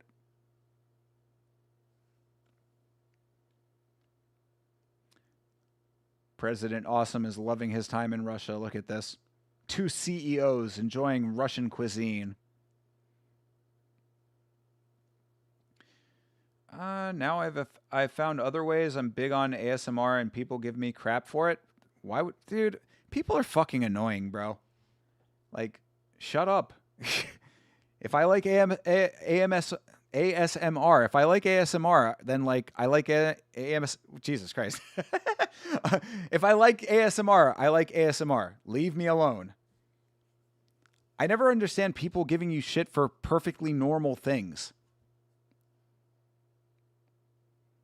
You love flower, it just mellows you out. Yeah, flower is just, it's different. Like flower and vapes are just like, they're different versions of the same thing.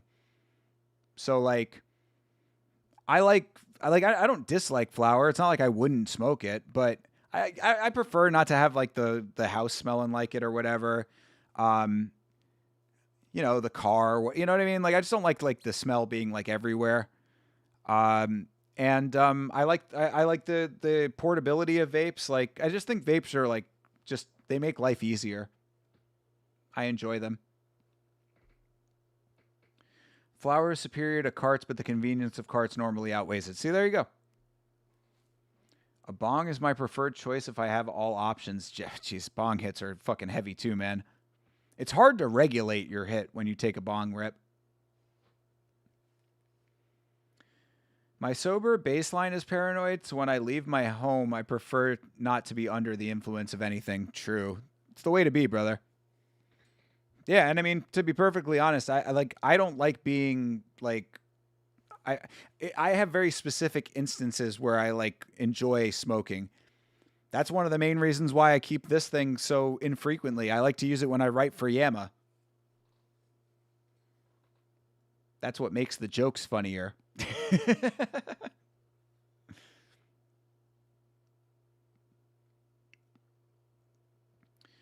I'm surprised President Awesome hasn't been sued yet. Yo, Jesse, I mean, we've been talking about it on and off tonight. Like, from what I understand or what I have heard, like the company has started to pay people more often.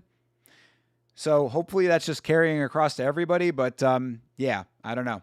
It is a good question. Also, now looking at Plinio, he has lost a little bit of weight. Yeah, I am acknowledging. I am acknowledging that Plinio does look a little thinner in the face. Still a big guy, though.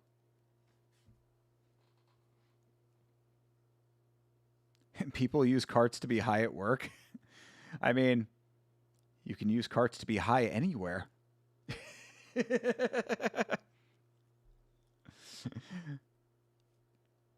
My favorite thing is vaping in the movie theater. Trust, I was enjoying the smashing machine.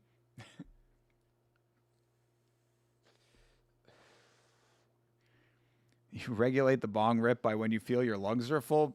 Dude, you guys are fucking madmen.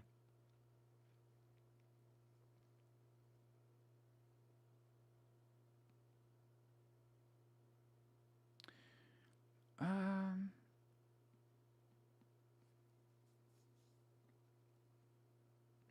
all right, Alex Lahore is from France. He's got a cool crown that he wears.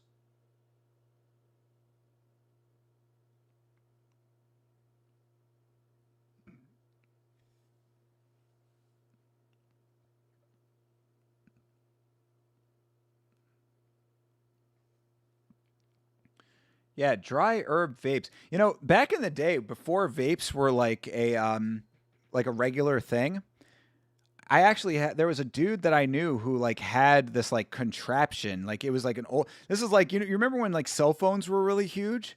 Like I knew a guy who had a vape, but it was like this big box. Like, so what it was a box that had a slot for like where you'd put the flower, like a flower cart into it. And then it had a long hose and he would fill up bags with it. So like you would like do the vape through the hose and then the hose would fill up a bag and then you would hit it out of the bag. Yeah. Alex Lahua.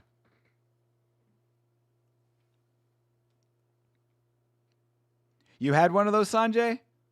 True. Yeah, those were, it was something, man. I had never seen it before. I was like, what the fuck is this? You had to plug it in. It had a it had a wall outlet plug.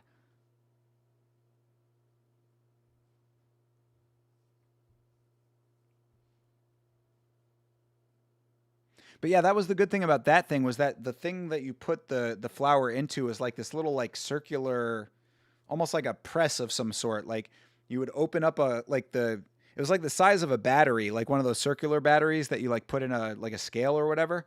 Like you'd put that down and then you had like the middle part of it and then you would like close the thing on top of it and then that seeded into like the middle of the big box thing.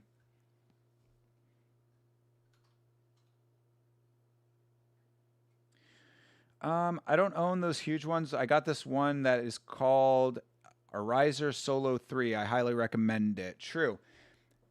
Yeah, those the ones I'm talking about are like old man. Like this was back in like the mid 2000s.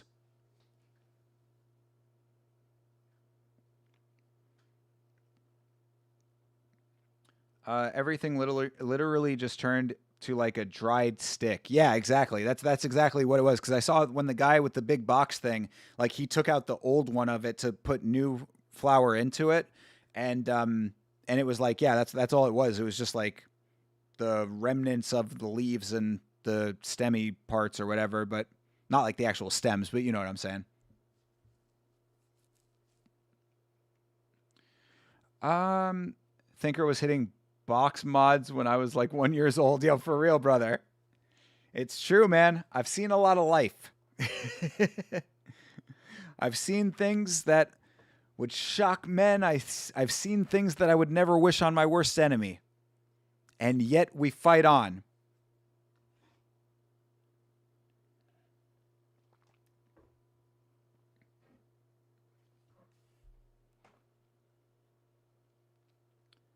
They actually sell them still. I'm sure they do still sell them.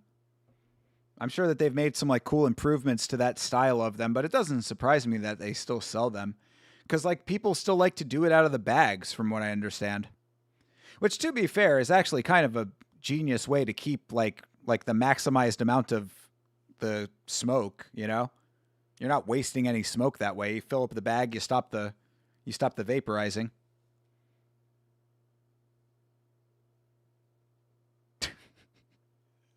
Oh my God, Robin Black with his fucking shamanisms right now.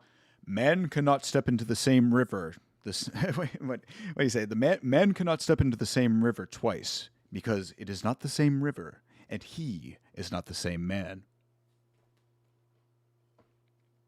This guy lost to Nicholas Dalby in Cage Warriors. Well, Nicholas Dalby is a freak of nature and the greatest Danish man to ever live, aside from Bloomis. So it's no shame in his game. All right, fight is underway. This is the main event. Lahore versus who? What was the other guy's name? Oh, Hamzan. Ilyas Hamzan, who I believe is the champion currently.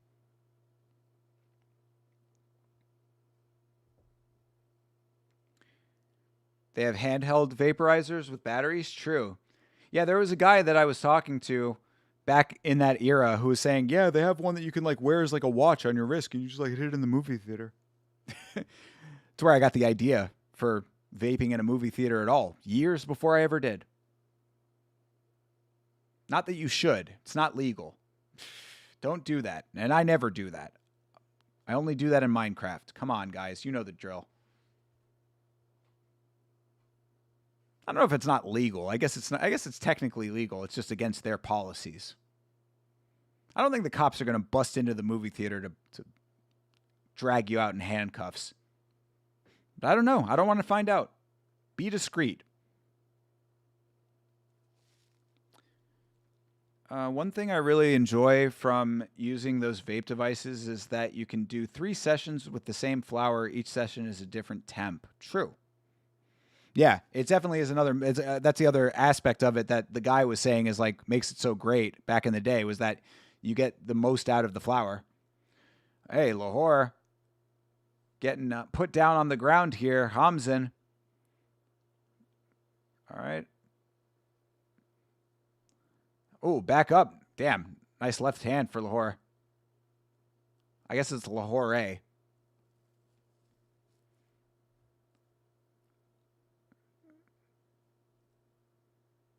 Oof. A couple good strikes up top for Lahore. Ooh. Nice connection with the kick for Lahore. Ooh, another nice kick for Lahore. Starting to land some good shots here. Hamzin needs to throw.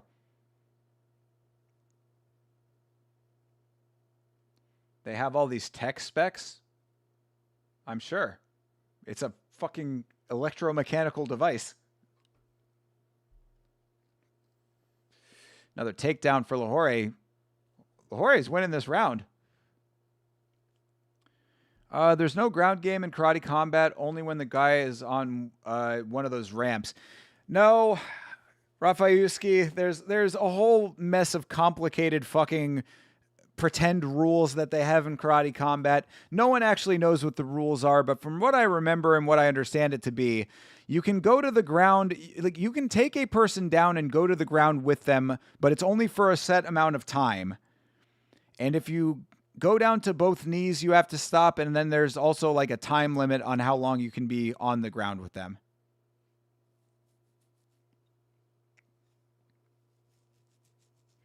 But no one enforces these rules, so you're never going to know what they are or not. Vaping in a movie theater is not nice unless smoking is allowed in the theater.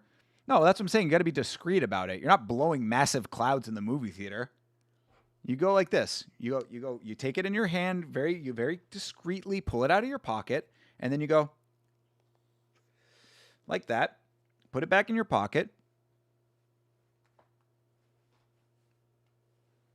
And that's all you do. You let a little bit go out of your nose. You hold it in until it's not smoke anymore, and you're good. You think it's pronounced Lahore? I mean, I thought so too, but the commentary has been saying Lahore. Murky and nebulous? Yeah, oh, the rules. Yes, yeah, definitely. Oof. There's a nice knee for Hamzin.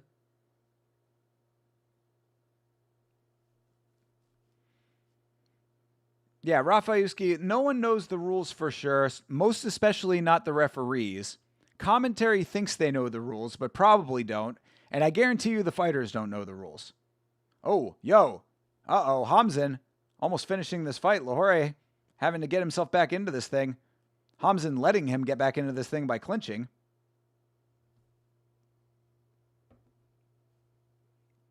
Ooh, another good connection for Hamzin.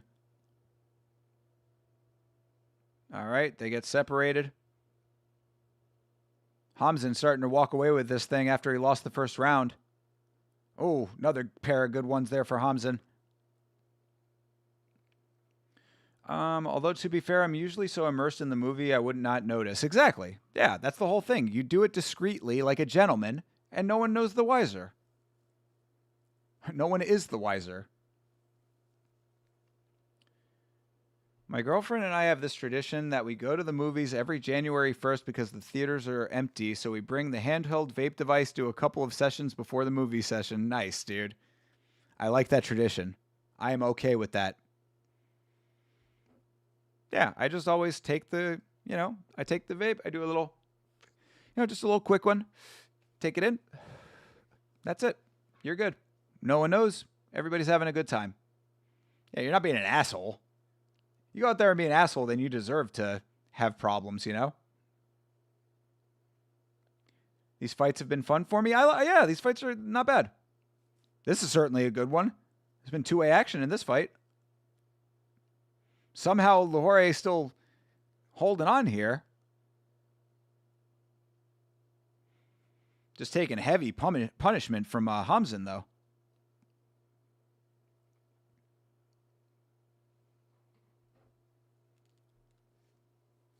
Yeah, the lack of rules don't mean the fights aren't good.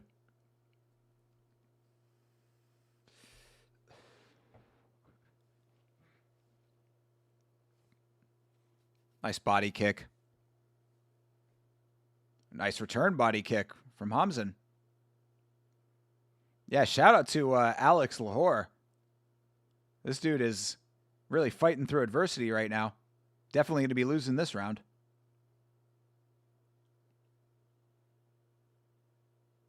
Oof, another nice connection for Hamzan. Yo. Still swinging. Ooh, another nice high kick. All right, that's the end of round two. Hamzan is really going for those leg kicks. I mean, he's going for the leg kicks, and then he's following it up with nice hand striking. I mean, the dude is doing some really nice work up top. He's been landing some really heavy shots up top. Lahore's got one of his eyes screwed up a little bit, I think. Nice knee to the body there in the replay. Yeah, I was going to say, that left eye of Lahore. I knew that there was something going on, and you can see there's a mouse forming rapidly. That thing is swelled up. Jeez, dude. Yeah, that eye is swelling, bro. Yeah, that was a nice knee to the body for sure. That's the one good thing about this fight being in Russia. They ain't stopping this shit for a swollen up eye. There is no way. There is no way. There are no doctors to stop this fight. Medical technology just reached Russia last week.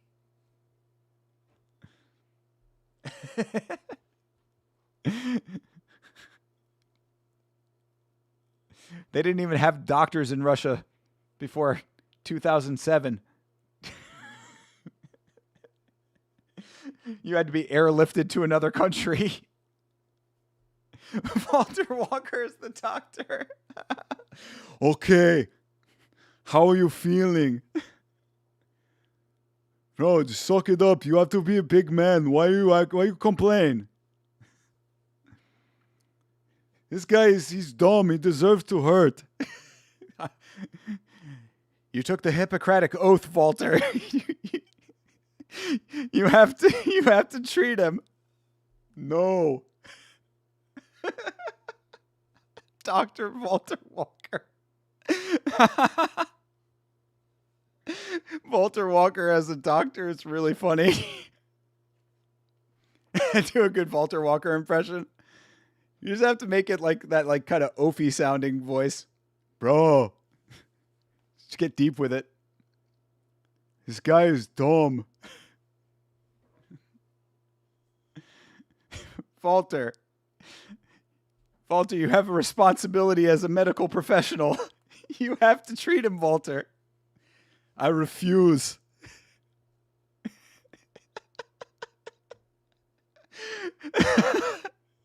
The idea of Walter Walker as a doctor is really funny.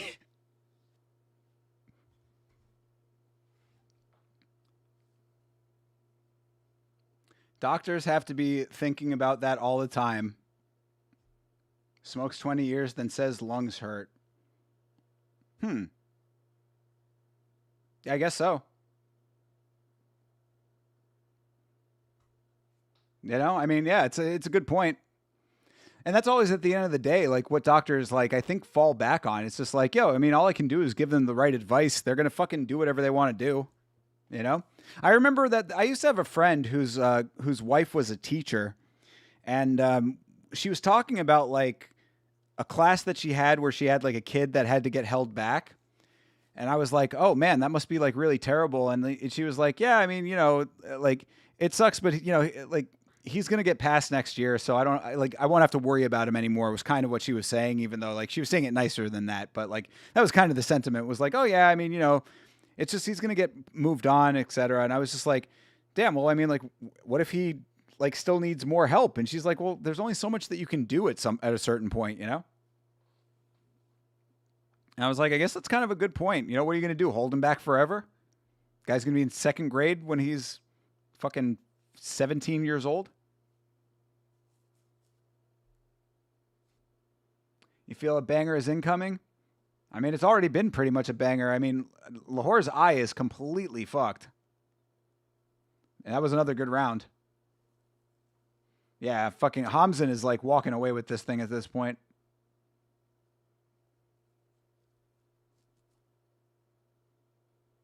Oh, yeah, that was a nice connection for Lahore. It kind of sucks that his eye is so screwed up because he's actually been doing pretty good in this fight. Yeah, he's getting rocked a little bit though, and that mouse, like, Karate Combat has Karate Combat level cornering and cut people. Cut man is not cut out for the UFC.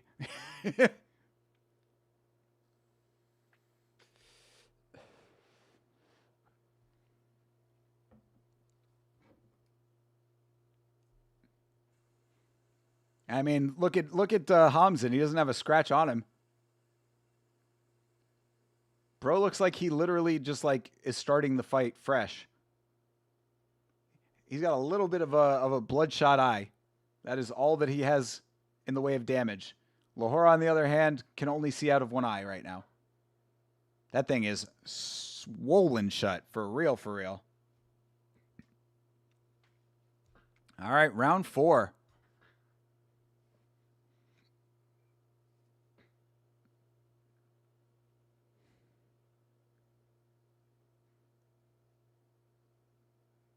Hey, he's still going though.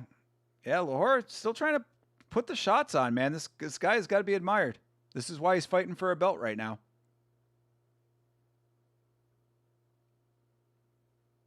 Oof, another nice low kick. Hamzin with those heavy low kicks.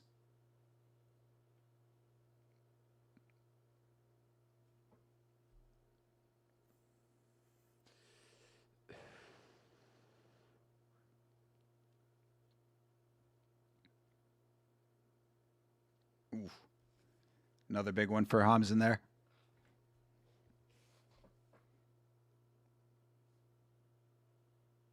Look at all of the blood on Lahore's pants, bro. Like he's got so much blood on his pants right now. It looks like a design.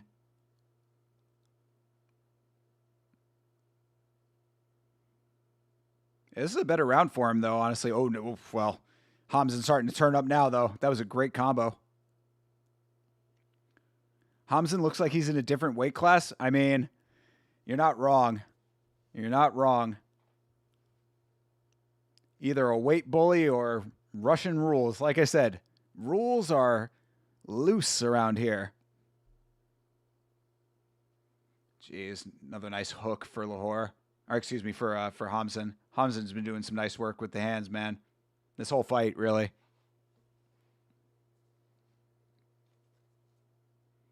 Nice low kick for Lahore. But Hamzin just on the attack, man. He's pushing forward a lot. I give Lahore a lot of credit for staying in the pocket with him, really. He really has not retreated throughout this fight, to his detriment almost. But he's got to start turning up. I mean, that's the problem right now. He's just surviving. Walter Walker that weighed the fighters. It looks good to me. I mean, this guy's 140. That's what it's supposed to be. Oh, damn. Hamzin's starting to turn up again. Crowd getting rowdy. This is the most rowdy this crowd has been for this entire card. Russia is getting loud.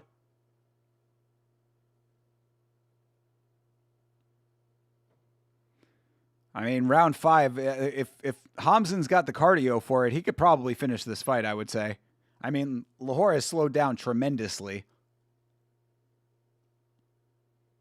Even though he's still in it, I give this guy a lot of credit. Lahore is making a fan out of me.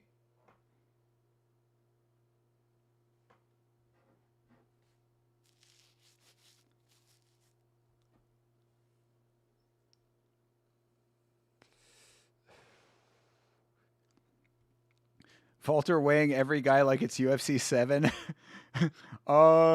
He is below 200, lightweight, or he is above 200, heavyweight. I don't know these things, man. You go fight. Walter, you're a doctor.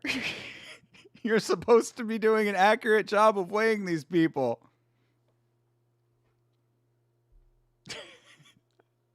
I don't know why the idea of Walter Walker being a doctor is so goddamn funny to me, but really is one of the funniest things.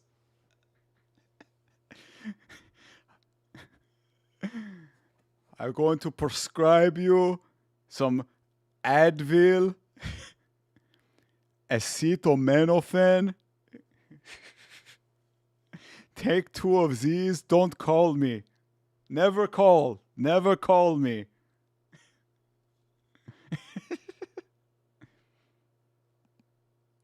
All right, round 5. Let's see if Lahore can pull this out, man. I'm rooting for Lahore now.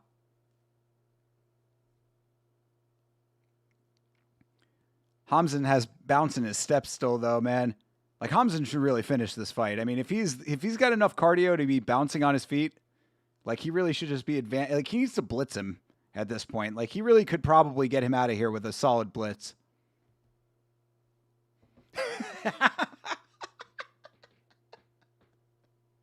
Nav. Walter Walker giving you the knee reflex test. Okay, so I'm going to hit your knee. Should not hurt, but it make your leg go like this. Checking if you have flat feet or not. Your foot have no arch. I love the knee reflex though. That's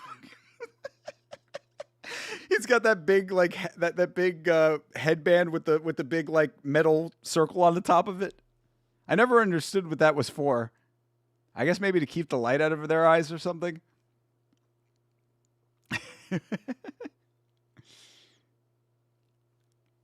Yeah, this is definitely a fun fight. This is a great fight. I'm saying I really wish that Lahore had it in him to like, you know, just like push forward into some heavy striking, but if he's not going to, I really think that Hamzan should finish this thing. I mean, this is a finishable fight, it feels like.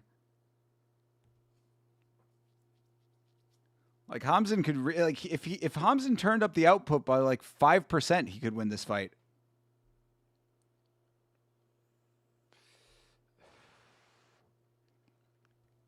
It's hard to actually check patellar reflex on people. Not for Walter Walker, it's not. CT, you have to understand, for all of your time with medical training, you're not a doctor like Walter, okay? Walter Walker just comes into the chat, just starts schooling you. Well, actually, CTE, it's not as hard as you think it is.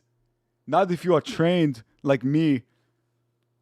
8 years medical school.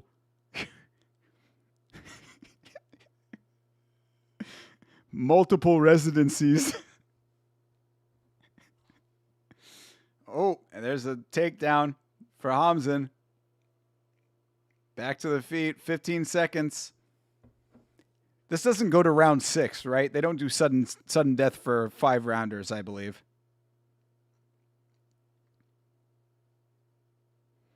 Yeah, I mean, really, in the big picture, this was a good fight for Hamzan. He did a great job. But shout out to Lahore, man. Lahore is getting a new fan right here. That was a good effort.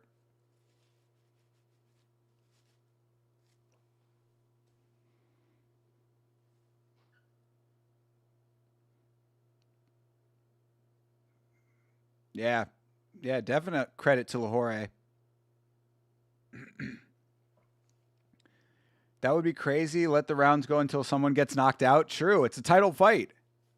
It's a title fight, bro. Come on. How are we going to know who the real champ is if both men are still standing at the end? The disc was called a head mirror. It was used to redirect light from another source to see in ears or nasal cavities before pen lights were normal. That all tracks. Yeah, I figured it had something to do with light. Why else would it be made of metal? But I didn't know for sure. So thank you, Bleeding Edge. Another registered and certified medical professional in the chat. We've got such a talented chat. It's amazing to me. It's also amazing that such a talented group of people choose to hang out with such an absolute idiot all the time. So thank you for that. I appreciate being friends with people who are smarter than me. In honor of Chuck Norris, they should fight until there's a winner. Gone but not forgotten. Shout out to the legend. A really shiny metal. Yes, indeed. And here I am, just a programmer. Bro, you're not just a programmer. You are a programmer. That is an amazing skill. I wish I knew how to do shit like that. All right. Hamzin retains his middleweight title as he should, but shout out to Lahore for a really great performance, a very spirited effort. Don't be so hard on yourself, Thinker. I know, I'm just kidding. I know that I've got good qualities. I know that I'm a good writer. I'm a quality marketer. And a good friend. I want to believe that, at least. I'm sure there are plenty of people who would say otherwise, but you're an entertainer, entertaining an audience. That's a talent by itself. I appreciate that. I appreciate that you see it that way, because I think a lot of people definitely do not see it that way. Oh, you just sit around watching fights and like stream yourself doing it? It's like, yeah, I mean, do you know how much it takes out of me to be talking for 8 hours straight at times? That's what I try to tell people. It's one of those things that I feel bad having to say, because it's like, yeah, dude, I'm not roofing. I'm not out here like breaking my back, but like I am tired after streams. I mean, like I literally talk for hours on end. Yeah, that was definitely a great fight. That was a really, really great way to end this card. This card actually turned out to be pretty good overall. You know, a little bit slow in the beginning, but overall we had some good fights, some good quality fights. Hey, Petr Yan. We got a Petr Yan sighting out of everything. So is the Petr Yan lengthening surgery a meme, or is he 6 feet tall now? Yeah, the fact that there are actually people who believed that meme is like really why we are cooked as a society. That meme was going around with a picture of him from a surgery that he had had in like 2024 or something. And like people were legitimately thinking Petr Yan had gotten leg lengthening surgery. A fucking UFC champion is going to go through one of the most painful, most unnecessary, and longest layoff surgeries that you can possibly imagine. Leg lengthening is like a ridiculously dumb thing to do. It is a very, very painful surgery. The layoff that you have afterwards is very long. You have to be off of your feet for like a week. And that's just starting out. And then you have to be very ginger on your legs for like another like 2 or 3 weeks or something. It's like, this is the dumbest rumor that has ever been started, thinking that Petr Yan had leg lengthening surgery. That is so retarded.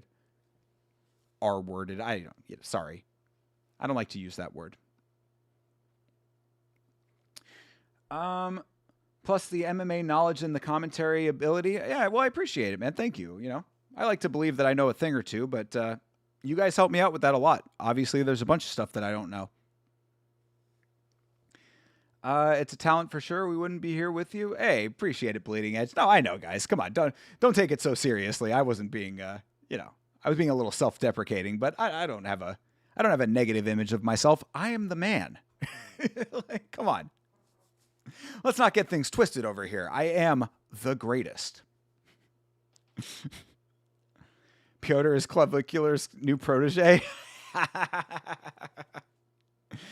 I do look maxing, brother. I hit face with small hammer.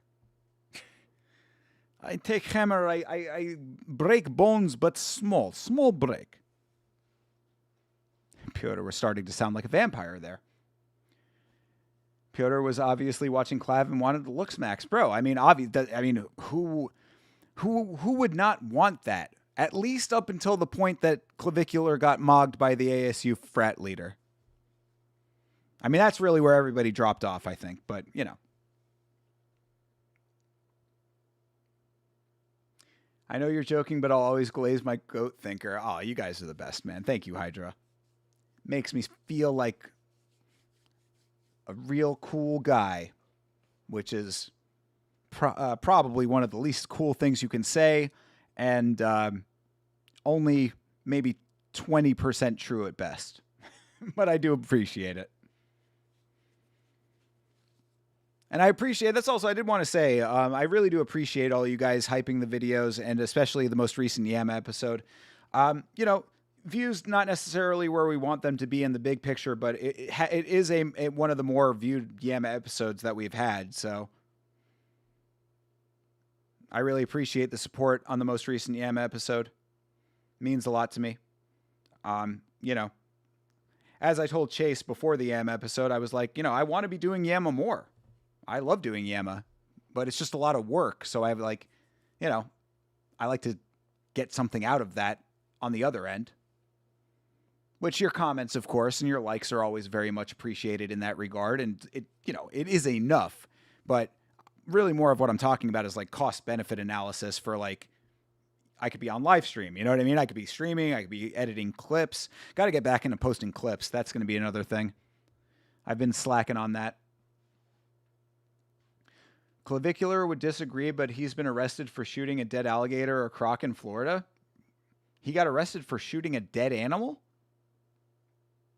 That's interesting. Yeah, he's been trying to get himself arrested all over the place, apparently. But did not get charged with murder when he ran over a dude with a Cybertruck. Never forget. Apparently the charge wasn't for the gator. It was actually for instigating a fight between his girlfriend and some girl. How do you get arrested for instigating a fight?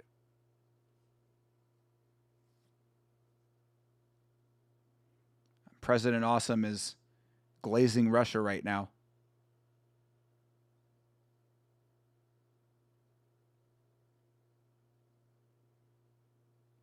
Damn, he had a good Russian experience. I would suspect that might not be the same for...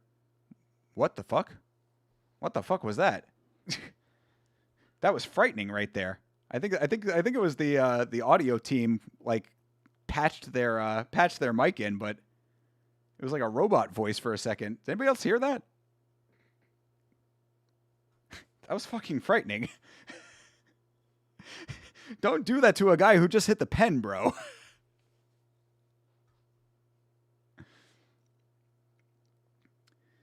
To be fair, when I practiced Muay Thai, we rolled wooden dowels on our shins for microfractures and built the bone density that way. Yeah, no, I mean, there is legitimacy to it. That's like conditioning. But to do it on your face for the sole purpose of trying to make yourself look better is strange, to say the least. Earnest emotion is cool. Hell yeah. Absolutely. I agree with that. I would not be shocked if it is still practiced. Yeah, no, well, again, it's conditioning. Conditioning is its own thing. Oh, they're having all kinds of weird audio things at the end of this.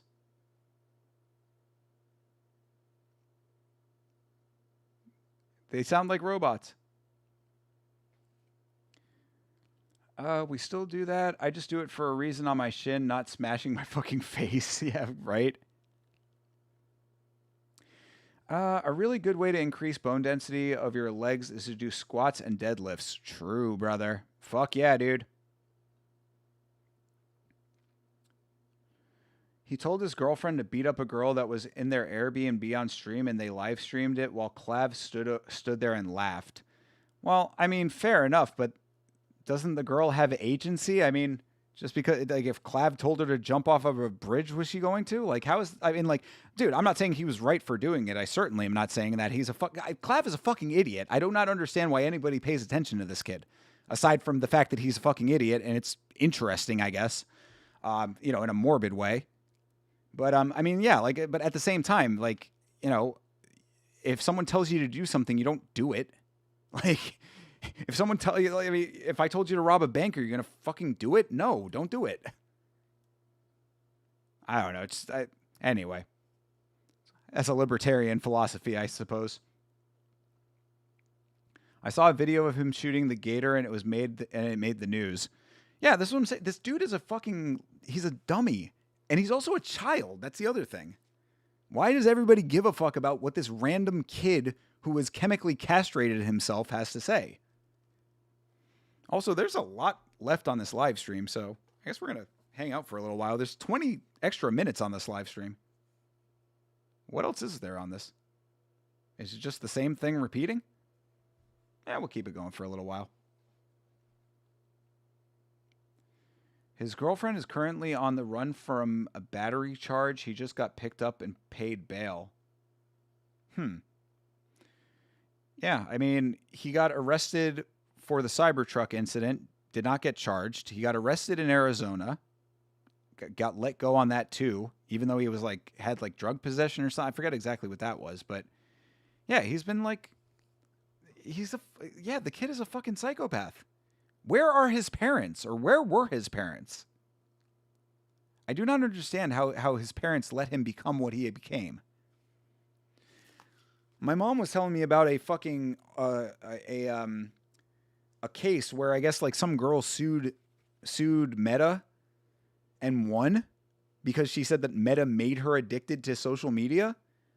Where is the fucking personal agency in these kinds of things? I don't get it. I did not agree with that in the slightest. I thought that was a terrible ruling, and I hope that the higher court overturns it. Well, they do meth, so I wouldn't be surprised if wouldn't be surprised by the irrationality of their decisions. True. Yeah, that's what I'm saying. And people pay attention to this guy like he actually knows shit. There was he was getting interviewed on a political show. I'm like, this fucking dude who does meth and chemically castrated himself for the sake of perceived better facial features. I'm supposed to care what he thinks about politically? I actually gave him a little bit of credit on that show because this guy was trying to ask him all these weighty political questions, and he just kept coming back to do you want to ask me anything about looks maxing? That's what I do. I'm not a political commentator. He didn't go that far. He did have some fucking dumb conservative views, but I at least gave him a little bit of credit for being yeah, this is not my world. All right, it looks like the Karate Combat stream is just the end screen for a very long time, so I guess we'll call the stream to a close on this one, or at least that portion of it. I'll hang out and talk to you guys for a little while if you want to chill.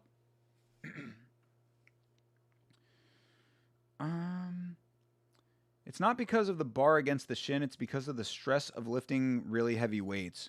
Yeah, I mean, they both play a part. The stress also creates microfractures. Yeah, well, so does the bar does too. If you're talking about the bar to the shin that Sanjay was talking about. Yeah, the microfractures are created, and then it strengthens the bone when they heal. Same with building muscle. You tear your muscles, they rebuild, and then you end up with the guns. Yeah, still got them. Need to get back in the gym so bad, bro. That is pathetic. Also, greatest farmer's tan. That's actually not that bad, but you can see it a little bit. It used to be a lot worse. It's still bad. You can see how bad it is, but when I used to work outside, it was so bad, bro. Because he's a freak. He thinks he has a bunch of fans. Most people I know who talk about him treat him as the bi-weekly freak show at the circus.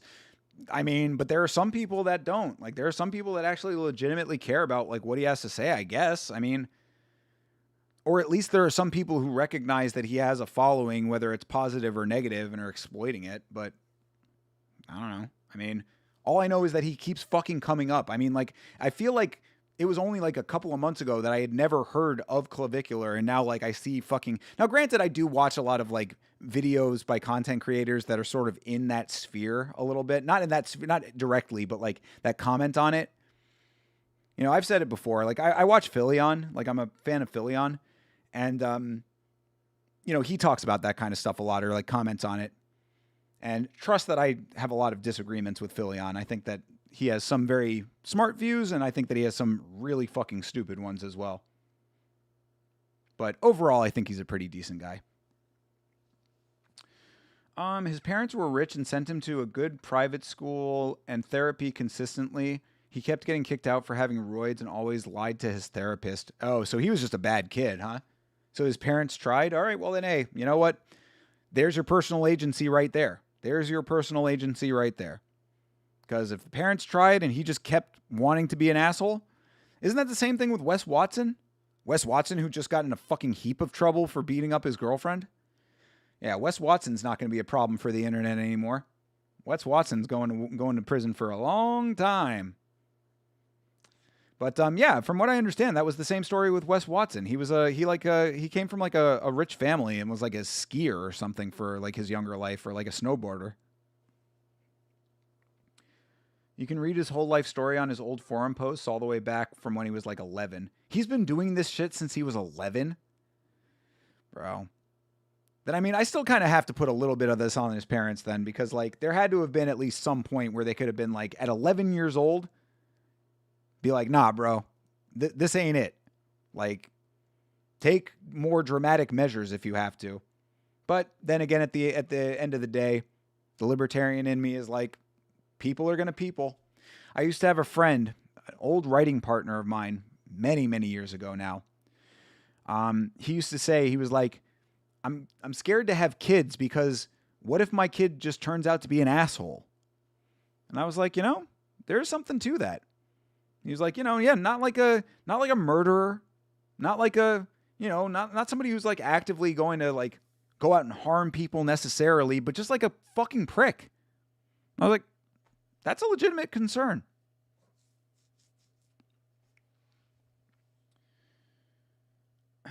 I only heard of the guy from the police body cam channel I follow. True.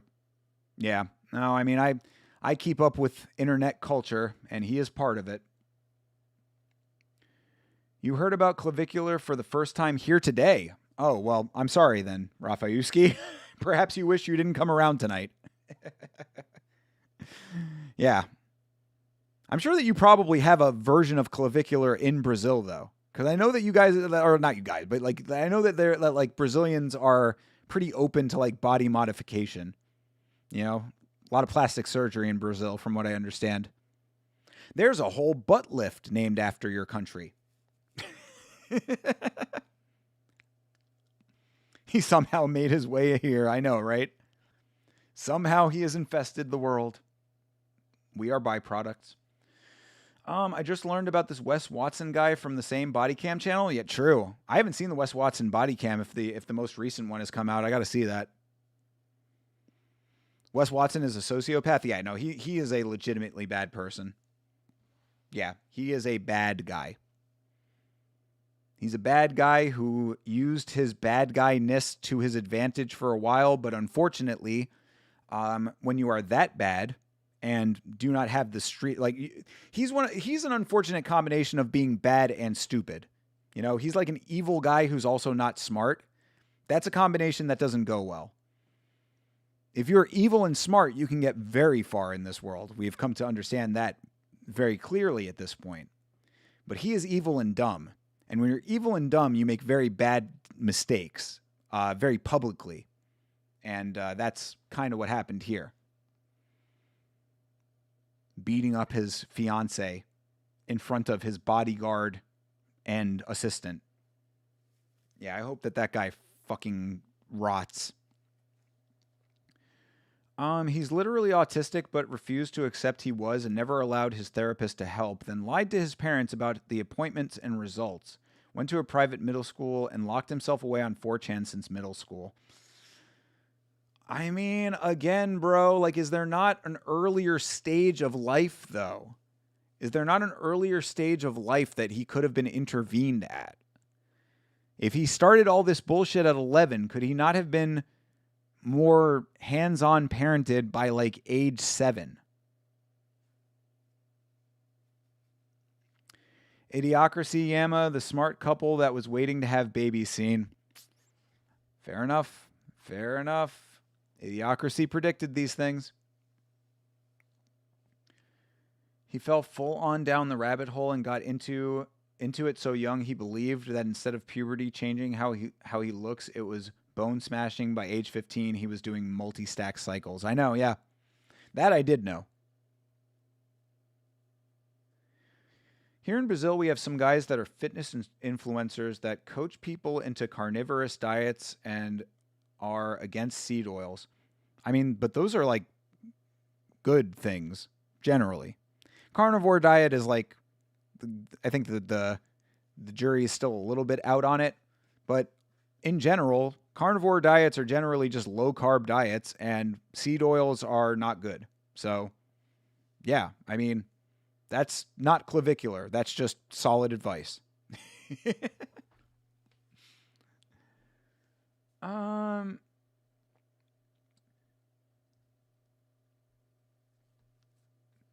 Yeah, we have a lot of those here too, exactly. A lot of those people here are on roids. Yep, they also lie about it. They also lie they're fake natties. I don't know if we have a Brazilian clavicular. I'm not that chronically online, though. Yo, well, fucking based, Rafayuski. You're looking at what you can become if you are chronically online. Be what you're being. Stay doing what you're doing. You may have it and you just don't know. Again, you're better off, my guy.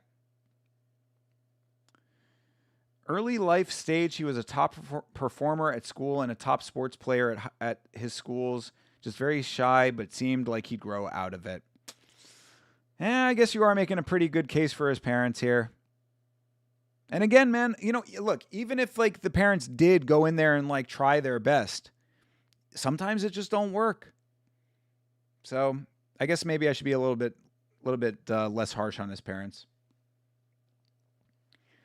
In his parents' eyes, they had a shy but standout kid going to therapy for his social issues and reporting progress, so sent him to a top private school for his age once they could. All right, fair enough. Like I said, I guess you've made a good point for them, or a good case.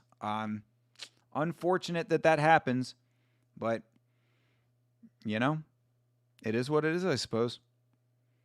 I wonder how they feel now. Has anybody heard from them? Like, have they ever done interviews? That would be the perfect parental couple to be on Dr. Phil. I know Dr. Phil is not doing his horrible show anymore, but, there's got to be a Dr. Phil knockoff that fucking Clavicular's parents could go on to let us know how they feel about him now that their son is a fucking attempted murderer. I mean, I'm still in awe that this dude did not fucking get, anything from running a guy over. I mean, granted, it happened in Florida, but still. Jesus fucking Christ, dude. The thing about seed oils here is that the top influencer on the topic said he was gay because of seed oils, and with his diet, he became straight again. What? What? Bro, what? Are you fucking kidding me right now? Bro fucking had some goddamn seed oils and started enjoying penis? And claims that he was magically cured of it? What the fuck? I mean, and that's very strange to me too, because aren't there a lot of trans people in Brazil? So it's I would think that Brazil would be a lot more why is being gay even a bad thing in Brazil? To the point where this guy is having success with that kind of rhetoric. Those kinds of talking points. I thought that Brazil was pretty accepting of gay people. But that is fucking wild that he said that. Because that's kind of wild for him. Because, like, I mean, he basically just admitted that he was gay at one time. You know what I mean? Like, did bro get caught sucking a dick and then just blamed it on seed oils? Because if that's the case, that's actually kind of an ingenious way of getting out of it. That's an ingenious way of, like, considering yourself straight at the end of the day, being like, dude, fucking flaxseed oil, bro. I didn't know what it was doing to me. You wake up with balls on your face and it's like, golly, too many fried foods.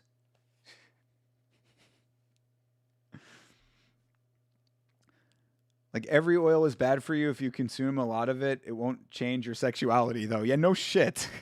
No fucking shit. That is the most ridiculous thing I have ever heard. That's like some shit you would hear like a fucking Nigerian pastor saying. You know what I mean? Like, in Nigeria. Why are you gay?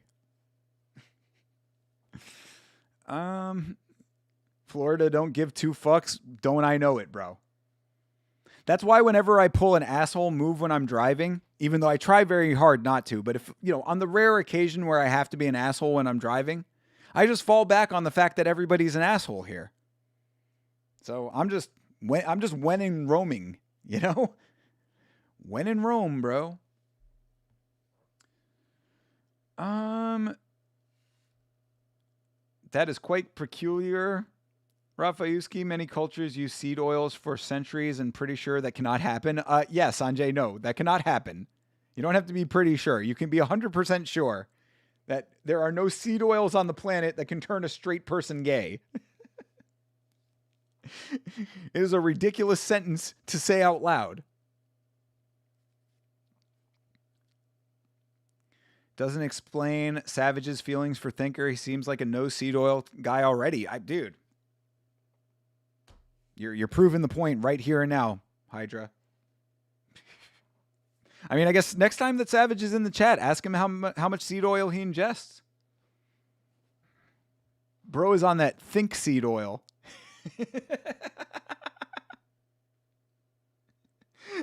It is disgusting how well that works. I have like 6 different seed oils I use quite often, and I like women. Well, I mean, brother. This is the thing that you have to understand. If you're gay, you're just gay. If you're straight, you're just straight. There's no thing that turns you. Lady Gaga, she's got a song called Born This Way. That's what it's about.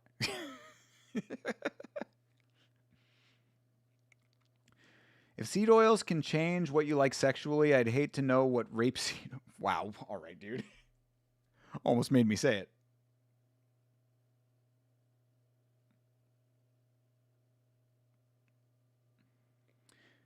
Vito Spitafore, was he abusing seed oils? Dude, Vito, yeah. True. He had so many seed oils that he ended up in, Vermont? With his fucking... His friend Kevin or whatever. That was always the most unrealistic part of that storyline, Nav. We're talking about The Sopranos, by the way, if you don't know what we're talking about. But that was always the most unrealistic part of that storyline, was that tubby-ass Vito, even after he had lost all that weight with Weight Watchers, ended up with that dude that he was with. Because the dude that he was with was much younger and much more attractive than him, theoretically at least, I would think. I'm not the best judge of male attractiveness. But you could tell that Vito looked one way and that guy looked another way. If I'm recalling the episodes correctly, at least. You should play Dennis Leary's song, I'm an Asshole, when driving like a jerk. I drive really slow in the super fast lane. I drive really slow in the ultra fast lane while people behind me are going insane. I'm an asshole. Apparently Louis C.K. thought that up. You've heard that story, I'm sure.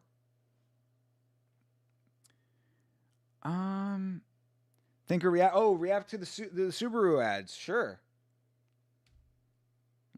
Yeah, let me see if I can bring them up. I have to see how these relate to. homosexuality. Okay, let's see here. Likes to be driven hard and put away wet.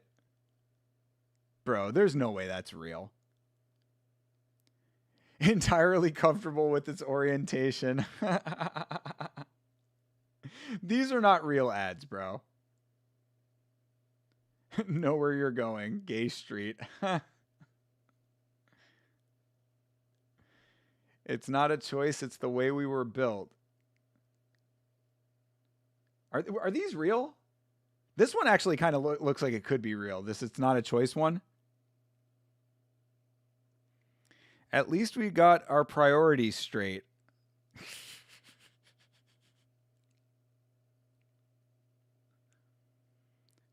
Safety and support always comes standard.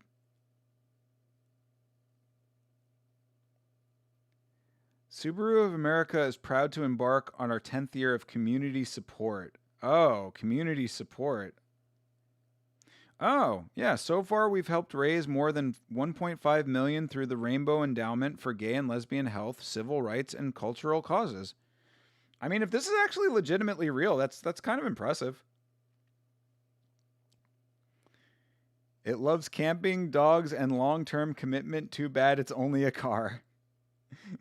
That's a pretty fun one. Yeah, the it's not a choice one I think makes the most sense. But this, come on, dude, this cannot be real. They cannot. There's no way you cannot tell me that they put a sign that says Gay Street, and underneath it says knowing where you're going. That's some of these are not real. I'm not believing. Likes to be driven hard and put away wet. Come on, dude. No fucking way.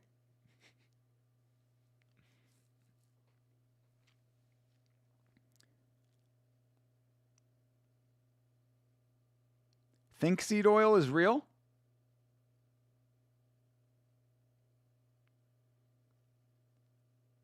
Yes, I know. Yes, I knew it was supposed to be grapeseed oil, but I started to read it as it was written. That's what canola oil was called before they renamed it. Still what a lot of Canadians call it since we named it that. Yeah, but you spelled it wrong. And Vito was the little spoon. Exactly, bro. Come on, dude. You mean to tell me that younger, fucking stereotypically attractive gay gentleman was finding that dude to be the one?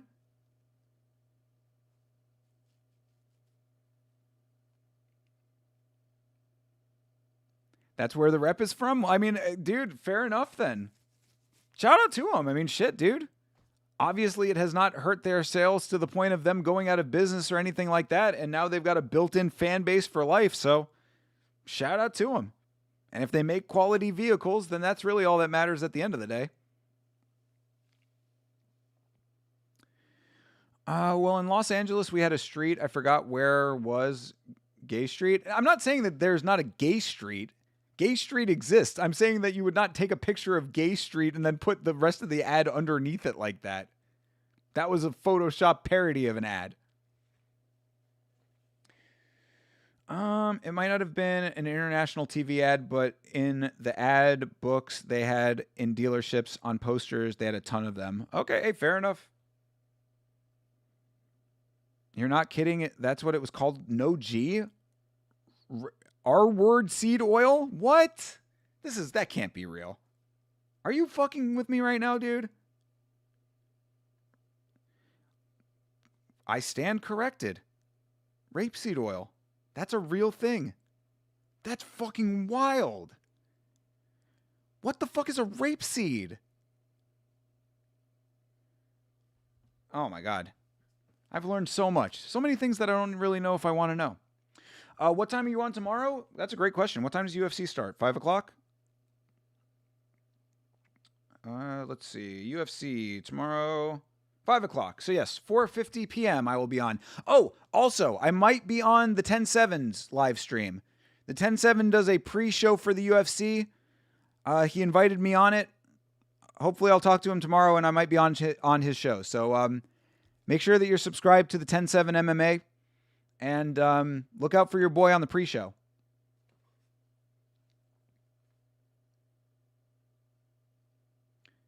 That's so wild. Yeah, that's fucking crazy.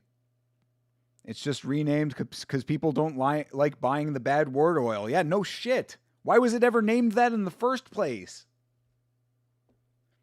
I probably just got demonetized for saying the word of the name of a fucking seed. Jesus Christ.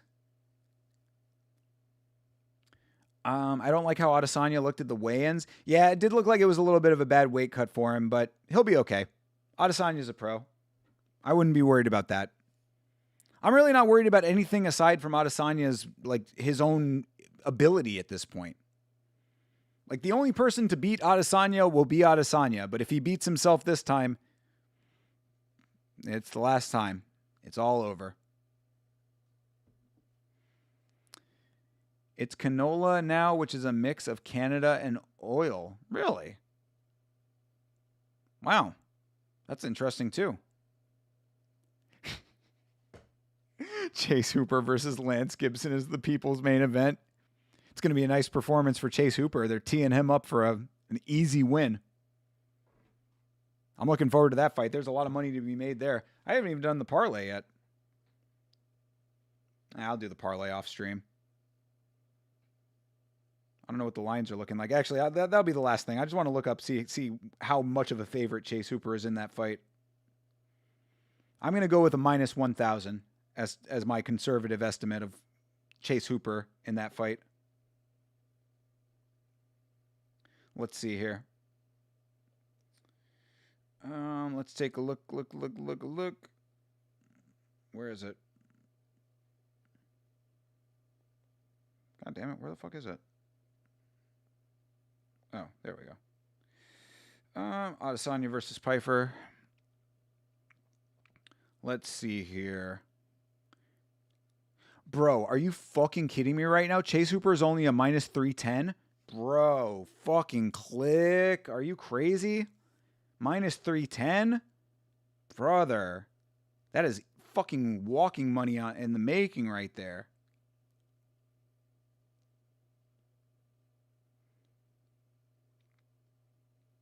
Jesus Christ, I cannot believe that.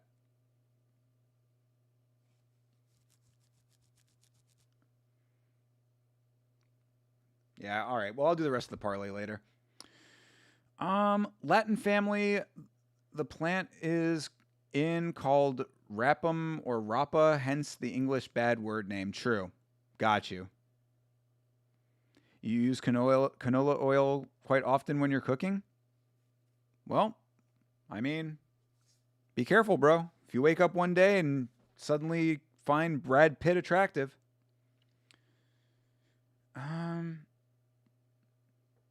Yeah, no, I mean, I just found out that plant even existed right here on this stream, so crazy. But, all right, guys, it's getting a little late, so I'm going to get going here. Thank you guys, as always, for hanging out. This was a fun one. Karate Combat was pretty good. And always enjoy talking to you guys. You know, chat's my favorite thing in the world. Love watching fights with you guys. You're the best. Yamashow.com for all of your merchandise needs. As I said, there is a not 0% chance that I might be on the pre-show with 10-7 MMA. So if you're doing nothing before UFC tomorrow, I don't know what time it's going to be, but it is before the live stream starts. And you know that I will still be here in time for my show to start. So sometime I would say maybe around like 3 o'clock is what I'd conservatively estimate. But whatever the case may be, we will be back here for 4:50 p.m. Eastern Standard Time for UFC tomorrow. Adesanya versus Pyfer. You guys have a great rest of your night, a great rest of your weekend. And as always, you fight on.